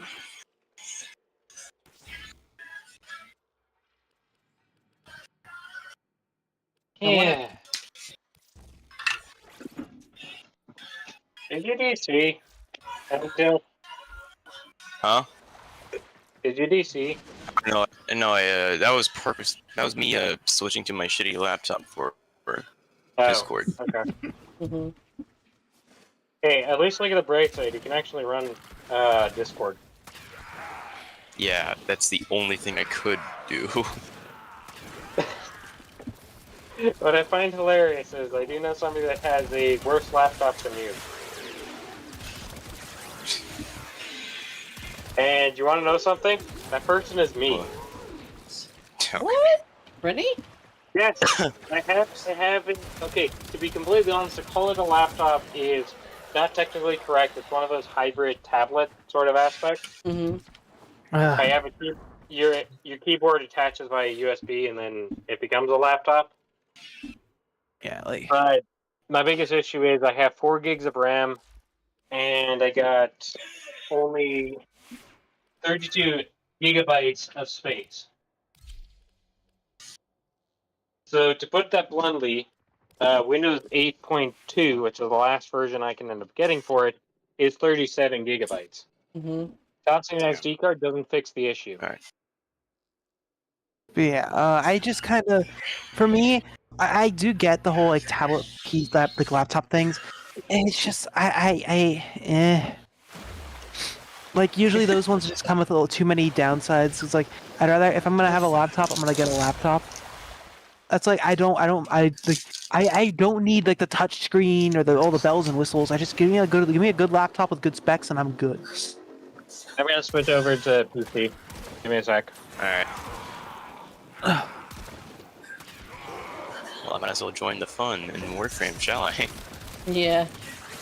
I'll be able to pick you up for the Archon hunt, actually. But I am gonna take my viewers there first, like I always do. Because currently they are technically the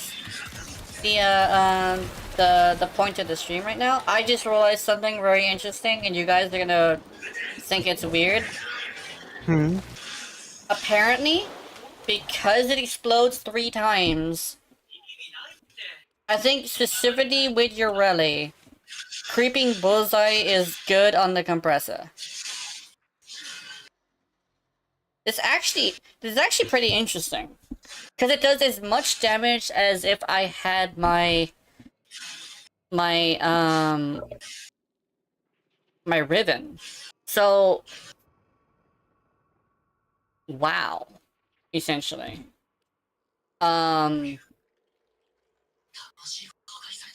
That is actually quite interesting. Hold on. My brain has exploded with ideas. Let's see. Do I need Hornet Strike? I don't think I need Hornet Strike. Let's take it off. There we go. So I don't need Hornet Strike, so let's put this instead. So let's finally get the final test, and I'll get you guys in here. The final actual test. Oh, I have only 5 Manic Bombards, so I must have forgotten one. Here, let's see. Up. Whoa! Nice. I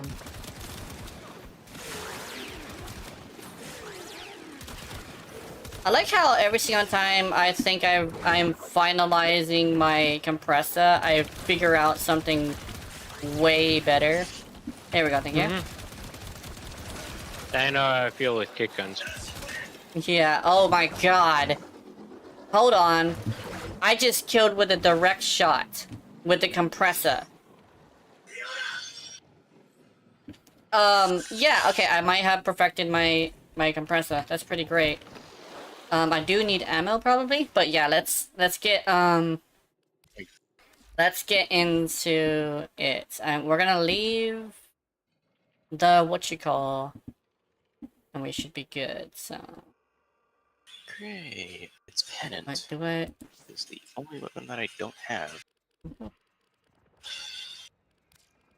So why are you putting crit on there? And I'm like, it hits multiple times. Oh yeah, Brig, see if you can leave before I leave, so I don't like cause your system any issues. That happens sometimes. And then we'll do the final mission of the day, which will be Mr. Boreal. I'll be bringing my motherfucking compressor because this thing is crazy. And I'll swap over to bringing you guys in the Discord as well. We definitely should get next gen Ninetales and Yakudos in here at the same time, but first is viewers. Empowered is a scam where I get flare. So the reason why Empowered is actually good, well, not Empowered, the reason why Empowered is not good is actually due to the fact that you need a Bane mod in order to actually make it work. So it would be best to essentially get a Bane mod, because the Bane mod actually affects that. So that's basically probably why your Empowered build isn't working. Oh yeah, let me see if I can get you all in here. Let's do Brig. Oh. First come, first nya. Okay, let's see. Invite. I want Header. And Gyakos is here. I think I should see if I can get you guys in here next time, because I think right now I'll do the viewers and I'll pick you guys up and I can continue. Oh, good. Yep. All right. Mobile defense. Oh, oops. Hold on. Let me. Sorry, my bad. I accidentally grabbed the bitch. Invite again. It's not working. It don't even do. Make 25 damage in my nearly no mod. Yeah. So I think you probably would want to go away from using Empowered, because Empowered works kinda, but also doesn't work on bosses. So essentially it does a lot of damage, but to regular units, so you don't actually want to use it on your rally. It's based on statuses, and it actually doesn't show you the number, which is interesting. I give them my place because I need to get a Deimos, yeah. Oh, you give them my place. So basically you're saying that you're gonna go do Deimos and then... Okay, I see. So Brig and me will be doing some stuff. I also got a ticket because Warframe knows today is technically my Friday was my payday. So what ended up happening is, like, now I have a fucking ticket that I want to spend really badly. When Empowered, it makes no sense to me. Yeah, it does. What you want is to basically make the status chance all the way up to at least 100. You literally just build nothing but status chance instead of damage, and that's it. But honestly, I think Empowered is probably better on like a bullet hose or a shotgun.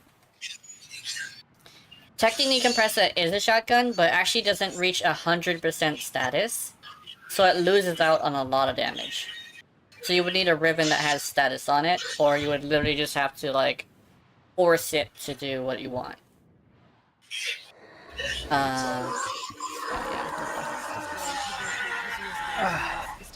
What did I get back to? Why'd I get back to the screams of the damned? I don't know. Motherfucker was like, yeah. Don't mind me, I'm just living in the endless void right next to hell. Meanwhile, Motherfucker in the I don't know purgatory. why, but I'm listening to Wiggles music in my brain. Wiggles. Wiggle. Child moment. Oh, Having a child Motherfucking moment. vote. You know you've been watching Wiggles too much with your daughter. when you're literally just, you know, hearing it in your head and you're not even listening to music. Yeah. You just hear brain idols are just fruit sounds. Yeah. That's all I can do. That's all I can do without Gina getting copyright claimed. Pretty much. I think, yeah, definitely don't want to get me copyright struck. I think the thing is, like, copyright is not that bad if I'm not making money off of it. But as soon as I get to a point where I get a 500 subscribers, definitely I would want to stop using anime music. It depends, honestly, on the type of people that have the copyright. Yeah, I know that anime music is not as bad, especially when it already has, like, people doing covers. But whenever it's something like personal stuff or Nintendo, oh my god, Nintendo is scary. Like, here's the thing. People say, oh, they fucked around and found out. No, you fucked around and you already knew. Don't fuck with Nintendo. Nintendo is scary. Nintendo is the boogeyman. You don't fuck with the boogeyman. It's not like Billy and Mandy where he's not able to do anything because he's off his rocker. No, Nintendo's scary. Don't fuck with Nintendo. Don't do it. That's actually why I don't actually stream like Nintendo specific games. Cause I know technically Mario Galaxy allows music, but still, like, Nintendo, like, that's because, like, it has a different developer. When the developer is specifically Nintendo, do not touch their music at all. They will destroy everything. Oh my god! This compressor is nuts! Wait, anyway, yeah, it's like... If it's included in game, Nintendo's not too bad. Yeah.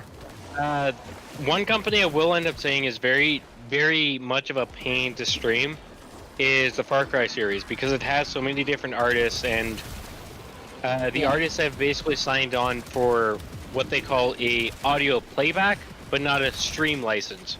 Yeah. So you'll have the individual artists come and attack you because of that simple factor. Yeah. And that's why people have the yeah. I was streaming Far Cry 6, or no, Far Cry 5, and I ended up running into this big issue where I had a bunch of artists try and sue me for, you know, using their music. I'm like, it appears in game. So what I basically had to do is mute all music. I can't listen to anything while I'm driving around. I'm like, that's kind of the biggest thing. Yeah. Like, I usually mute all music just because I technically meditate when I am playing. Which is why sometimes I'll be quiet, and like I said in the video that I made before, I'm not seeing the screen. I don't actually see the screen. I literally just experience my hands doing things, and the screen literally I don't see the screen. I'm seeing what's in my head. That's basically like why I say like Urati benefits like people who are lazy as fuck, who know how to like know how to prepare for things, basically, right? Because she's also more of a survival frame as well. Is this an enemy? I don't think it is. Oh, there's dogs. I want to destroy these dogs. Bad dogs. Not being destroyed. Oh, there's a Necros here. I get it. There's a Necros here. Okay. My brain kind of sort of didn't realize it either. And keep in mind, my brain tells me there's a car behind me when I'm about to get hit by a car. So the fact that my brain didn't know there was a Necros here is kind of... like, I didn't even notice anything that was going on in the game. Also, there's a little bit of a lag thing. That's because, there's no fucks with everyone? Yeah, Nintendo does. Nintendo does fuck with everybody. Yeah, not lazy. Proceeds to play 400 duration Octavia. Yeah. It's less of lazy and more like laid back. Because we do get excited. It's just that we're not like super like agitated style excited. It's more, it's actually how surfing goes. You gotta like go with the flow, and the flow will take you to exciting places. You don't ever want to force yourself onto a wave. Never do that shit if you decide to practice surfing. Never force yourself onto a wave. That shit will drown you real quick. And you'll learn real quick once you swallow a bunch of seawater that usually tastes like actually, it's been a long time since I accidentally sucked up salt water, so it's it just tastes like it tastes like briar, basically. I think I only had salt butter once. The time that I was in Vancouver. Yeah. I haven't gone to the beach in a long time, but I do know like I've actually met a bunch of people who do surf, and they basically say straight up, it's not that we're super chill, it's the fact that it's a different kind of excitement. Yeah. The wave takes us somewhere exciting, and we just go along with the flow. That's why I say, like, whenever you want to get really good with your rally, essentially just relax. Don't, like, force things to happen, and that should help you out. When you force things to happen, nothing will happen, right? Well, if you force things to happen, bad things will happen. That's the best way to say it. Yes. To What be is honest, Peanut Gallery doing in the background? He's Peanut! watching anime. Oh, okay. Okay, sorry. Hold on, I have an idea. I turned you up earlier, so I think I should turn you down again. Just in case Peanut Gallery decides to throw peanuts. Let's put you on 50%. That's what I did last time. Oh, if you guys don't know who Peanut Gallery is, it's essentially Ninetales' brother, and he says really fucked up shit, because he's technically doing his own thing in the same room, so... So, yeah. That's why I have to make sure he doesn't, like, say anything stupid. Keep in mind, if you do hear him say the N-word, he is Popolo, so he gets to say that. Just mute me at this point. I'm just saying that for the audience, because the algorithm can't hear him. But technically the audience can. As soon as the algorithm picks him up, it's gonna fuck with me. Azul's project is consuming huge amounts of cryotic. Extract it before Narmer can. Occult deflower. That's not great. I know what you're referencing, motherfucker. You get out of here with that shit. I'm not in that mood right now, sir. Oh, sir. Huh? Oh, he left. He saw you're ready and fucked off. Classic Wukong. I just have to make sure I don't touch my operator mode, because yes. But did you see? Oh. Bro, everyone is leaving? Yeah, it's because they see me. They see me and they're upset about it. This is basically what happens when you play with a Urali. They really do not like seeing me. So essentially we're basically on our own until somebody shows up. So we just gotta keep it alive. Necros thing sounds good though. Necros is really good at this. Oh, wait a minute. Oh, did he have connection issues? Oh, he had connection issues because he's back again. That's cool. The cat came back the very next day. Yeah. That he was a goner. Yeah. Okay. Here we go. Yay, that mag ended up coming back. That's good. He just had connection issues. That's fine. My ping is set to a maximum of 300, so I know that he's not suffering from 300 ping. Might be suffering from 250 though. Keep in mind, 250 ping is around the ping that your Rally does run into issues that are ping based. So ping, like most of her bugs that she has right now are ping based bugs, except for the ones that I'm most worried about, which is the one where the operator and the person that runs away from the mission will take your Rally with them once you leave her. I literally just call it the kidnapping bug at this point, because the divorce bug is no longer an issue. Like, legitimately, they even said, like, exactly the word for word what I said it was, so they were actually paying attention to it. Which means, there is a motherfucker who pays attention to my videos in DE. I love that. Because I didn't report that. It just was something that I made a video about. And they solved it. I blame Pablo. He tends to look at a lot of not so popular YouTubers. That's good, because most of the not so popular ones have opinions that are popular amongst their community, but they also play non-popular frames. Well, so, like, legitimately, that's why. Pablo. Yeah. I'm gonna go quote Pablo on this because he's talked a bit about it on Twitter. And this is why I'm like I blame Pablo for this. What? Is Pablo prefers the opinions of those that don't matter, because it's those that quote unquote don't matter that end up having the brilliant ideas on how to actually make the game better. Yeah. As opposed to that those that are already content creators and actually making money off of it, they're just there to basically make a quick buck. Yeah.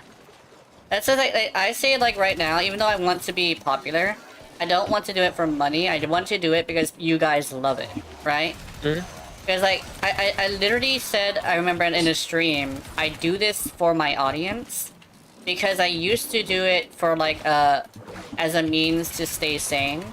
But I realized that just like your rally, I feel hatred if somebody talks bad about my audience, because I seem to have the same love for your rally as I do for the audience.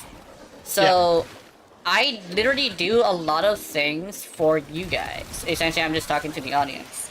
So essentially, like, that's a better kind of content creator because I do what you guys want. That's why I ask you guys' opinions on my channel.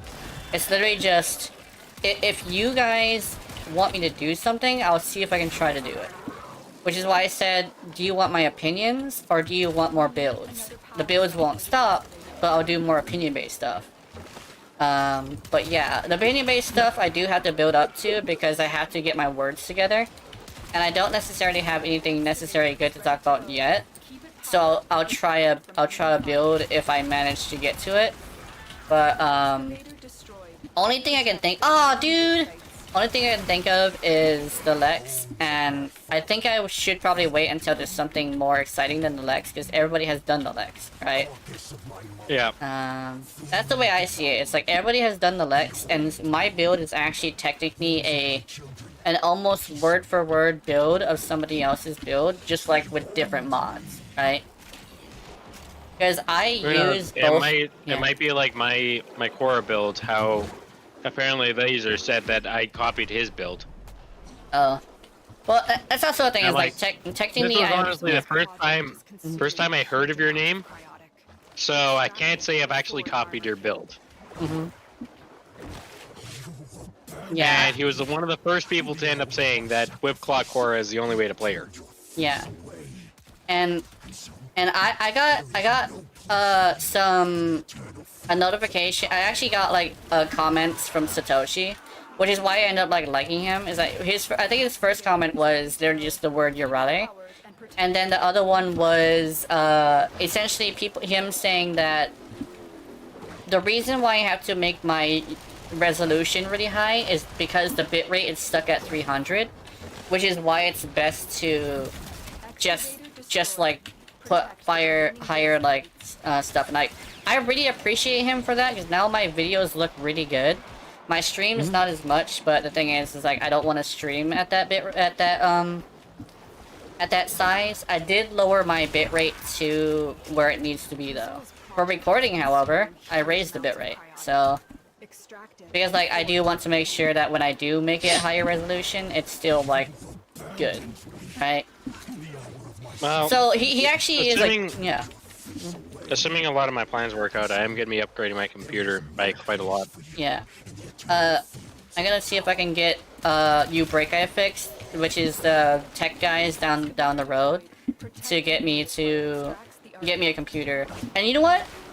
To really say this like straight up, if I were to have a tech-based sponsorship, you Break Eye Fix could literally just like give me stuff and I wouldn't even need money, and I would vouch for them a lot, because they are good at what they do. They're better than Geek Squad. It depends on your location. Yeah. See, the guys that we have here in Edmonton, Alberta, Canada, they're fucking tools. Yeah. I like. You don't know the difference between a PC to a Nintendo Switch to a PS5 to a PS4. Like, I could literally put labels in front of them, and they would not be able to actually decide what is what. Mm-hmm. According to them, a Joy-Con can work for a PS5. Yeah. And I'm like, well, technicalities, yes, it can. Mm-hmm. To some retrospects, because it's a Bluetooth controller. Yeah. You wanna know how I could tell, by the way? Here's how you tell a tech shop is a good shop. You look in the back, and behind a thin wooden wall is a bunch of dudes who look like fucking nerds. When you take a big whiff, you smell dude, right? It smells like dude, and it just has a bunch of dudes in the back. It's fully AC'd, by the way, and they're just doing tech things to a point, like all in a circle. You know you're in a great spot, because those are tech dudes, not tech Honestly, guys, right? That's one of the things that kind of annoys me with tech repair shops is a lot of the time, a lot of your repairs happen behind closed doors. Yeah. Like, If I was to actually bring Crucius Repair, or Crucius Hub as I'm calling that line of business, to like the global markets, I go on a non-open door or non-closed door based policy. In other words, you come to the front desk, you can look behind. There's no walls blocking any access or anything like that. You can literally walk up to the desk where your repair is being done. And if you say that you can do the repair, okay, here's a desk, here's all the tools, here's the part, have fun, see ya. Because I'm honestly tired of those people that are like, oh, you don't know what you're talking about. I'm sorry, I have a lot more experience than you. No, you don't. These things are made this particular way. Excuse me. Yes, I know. I burped while I was talking. I'm sorry. It's fine. I don't know. I have a lot of practice with that. You're like, oh my god, dude, guess what? Brah. Anyway, guess what?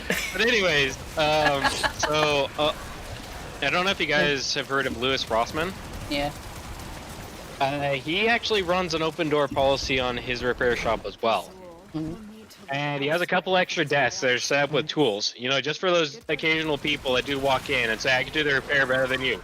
Okay, here's the part, here's the tools. Have fun, see ya. If you have any questions, I'm just at this desk right over here. Yeah.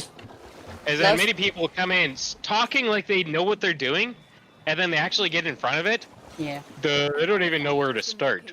Yeah. It's like, can he train me to repair? I think like the thing is that I don't necessarily understand like tech stuff, mostly because I have this thing where I don't recognize like letters or anything. I recognize basically like contrast and patterns. Basically, I'm a visual person. So you would have to literally show me this shit. And well, but I would never know what it's called. That's one of the reasons why on my main channel, I do want to end up doing a PC building series. Yeah. So therefore I can actually visually teach you on, okay, here's some of the things that I recommend, because I made a Google document that I don't know if you've checked out. Yeah. But it provides a lot of stuff that I've learned over the years. Yeah. From my personal fuck-ups over the years. Trust me, I've made a lot of them, despite the fact that I've made over 700 client systems. I've made a lot of problems over the years. Yeah. But to end up saying that, oh, you're immune from screwing up, is not something that's actually true. No, you're gonna screw up. You're gonna end up making mistakes. This is just something that you kind of have to have a certain process, so therefore you can identify your screw-ups before the customer actually knows about it. Yeah, yeah. You never. So there's been many times where I'm literally just putting it in the box, and I'm like, you know what? I'm gonna take off the cover and double check my screws again on the motherboard, and I missed one right in front of my face. Fuck. Yeah. I think you're literally boxing the thing up, and they're like, I missed a screw. So you're putting that last screw in, you're just double checking all the SATA cables, and you're like, okay, good. We're all good to go. Yeah. I think the one thing I learned, actually, I learned this from Asmongold, actually. Never worry about a problem that doesn't affect you. But here's the thing, as somebody who plays video games, for one, as somebody who's on SSI, as someone who's on Section 8, as someone who lives in Hawaii, a lot of shit affects me. So, that's why I'm worried all the time. Like, I'm not worried about anything that doesn't affect me, but I'm a gamer who focuses on Yoreli. I'm basically a movement-based, like, skill-based character that isn't very popular, so I'm affected by that. My computer is shit. I'm on an island, so everything that happens here, I fucking have problems with. And then you have, you keep on lagging. Yeah.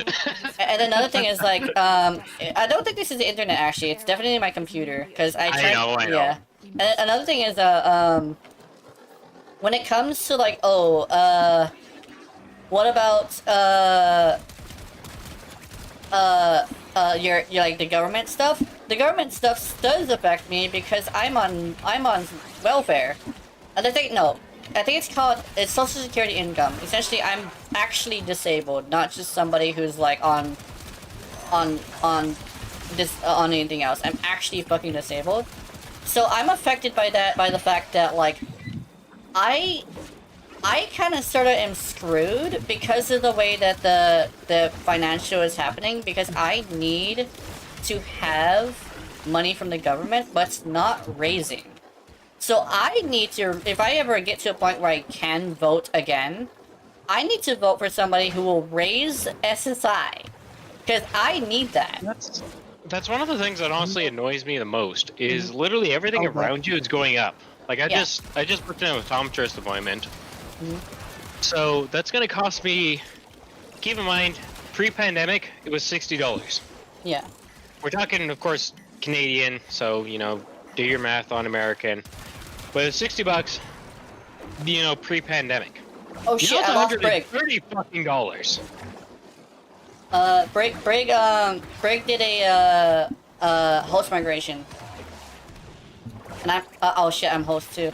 So, yeah, I have to get Brig back in here, but I think I can have all you guys in here, unless Brig manages to do it with the randoms, because currently, oh, Brig's not able to do it. Also, we have a level 14 Hildren. Oh my goodness. I trust the level 14 Hildren, but not as much as I do this Chroma. The Chroma might be able to one-shot it though, and we won't have to deal with it.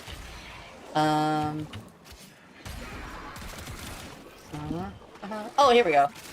Everybody's here. Boreal is here. Strike fast. Use cover. And Oh, I'm actually doing, like, actual, like, visual damage. That's cool. But I do want to take care of goons rather than the actual Boreal, so... No way. Just fucking... Oh, wait, no, okay. Somebody is just, like, not hitting him. Okay. Let's see. Oh, shit. Oh. Phew. I can give him viral procs. That's cool. Oh, here we go. Can I hit them like this? Oh, God. Oh, I need direct damage. But yeah, for a lot of people that do get into building PCs, the two biggest pieces of advice that I can honestly end up giving you is don't get a case that's going to just fit your system. Expect it to end up doing upgrades. Get a bigger case than what you need. Power supply is another thing that I see a lot of newbie people end up cheaping out on, and this is not something you should cheap out on. Your biggest kind of guide is going based off what your GPU that you plan to use is going to end up using. So, for example, the one that I'm going to be looking at for my next build is going to be using 850 watts. That's its recommended. So that includes CPU, that includes motherboard, that includes one hard drive, and also the GPU. That's what that includes. So you toss more than one hard drive, you're going to be using more power. Now, what I always recommend to a lot of people, and I've always run this practice every single time that I've built a computer, is over-engineer what you need for a power supply today. Expect to end up doing upgrades later. Because trust me, power supplies are a bit of a pain in the ass to swap out and then put a new one. Yeah. Also, Brig has some interesting information. L Chroma, because Chroma did not one-shot. Hee hee ha. Poor Chroma! Motherfucker did not one-shot. He's the one-shot frame and he did not one-shot. Wait a minute. I want to go with Hildren because these guys are going over there. I want to make sure Hildren's okay. Wait. Okay, no mind. He's going with Hildren. Alright, I'm coming. I'm going with... Is Rhino. Rhino I'm going with. Let's go, Rhino! I'm so hungry. Rhino is supposed to be, like, the protector, too. According to, like, lore, or, like, the side lore, like, side stories, he was the one taking care of Valkyrie because he was the one that could handle her fits, because her fits were always violent. So, the fact that he would literally cast Iron Skin and then, like, kind of sort of just take it and then hug her afterwards is super fucking wholesome. Like, you would think he would, like, be a big, giant monster, but he's a chill dude, at least for the Warframes and the Operators, I guess. I think Operators he's also pretty chill with. He's literally just Daddy Rhino. Let's see. I do like Daddy Rhino because, you know, I just imagine, like, he's super wholesome, but he just, like, has to protect. If anything, I think, Valkyrie is a perfect match for him. I think he also technically deals with mag, so I think he just happens to have a thing for angry women and calming them down and then hugging afterwards. It seems to be his thing. He is the teddy bear. Canonically speaking, Rhino is the only frame that Mag did not kill. Yeah. And could not kill. Yeah. There's the other point. Yeah. Yeah, like Rhino would literally just take Mag's bullshit and just be all like, "Are you okay, honey?" It's like, "Yes, I am. But how are you so tanky?" It's like, "Oh, it's just how I use. Just like how you are just an angry woman. Well, I protect." It's like, okay, it's like, oh. Proceeds to beat his ass again because cringe, but you know. Cringe is illegal, by the way, in the internet. Never cringe. Never make cringe, basically. What is happening? Rhino. Should I go? I think Rhino would like me to go over there. Oh, no, never mind, we're good. Let's go, Chroma. Like, you can see the difference between us and the other group, because Rhino did well. Actually, no. Wait a minute. I just realized something. I think I'm doing better than everybody else in here. I don't think that's a good thing. Because I'm with super, super hardcore, like, sweat frames, right? So, that's... I mean, damage increasing frames and a support. Like, an actual support.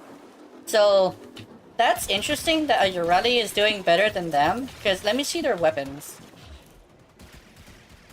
Dude, they're actually going full-on meta, and I'm doing better. I don't think it's a good thing. Here's the thing. Meta, a lot of the time, is based off of somebody else's stuff. Yeah, it's based on somebody else's... A lot of the time, yeah. It's something that has been updated for quite a few years. Mm-hmm. Yeah, that's another thing as well. Like, let me see. He has the Hakuba Heck too, and he didn't one-shot. Are you serious? Like, legitimately? I wasn't necessarily looking at what incarnate he had, but he did have an incarnate, so that's very interesting that he's in... Not the incarnate, the Kuba. So he has the Kuba Heck, and he's not one-shotting? That's what I noticed a lot, too, is like, some people will bring the things that could one-shot, but they don't one-shot. Like, I see a lot of, like, lower-ranking players that have it, able to do it. It's like, take Evil Eagle, for example. He's a meta player, but he's also new, but he also knows what he's talking about. Because, like, he listens, and he also practices. He has a good teacher, basically. Let me see if I can... Well, keep in mind, his teacher's Trigun, who kind of puts up with our BS. Yeah, he puts up with Trigun is a meta player true and true. Yeah, he's meta player through and through. It's just that, I guess the issue I have is that he's so, like, I guess like my emotions are really high, and at the time he said, like, you need to do, you basically, he was telling me what to do, and you know how I fucking hate people telling me what to do. So, yeah. Also, I needed to do a purge anyway, and technically I'm only in Trigun's thing for Trigun. So what ended up happening is that I kind of sort of like just stayed on your server, because like everybody else I kind of sort of didn't really deal with. To be honest, a lot of people on Trigun's server I hate. Yeah. Okay, hate's not exactly a strong enough word. I despise them. Yeah. A lot of them are like you know the A lot of them are Teleforge. just pure on meta. If you're Yeah. not playing meta, they're going to hate you. They're going to attack you. They're gonna be, racist little cunts. They are basically going to try and fry you for everything that you're worth. Yeah. And that is purely because you don't run a meta build. Even though you out-tank them, you outclass them. You're not running meta. And the thing is like Trigun's a wholesome meta player where he doesn't necessarily care. But you want to know, you know what? You want to know the whole thing. Trigun only cares about one thing. Yeah. Trigun only cares about one thing. Yeah. If you're going to be running Steel Path, can you survive? Yeah. That's all that he cares about. He doesn't care that you're playing meta. He doesn't care that you're playing off meta. He just cares that, okay, can you survive? Yeah. I think the one thing that he basically was like, you want to know the whole like Urardi situation? Why I was saying like people sending, I assume this frame, look at this picture and look at this GIF. It was from his server. I think it was taken off, but the fact that it was sent in the first place was shitty. And it's like it was sent to his server, a screenshot and a GIF, and that's what actually started making me feel like shit. And it was not done for any other fucking character. That's what ended up making me trip the hell out. That's one of the reasons why I try and teach everybody to, respect everybody for who they are. Yeah, it's like Warframe's kind of one of those aspects where, every single frame is kind of like a blank canvas. They have some slight rules of every single frame, but to be completely honest, every frame is an open canvas that you can build to how you think it should be built. This is why in, my video as well as your video, we talk about, okay, use this as the launch pad to create your own. Yeah. You can't just simply rely on us to always figure this out for you. Eventually come to a point where you need to start building your own builds. Yeah, because sometimes we don't know your playstyle. And if we don't know your playstyle, we can't help you.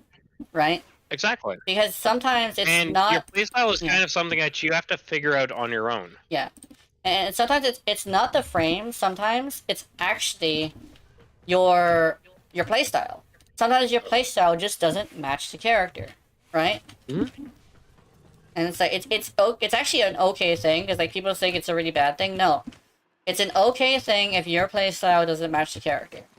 I say like, whenever you're having problems with the character, it's a playstyle, it's a player issue, because your playstyle doesn't match, not because the character is junk. And whenever you take that into consideration, in actuality, it's just that some characters are harder than others to, like, perform with. And the game developers are lessening the performance, like, stress on people rather than like, making it extremely viable. Because I've seen a Hydroid outdo people, right? Outdo a Revenant, outdo a Mesa. She was mad, by the way. But specifically, that one I remember. The Mesa was mad by the Revenant. I still remember one Sanctuary Onslaught. Yeah. Elite Sanctuary Onslaught, sorry. Where I was out killing the Saren. Like, easily out killing a Saren. To the point where she got pissed. She got royally pissed. Yeah. Because it was a 20-to-1 sort of aspect. Yeah. And so, I think... Like, I'm gonna report you. I'm just making use of my frame. Okay, Brig, did you manage to do it? Or did you wait for me?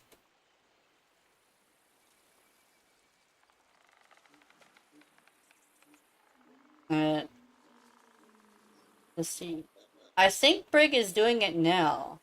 You waited? Okay, I'm gonna get you in here. Invite. There we go. I might do the Archon hunt another day. Yeah. And I'll see if I can get Next Gen and Ninetales in here for the Archon hunt. Because I think we have one person, but we also have, yeah. You want to test your Ruddy build? Yeah.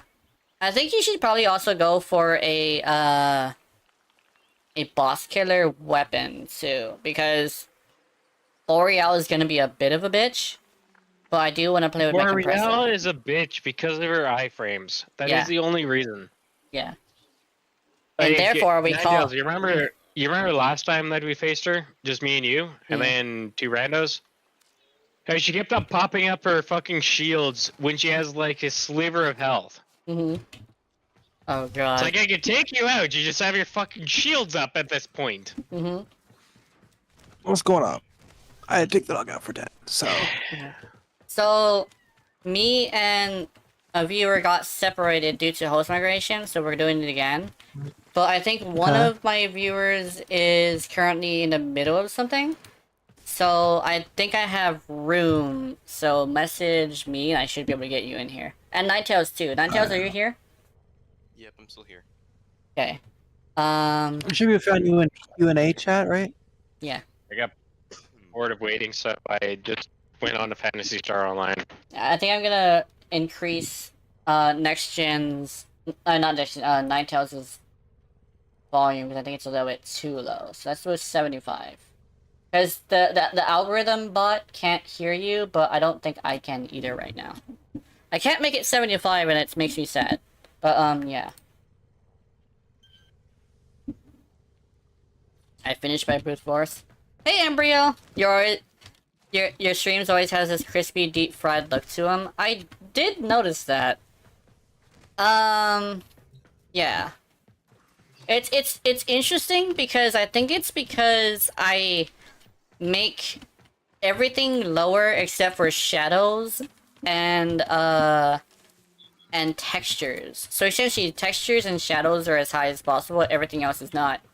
So it's crisp, but it also has this weird thing of kind of sort of like not having very I'm trying good to find you. I particles. can't seem to find you in Oh, you're doing the region the thing? Okay, let me do that. Let's do region recruiting and Q&A. W space Victoria Ryder. Oh, Victoria underscore Ryder. Underneath it. Yeah, let's see. Yeah, I went into region and I will go out just in case they're arguing about something and I don't want to see it. Oh wait, I have to invite you. Sorry, I have to invite you. So I want Xeno Next Gen. I'm actually gonna jump into First Descendant. Wait, I don't know why, but I want to play that game. First Descendant is good, but the thing is, First Descendant is pretty good. I think to be fair, I am gonna be completely fair and say that they do need to make a couple changes to the game. Yeah. Which I think is gonna be beneficial. Yeah. First off, my biggest complaint is unlike how Warframe, how each ability seems to actually, do something. There's not many abilities in First Descendant that actually feel like they do something. Yeah. Okay, as far as a weight. Ninetales. Wait a minute. See if you can do that too. When I invite friends cross-platform, I have my friend type and then I click invite. Yeah. I usually just go from like what their name is and just click on the letter and see if they are. I think Ninetales is next. You can just end up typing in slash invite space Ninetales. I forgot that I know Ninetales' name, so Yeah, it's Ninetales 517. I want to change it so badly. I know, but unfortunately the 517 is something I was attached when they ended up going cross-platform. There we go. I can just invite because they're friends. No, it is kind of funny how my number that I normally go with is 781, and on Switch it actually is Gyakados 781. It's just I'm the only one with the name Gyakados, so it doesn't matter which platform. You can end up typing /invite Gyakados and instantly have me, depending on which account I'm on. Yeah, same thing with this one. This mine here. Urelli and it will call. All right. Yeah. So we got There's actually quite a few. Trinity. Yeah.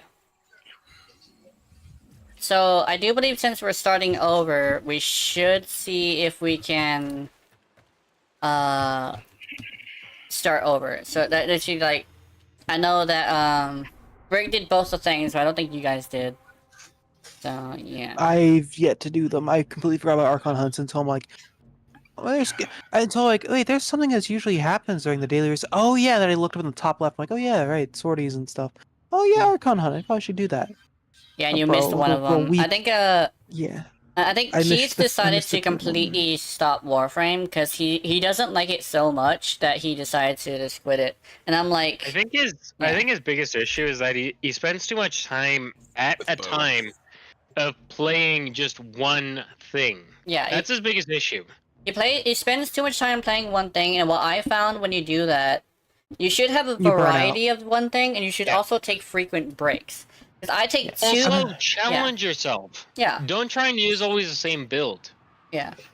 Like I mean, like, if I Sometimes, find something that's sometimes what I find the most hilarious is when I go into a new weapon and be like, okay, I don't know what the flying fuck I'm doing, but I'm gonna have fun figuring out, okay, how do I build this weapon? for me at It's least, not personal viable. the frames I like fixate on are the fun. They're ones that I find fun. I'm not gonna Yeah. play. I don't play a frame because they're the best. I liked Baruch because his gimmick is really funny, and I like just being able to go fuck you. You're doing 2 damage instead of 2 quintillion. Yeah. 2 quintillion. The fastest way to locate Like, and I like Citrine just because haha funny numbers. Yeah. Let me just try this build. I like Geyer because I get to go bowling. Like if a weapon feels good, I'll play the fuck out of it. Terminal spotted. Upload me and prepare Just- to defend. Yeah, it's very just a fun-based thing. What I found is that a lot of things that I don't usually think is fun are a lot more fun once like, if I try new things and I start getting new playstyles with the stuff I already have. Like That works. with Urelli, I actually had this thing where I started making newer builds because I started getting like different playstyles that I wanted to try. Now my challenge is this: can I fit all of the weird, wacky builds I'm thinking of on 2 Urellis? Because they both have different forma setups, and so they can fit different mods, right? And like Warframe for me, it's not a game where I grind for progress. Like yeah, I'll Yeah. work on some things, but it's a game I shut my brain off and just I Yeah. just let the funny numbers happen. Still working on it. That's what grinding games. That basically means you love grinding games, because grinding games you're actually supposed to do that. Shut off your brain and just fight things. Do it. Right? Just like do things that you can do, pop in and Just pop do out. it. Yeah, it's very like people want to do like level cap and stuff because they want to challenge, but Warframe is a grind game.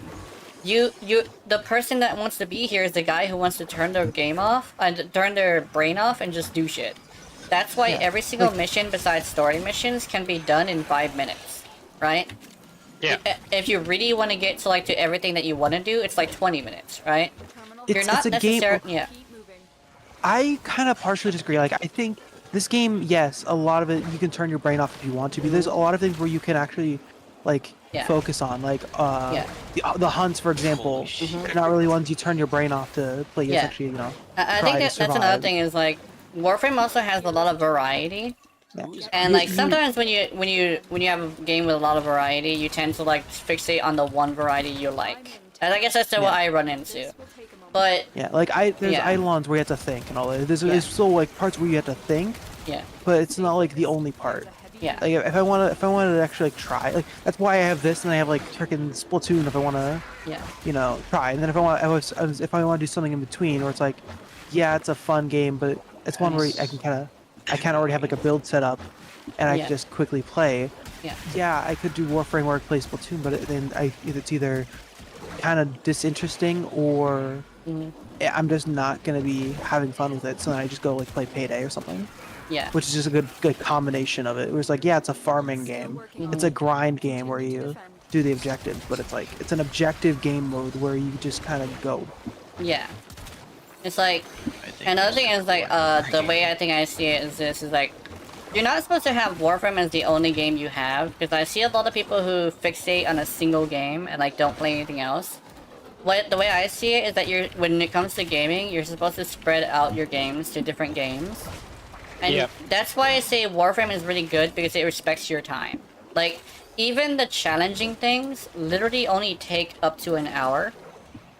Because like Eidolon hunts, usually that is like actually no, technically it's like 40 minutes. Area But still, it's like you could literally just like go and do that, and it's pop in and pop out, right? Yeah. Because like and it's like it respects your time, and that's what I think I like about Warframe. You can go in It's there and do shit. The other key thing with Warframe is that it respects your money as well. Yeah. Like it, Like, you literally you could. Here's the thing that a lot of free-to-play games end up always seeming to fall into, is where the whales are the ones that are the most catered for. Yeah. And it's like Whereas with Warframe, you know, we have, well, let's just put it this way: a lot of us are near broke people yeah. that do play Warframe, and the factor that the devs are always trying to make it worthwhile, every single penny that you spend in the game. Yeah. Yeah, like, and if and you don't even have to pay to do anything in the game. Like everything, all the content's free. If you want a cosmetic, that's what you pay for. You pay for cosmetics. But Yeah. there are ways to earn free ones. Yeah. Well, and then there's also the aspect of you can't just buy the best of the best right off the bat. Yeah, you Yeah. can't buy mods, and when you buy mods, it's basically like you're doing like a pull, There's a heavy unit Yeah. approaching.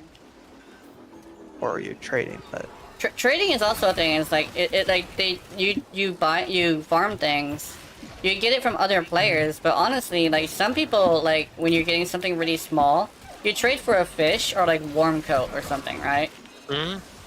Trade for a warm coat because you make a joke about how your rally is cold, so you would like to have a coat, and then or like ammo thing because you like shooting shit and you just need more ammo, so you just like sell a mod for it. You know, it's like yeah. And right now, like the best like late game like thing you can get, which is the Archon shards, you can't trade them. You Yeah. have to actually play the game. It respects people who actually play the game rather than people who just buy their way Well, to. and the other thing about it is Archon shards you can't purchase either. Yeah. Yeah. You have to actually beat the boss to get You it. can't. Yeah, you can't buy them. That's the thing. It's like there's no way to actually like, buy them besides things that are you have to play the game in some way. It respects or cow the players. missions. Because cow missions, technically, you can get like the regular ones, but you can never get the Tau Forge, and I like that. You can never get Yeah. Tau Forge from cow. Call. I don't know why I call him Cal. It's like But yeah, it's like the what's his game's- face in Coral. I even call him Coral. Coral. Yeah, Why the I call him game. This Coral? game. This game is. It has. Yeah, you can. Yeah, we have microtransactions, but the microtransactions don't help you progress any in the game. They can just allow you to get things faster. Yeah. It's the perfect example of a pay to fast track. Yeah. And some people say, oh, but you get like a lot of really cool mods when you're doing that. No, all of those mods that you can get from like the $100 one, that's actually all farming mods. It helps you farm. Yes. And it's like, they're yeah. Even you know the top tier, Mhm. they're all farmable mods.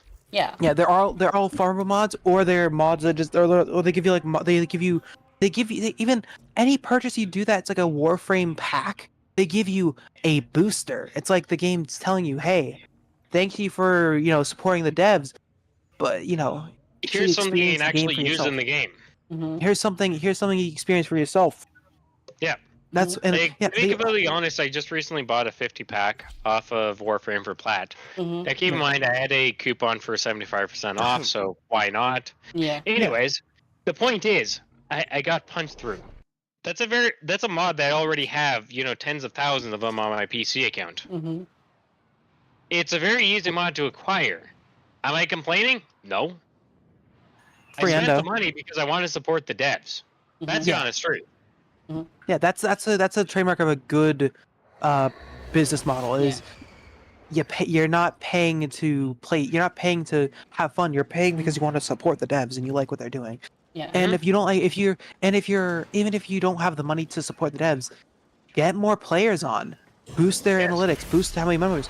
Though, why do you think when I some of my friends were like, hey, do you want to try Warframe out? Even if you're just playing, it's still an install they have on Steam or on whatever platform that shows people are still interested in the game. Another thing I should also say about Warframe, and this is kind of one of the things I do kind of complain about with Warframe specifically, is the new player experience takes a while to pick up before it becomes interesting. Mm-hmm. And I feel like that's their biggest problem with new players. Yeah.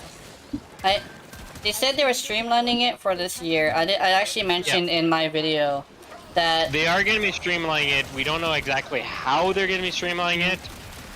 But honestly, I feel like that's Warframe's biggest weakness right then and there. Yeah. It's And the early game where you're really not told what to do. Like, they just say go off and do whatever. That's why whenever I tell friends like, hey, just kind of complete through the system, you get to the story parts where the game gets good. You just kind of do your own thing, go at your own pace. yeah. I don't feel like it's the factor of just leaving the player to do their advantage. It's kind of like until you actually get to the sacrifice, you kind of don't really have much of a reason to exist.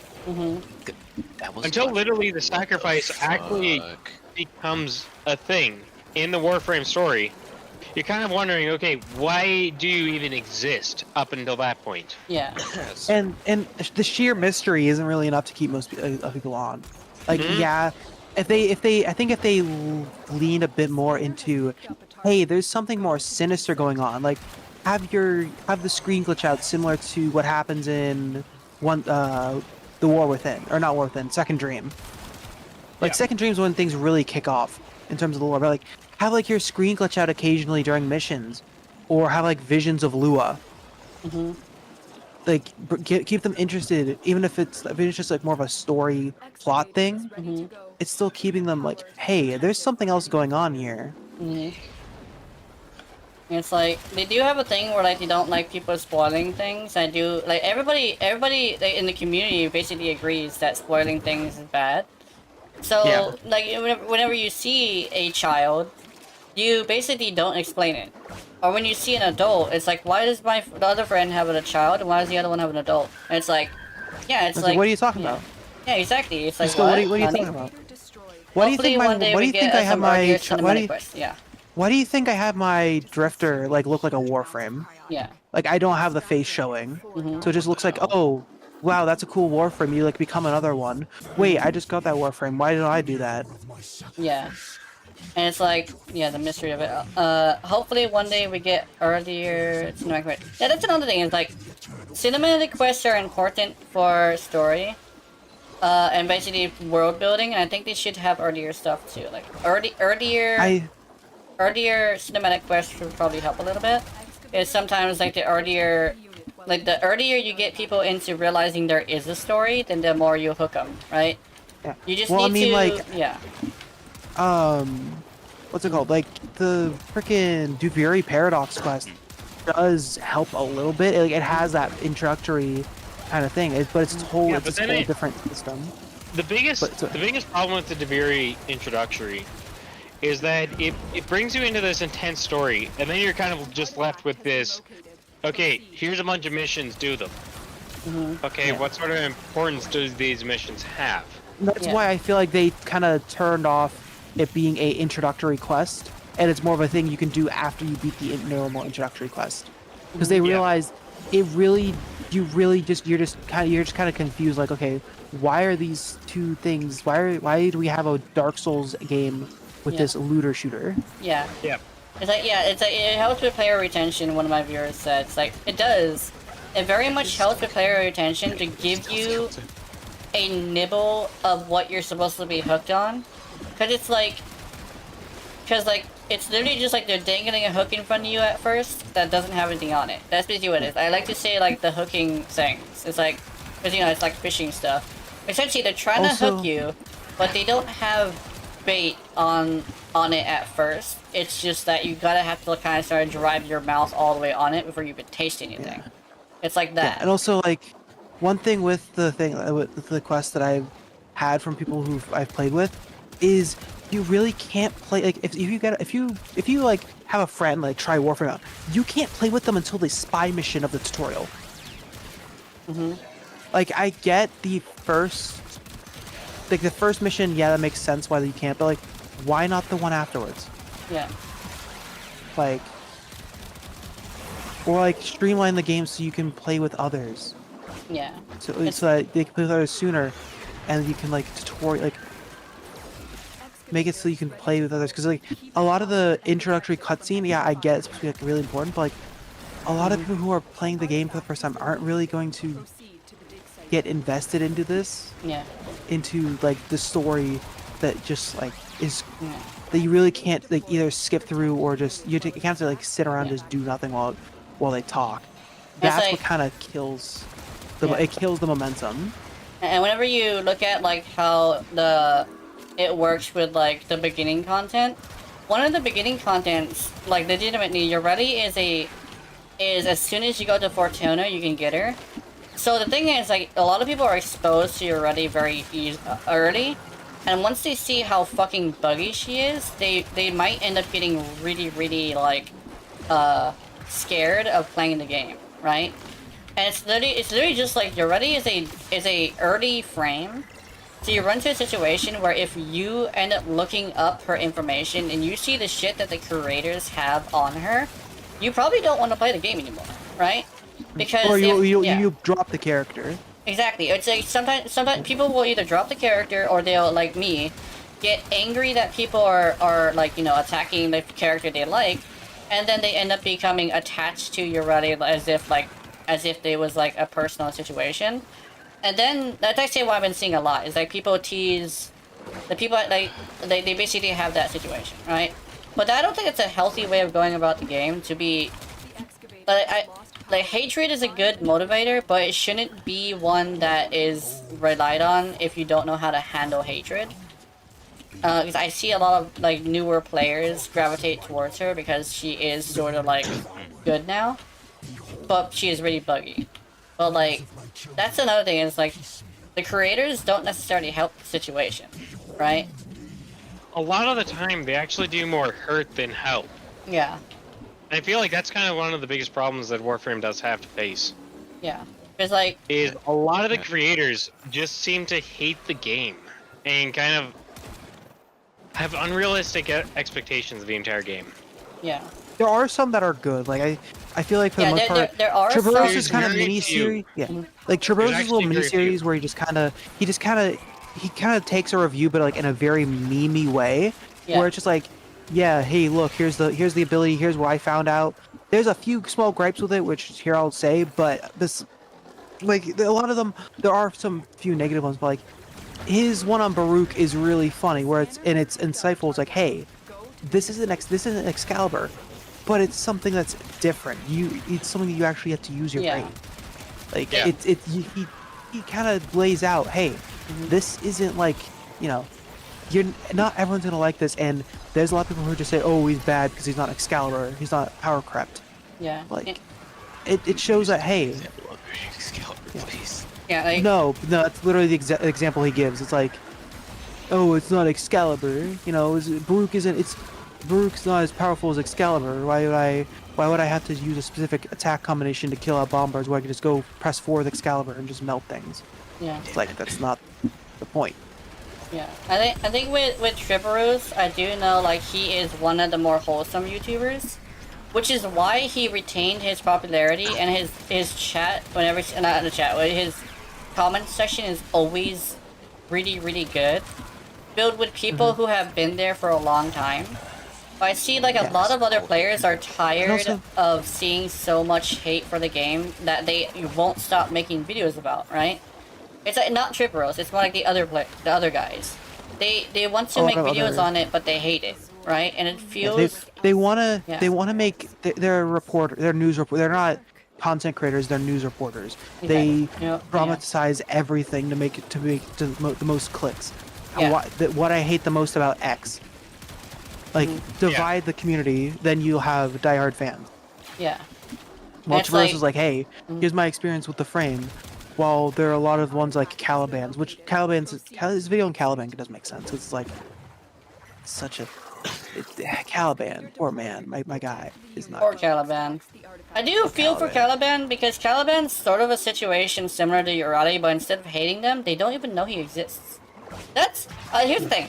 Talking about it is good, but not realizing it exists is better. Oh, no, worse. Way worse. Because Caliban just kind of someone talking about you means you mean something to somebody, but no one even knowing you exist is some bullshit.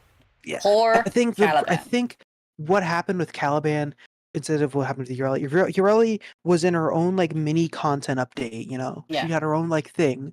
She was in a big story where that could be buggy and could break people's games. That's what they were focusing more on the new war mission, making sure that doesn't break, Yeah. rather than helping him like Yeah. get buffed. Like, the Caliban also has this thing where he has no story. You know what the thing I noticed is that any frame that has no story tends to have more issues of people not knowing they exist than hating them. Because Cough, cough, Yeah. Mesa, cough, cough, Garuda. like Garuda Garuda and is Gyre People is know another Garuda one. exists. Gyre, like, she's good, but the only people who have any videos on her are people who don't like her, right? And it's technically us, and then we there's do, me like, that know- yeah. Then there's me that tends to know actually about how to make her into a really broken build. Yeah, and then, like, that's the thing is, like, you also have that, but the way I see it is that, like me and, I guess, like, your Raleigh, we both kind of sort of came late. Does that make any sense?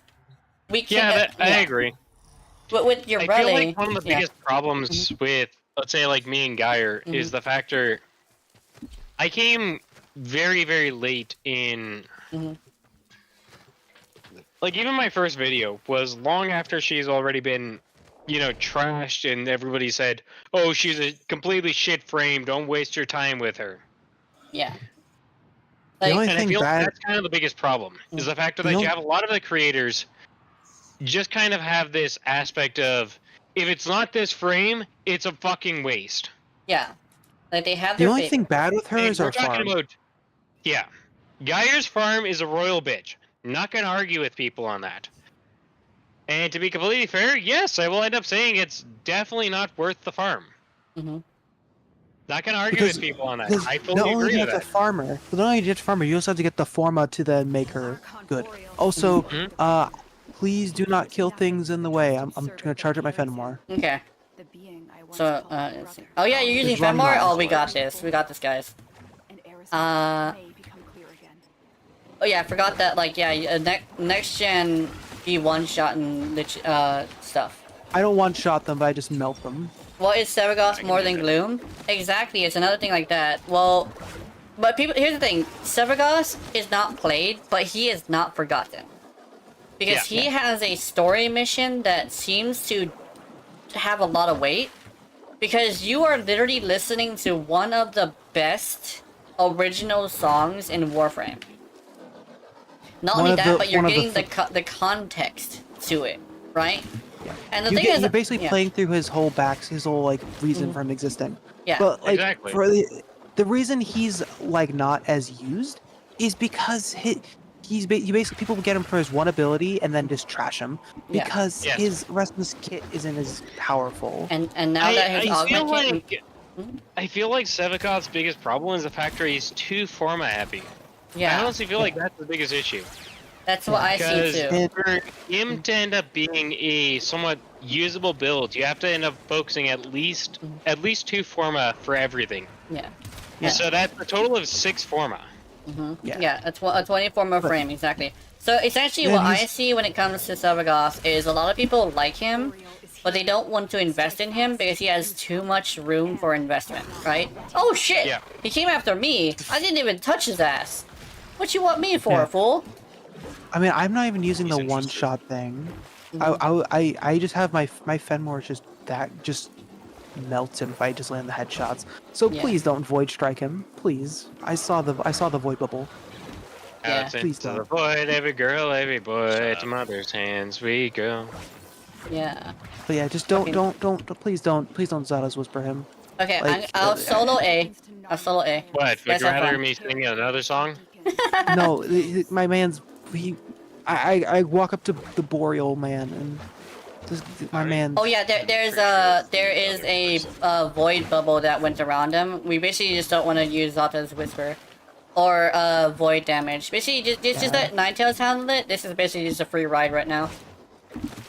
We just have to make sure we don't fucking die. My Fenmore can melt this guy. My Felix does the same thing.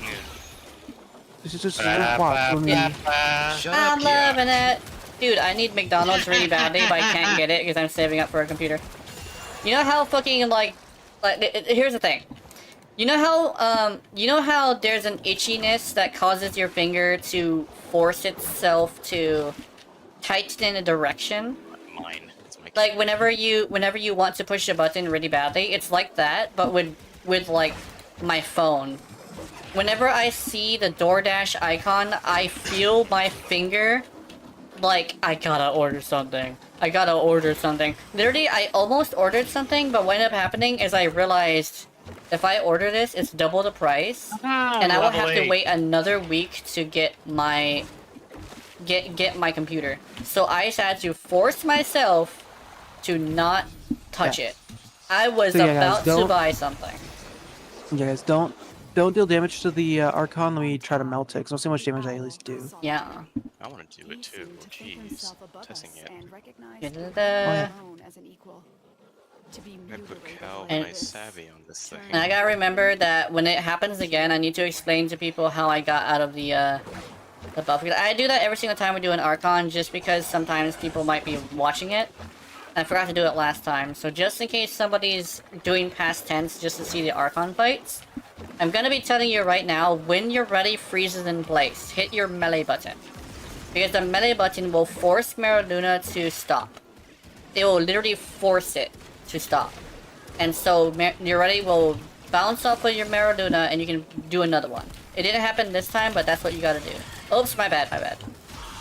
Ah shit, hold on, let me stop him.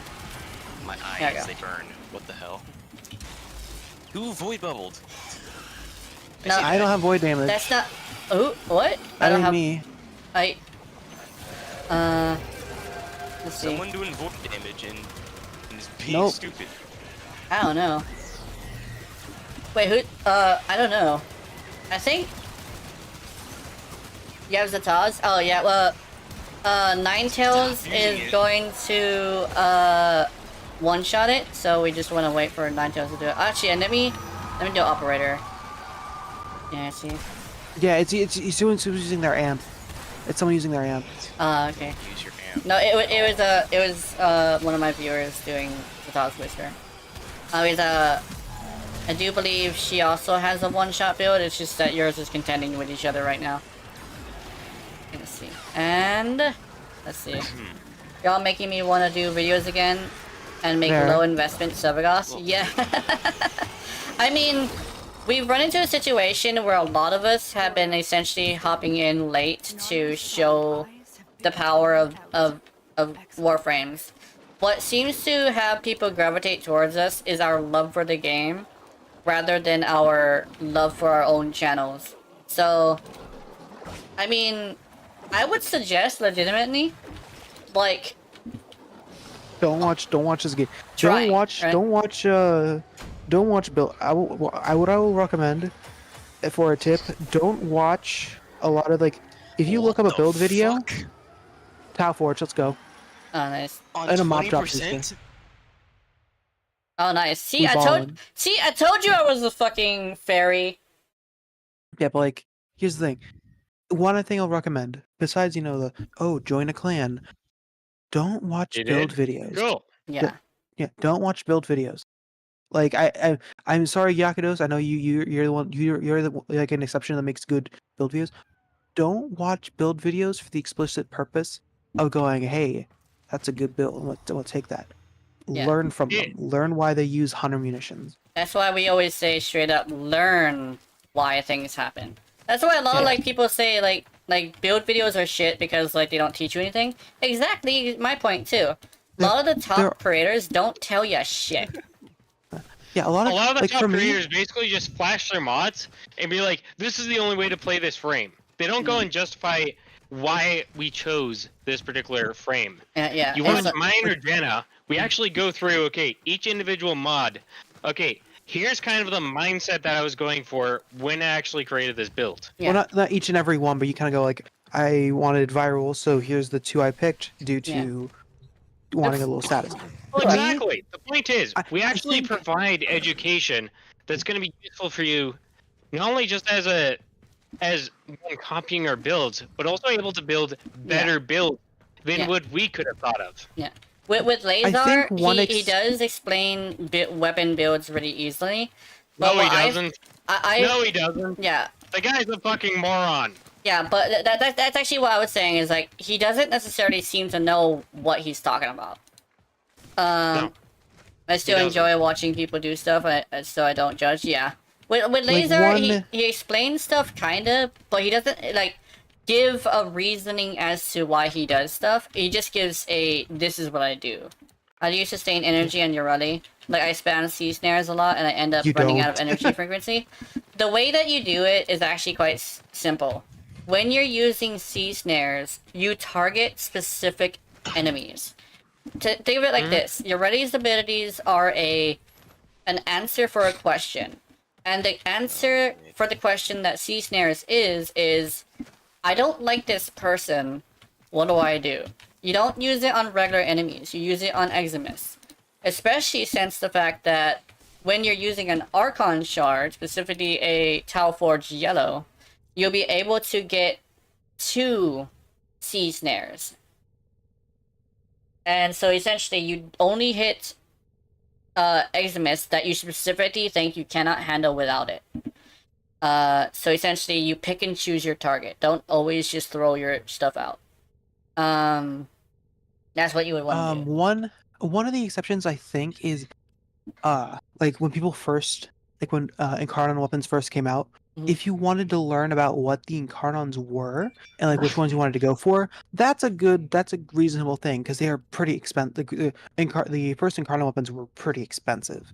Like the Fenmore and the Latum were pretty damn expensive. So you really had to invest, and if you want to invest, you gotta learn like, okay, what should I work on getting while I do this? Does the damage vulnerability of C Snares work on Overguard? So essentially it works as a damage vulnerability and it works on everything.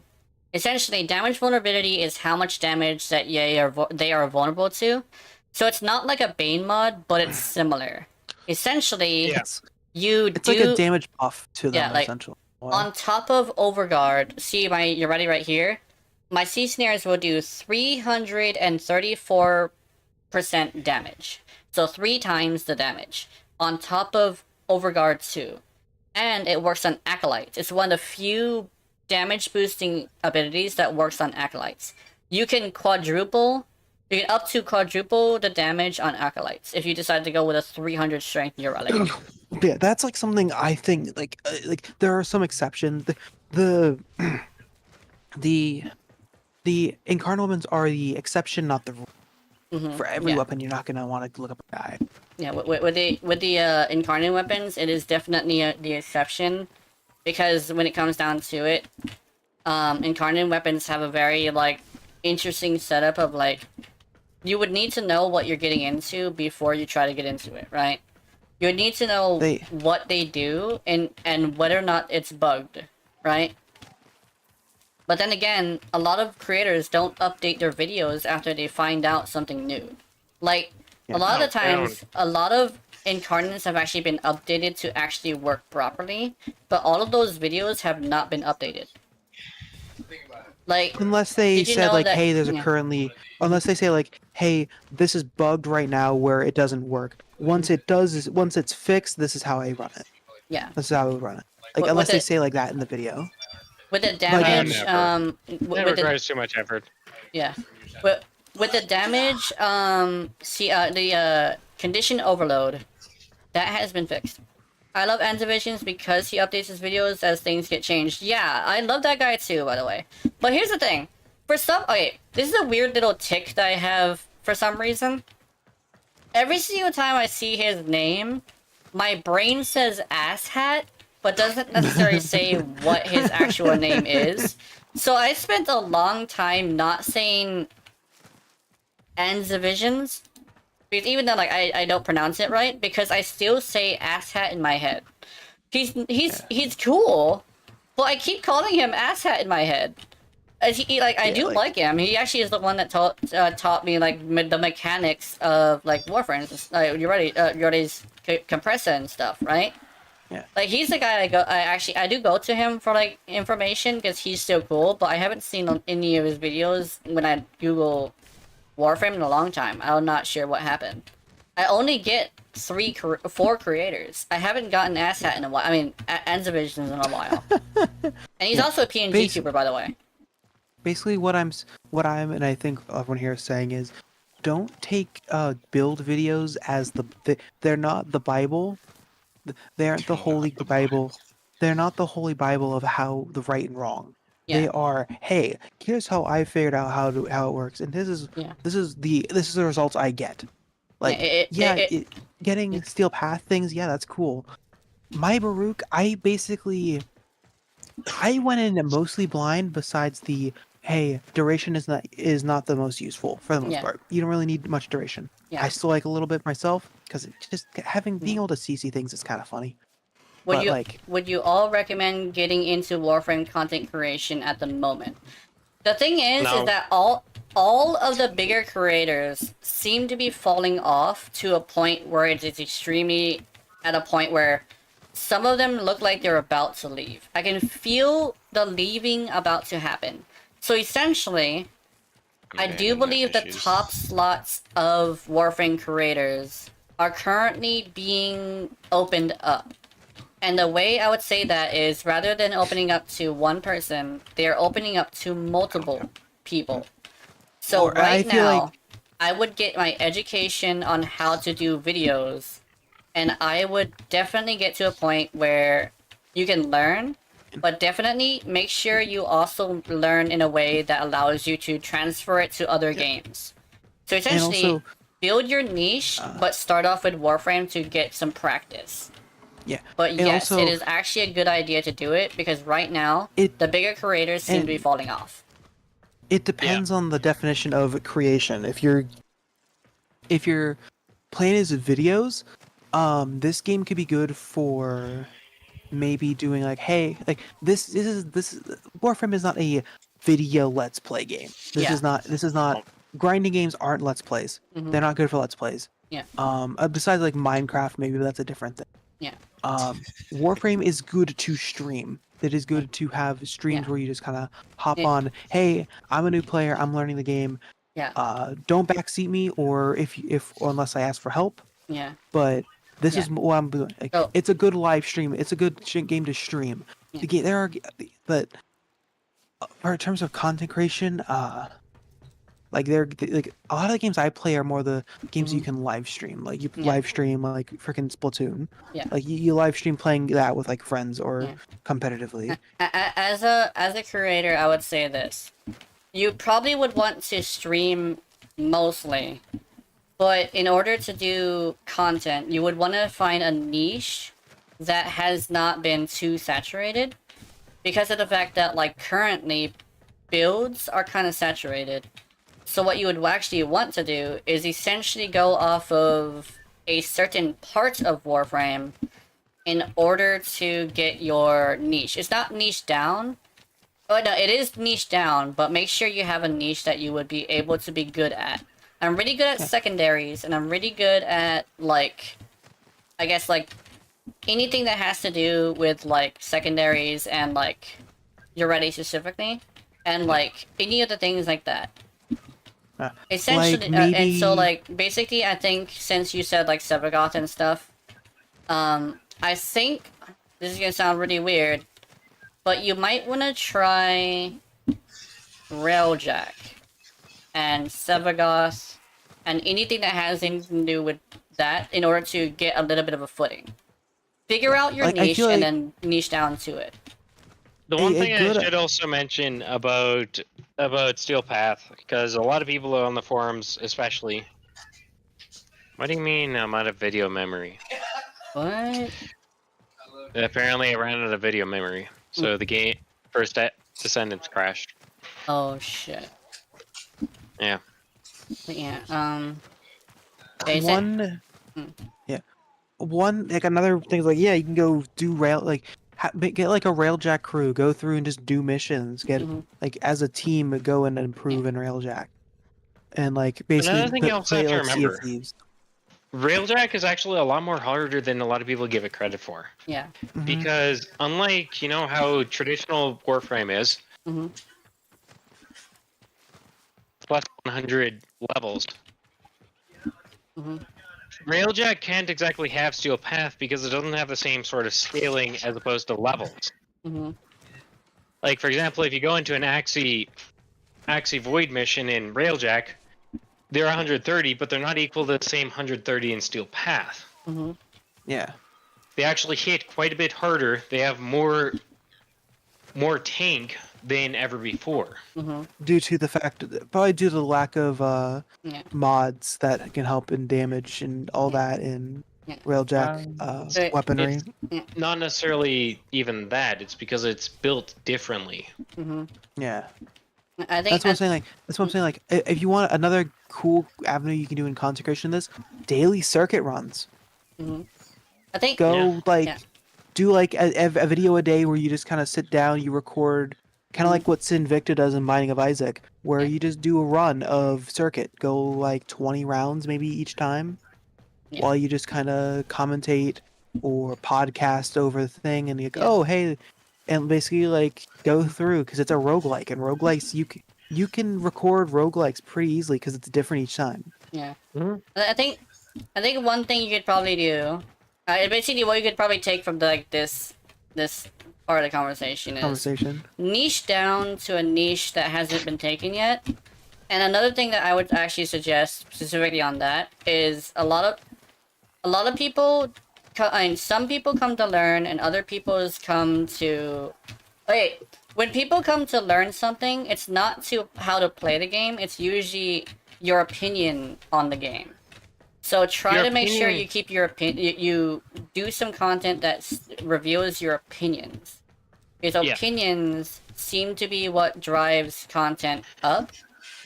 And when it comes down to like learning how to build stuff, you do want to make sure you have like information that works, right? Especially in games like Warframe, where you know a lot of content creators are very much opinionated. Yeah, and the fact that you can only build this frame this way. No, Warframe's actually a very loose game in that sort of retrospect. As there isn't just one de facto way to end up playing a frame. And this is kind of one of the things that a lot of us newer creators are starting to do, is showcase that there's more than just one way of playing a frame. There's actually many different ways. Yeah. Just because you're meta doesn't necessarily mean that you're good. It just means that you're lazy and you're just copying the work of somebody else. I think definitely when it comes to like building content is just something everybody does, but you have to find something else that you do, right? Yeah. It's like when I did my content, I specifically build only secondaries, so I decided to like start doing that. But I also have a weird thing where I decide to have my opinions on things that are essentially like, I decided to like kind of sort of emulate slightly Moist Critical, but that's like because nobody else does it, right? But I think it's like this game, like for this game, this is not a here's how you should play. Like that's why a lot of a lot of the people I would watch, they don't do videos that are like, hey, here's the way to build this. They don't. He doesn't title the videos as like the build. It's not a Steel Path build. It's Steel Path build guide. It's a guide. It's not a leader. Ooh. It's not someone who says go this way. It's a guide. It's showing you through. That's another thing that I would say. I actually meant to mention that, but I think I might have like forgot about it. Teach, don't preach, because essentially you want to make sure everything is open, and you want to make sure that people want to learn your stuff that you want to learn. Yeah. And essentially, one thing that I learned is stay on topic, because sometimes you poking fun at another frame that during a video about a frame that is completely unrelated is probably not the best idea. You can reference them, but reaming on them is not a good idea. You gotta remember that like they're here for is good. They're here for a certain warframe, so stick to it. And Traburos is able to do this really well because he just kind of goes, like he'll go off on a little tangent about like what the frame's like. Yeah, having a good design and everything, and then just goes looking at you, Garuda. Yeah. Just like a little like one-off joke, and then right back on top. Yeah, like reference things, but don't like spend a lot of time reaming out them. Because you gotta remember, Yeah. like, a lot of people who are watching your videos are fans of different frames, so you don't actually want to be insulting a frame You don't want to that alienate. isn't involved in the video, or you're gonna lose somebody. I learned that with Wukong recently. Don't fucking... don't spend a lot of time insulting Wukong.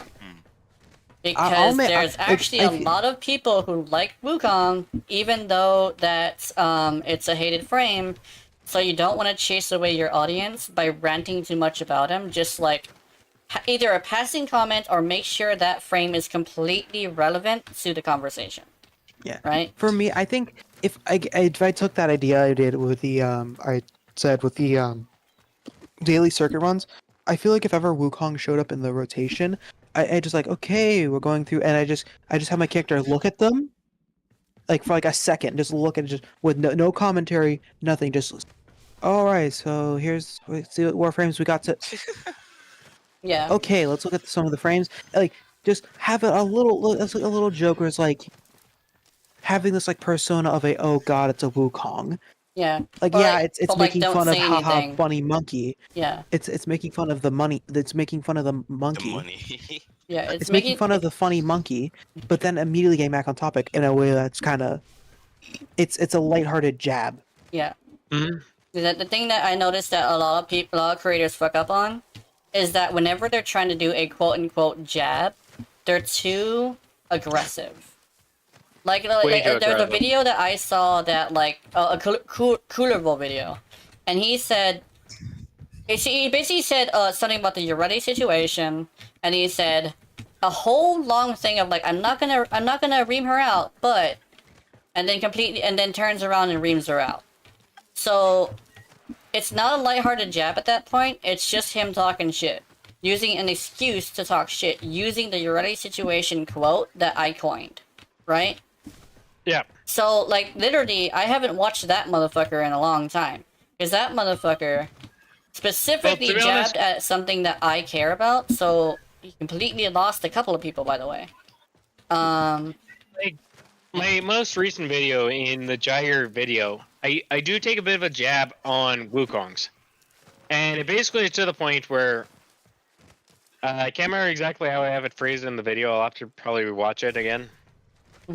But just basically, okay, I was in the squad of Wukong, and I revived one of them. They all left immediately after. I don't think that was host migration I was sent into. And that was it. That was literally it. Yeah, like, it's a lighthearted jab. It's very just like, okay, so this is a situation that happened, and yeah. But that's basically what people have to learn when it comes to content creation. I do remember one of the Wukong that went down got extremely pissed that I was the one that was reviving him. I don't know entirely what he said because it was in Spanish, so I can kind of guess at what it was, but I'm not 100% sure. But he did clearly mention my name and then something in Spanish. And then the rest of his friends are just like, yeah. And then next thing I know, host migration. So I'm pretty sure he said something very kind of attack-worthy about my Gyre build. The fact that I'm able to outkill you, I'm able to outsurvive you, and I'm also reviving you. Yeah. That's the thing about the Wukongs with the die at least once thing. It's actually where they become immune. They don't actually die, but when they fall down and have to be revived, they actually lose their passives, which is something that I learned. So essentially, that argument is a little bit, like, true, but not, because it's a little bit, like, not exactly accurate, because the reason why they want to die is to get to a point where their health goes gray, and then they continue to fight normally. But in actuality, they don't want to get dropped. Getting dropped is literally getting knocked on his ass, and that actually wipes his passive. Yeah, so basically, like, that's a fun fact about Wukong. Most of the time they don't know they died, so in actuality they have no idea that they activated his passive, so what ends up happening is that they fall and they're like, what happened? It's what happens.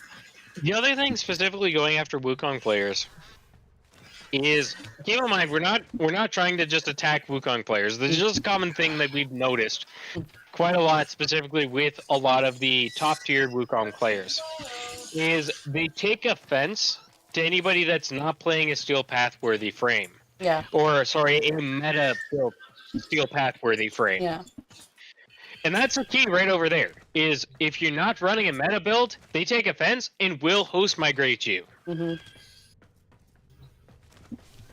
I've had this happen numerous times with randos. Mm-hmm. Right? It's like, I'm not running a meta build. Yeah. Oh, you gotta host migrate. In fact, you saw the Wukongs that were here during our Archon hunts. Every single one of them left. Except for one that was a low-ranking one that most likely did not have... he wasn't a main, basically. But when they say main, they usually mean all they play is Wukong and all they care about is Wukong. Not only that, it wasn't the prime. So it's most likely some guy who just happened to have Wukong. And also, he didn't die. So, he most likely did not play like a Wukong. And also, because we are on the 6th hour, I do believe my cutoff point is exactly 6. So, I would say that my plans are to do some commentary videos. I plan some commentary videos for later. I'm not going to be doing any builds until Dagoth comes out. And I'm going to be doing a Dagoth and a whatever weapon she comes out with except for her melee. That's my 2 plans. I'm gonna get a new computer around the end of October, but I'm still gonna have to do the Gazo build as the last build video I do before I get my new computer. The Gazo, yeah. The Gazo, essentially, she's a Halloween frame, right? And I love Halloween so much that I do believe she has to fit a certain theme, right? And if she doesn't fit the theme, I'm not happy with it. Another thing is this. When your Ruddy's mission gets redone, I'm redoing it, and I'm gonna make a video of that too. As a Urelli main, I do feel like, especially since I am a content creator, I need to do Urelli's mission in order to say whether or not, as a Urelli main who specifically plays her a lot and also did the mission in 45 minutes, I should be able to give a full 2 cents on what I think about it, right? Yeah. Yeah. And here's the thing. Dagoth looks the part. She is intimidating, scary, and a classic. She is a classic monster, so I do like her, but I want to see her stuff. People are dramatic because her quest was fun to me. Yeah, exactly what I think is like people just don't like K-Drive, so what I'm going to be doing is I'm going to go through it, I'm going to do the mission, I'm going to review the mission, and I'm going to say both positive and negative things. The last thing I think is when the Hydroid rework comes out, I'm also going to be doing a Hydroid build. Essentially, I have discovered what's important, that the fact that something is popular. Oh, keep in mind that's another piece of information that I also forgot to share. Do things that are currently trending. Follow trends, but do it in a way that you see as like your way of doing it. So be prepared for the song. Commonly, is a really famous song called Hentai. Because I'm using that with Hydroid. I'm sorry, but I'm using Hentai, the song, for Wukong's, for Hydroid's video. So yes. I might make that different, yeah. So those are my plans. So I hope you have wonderful, wonderful nightmares. And I will see you in them, and maybe even my co-hosts will also see you in there. And remember, because you're watching my content, I know you're into it. Honey, honey. Mwah. Good night. And Alt tab. Alt tab. I can see. Oops. Alright, so who's got the mouse? Good night.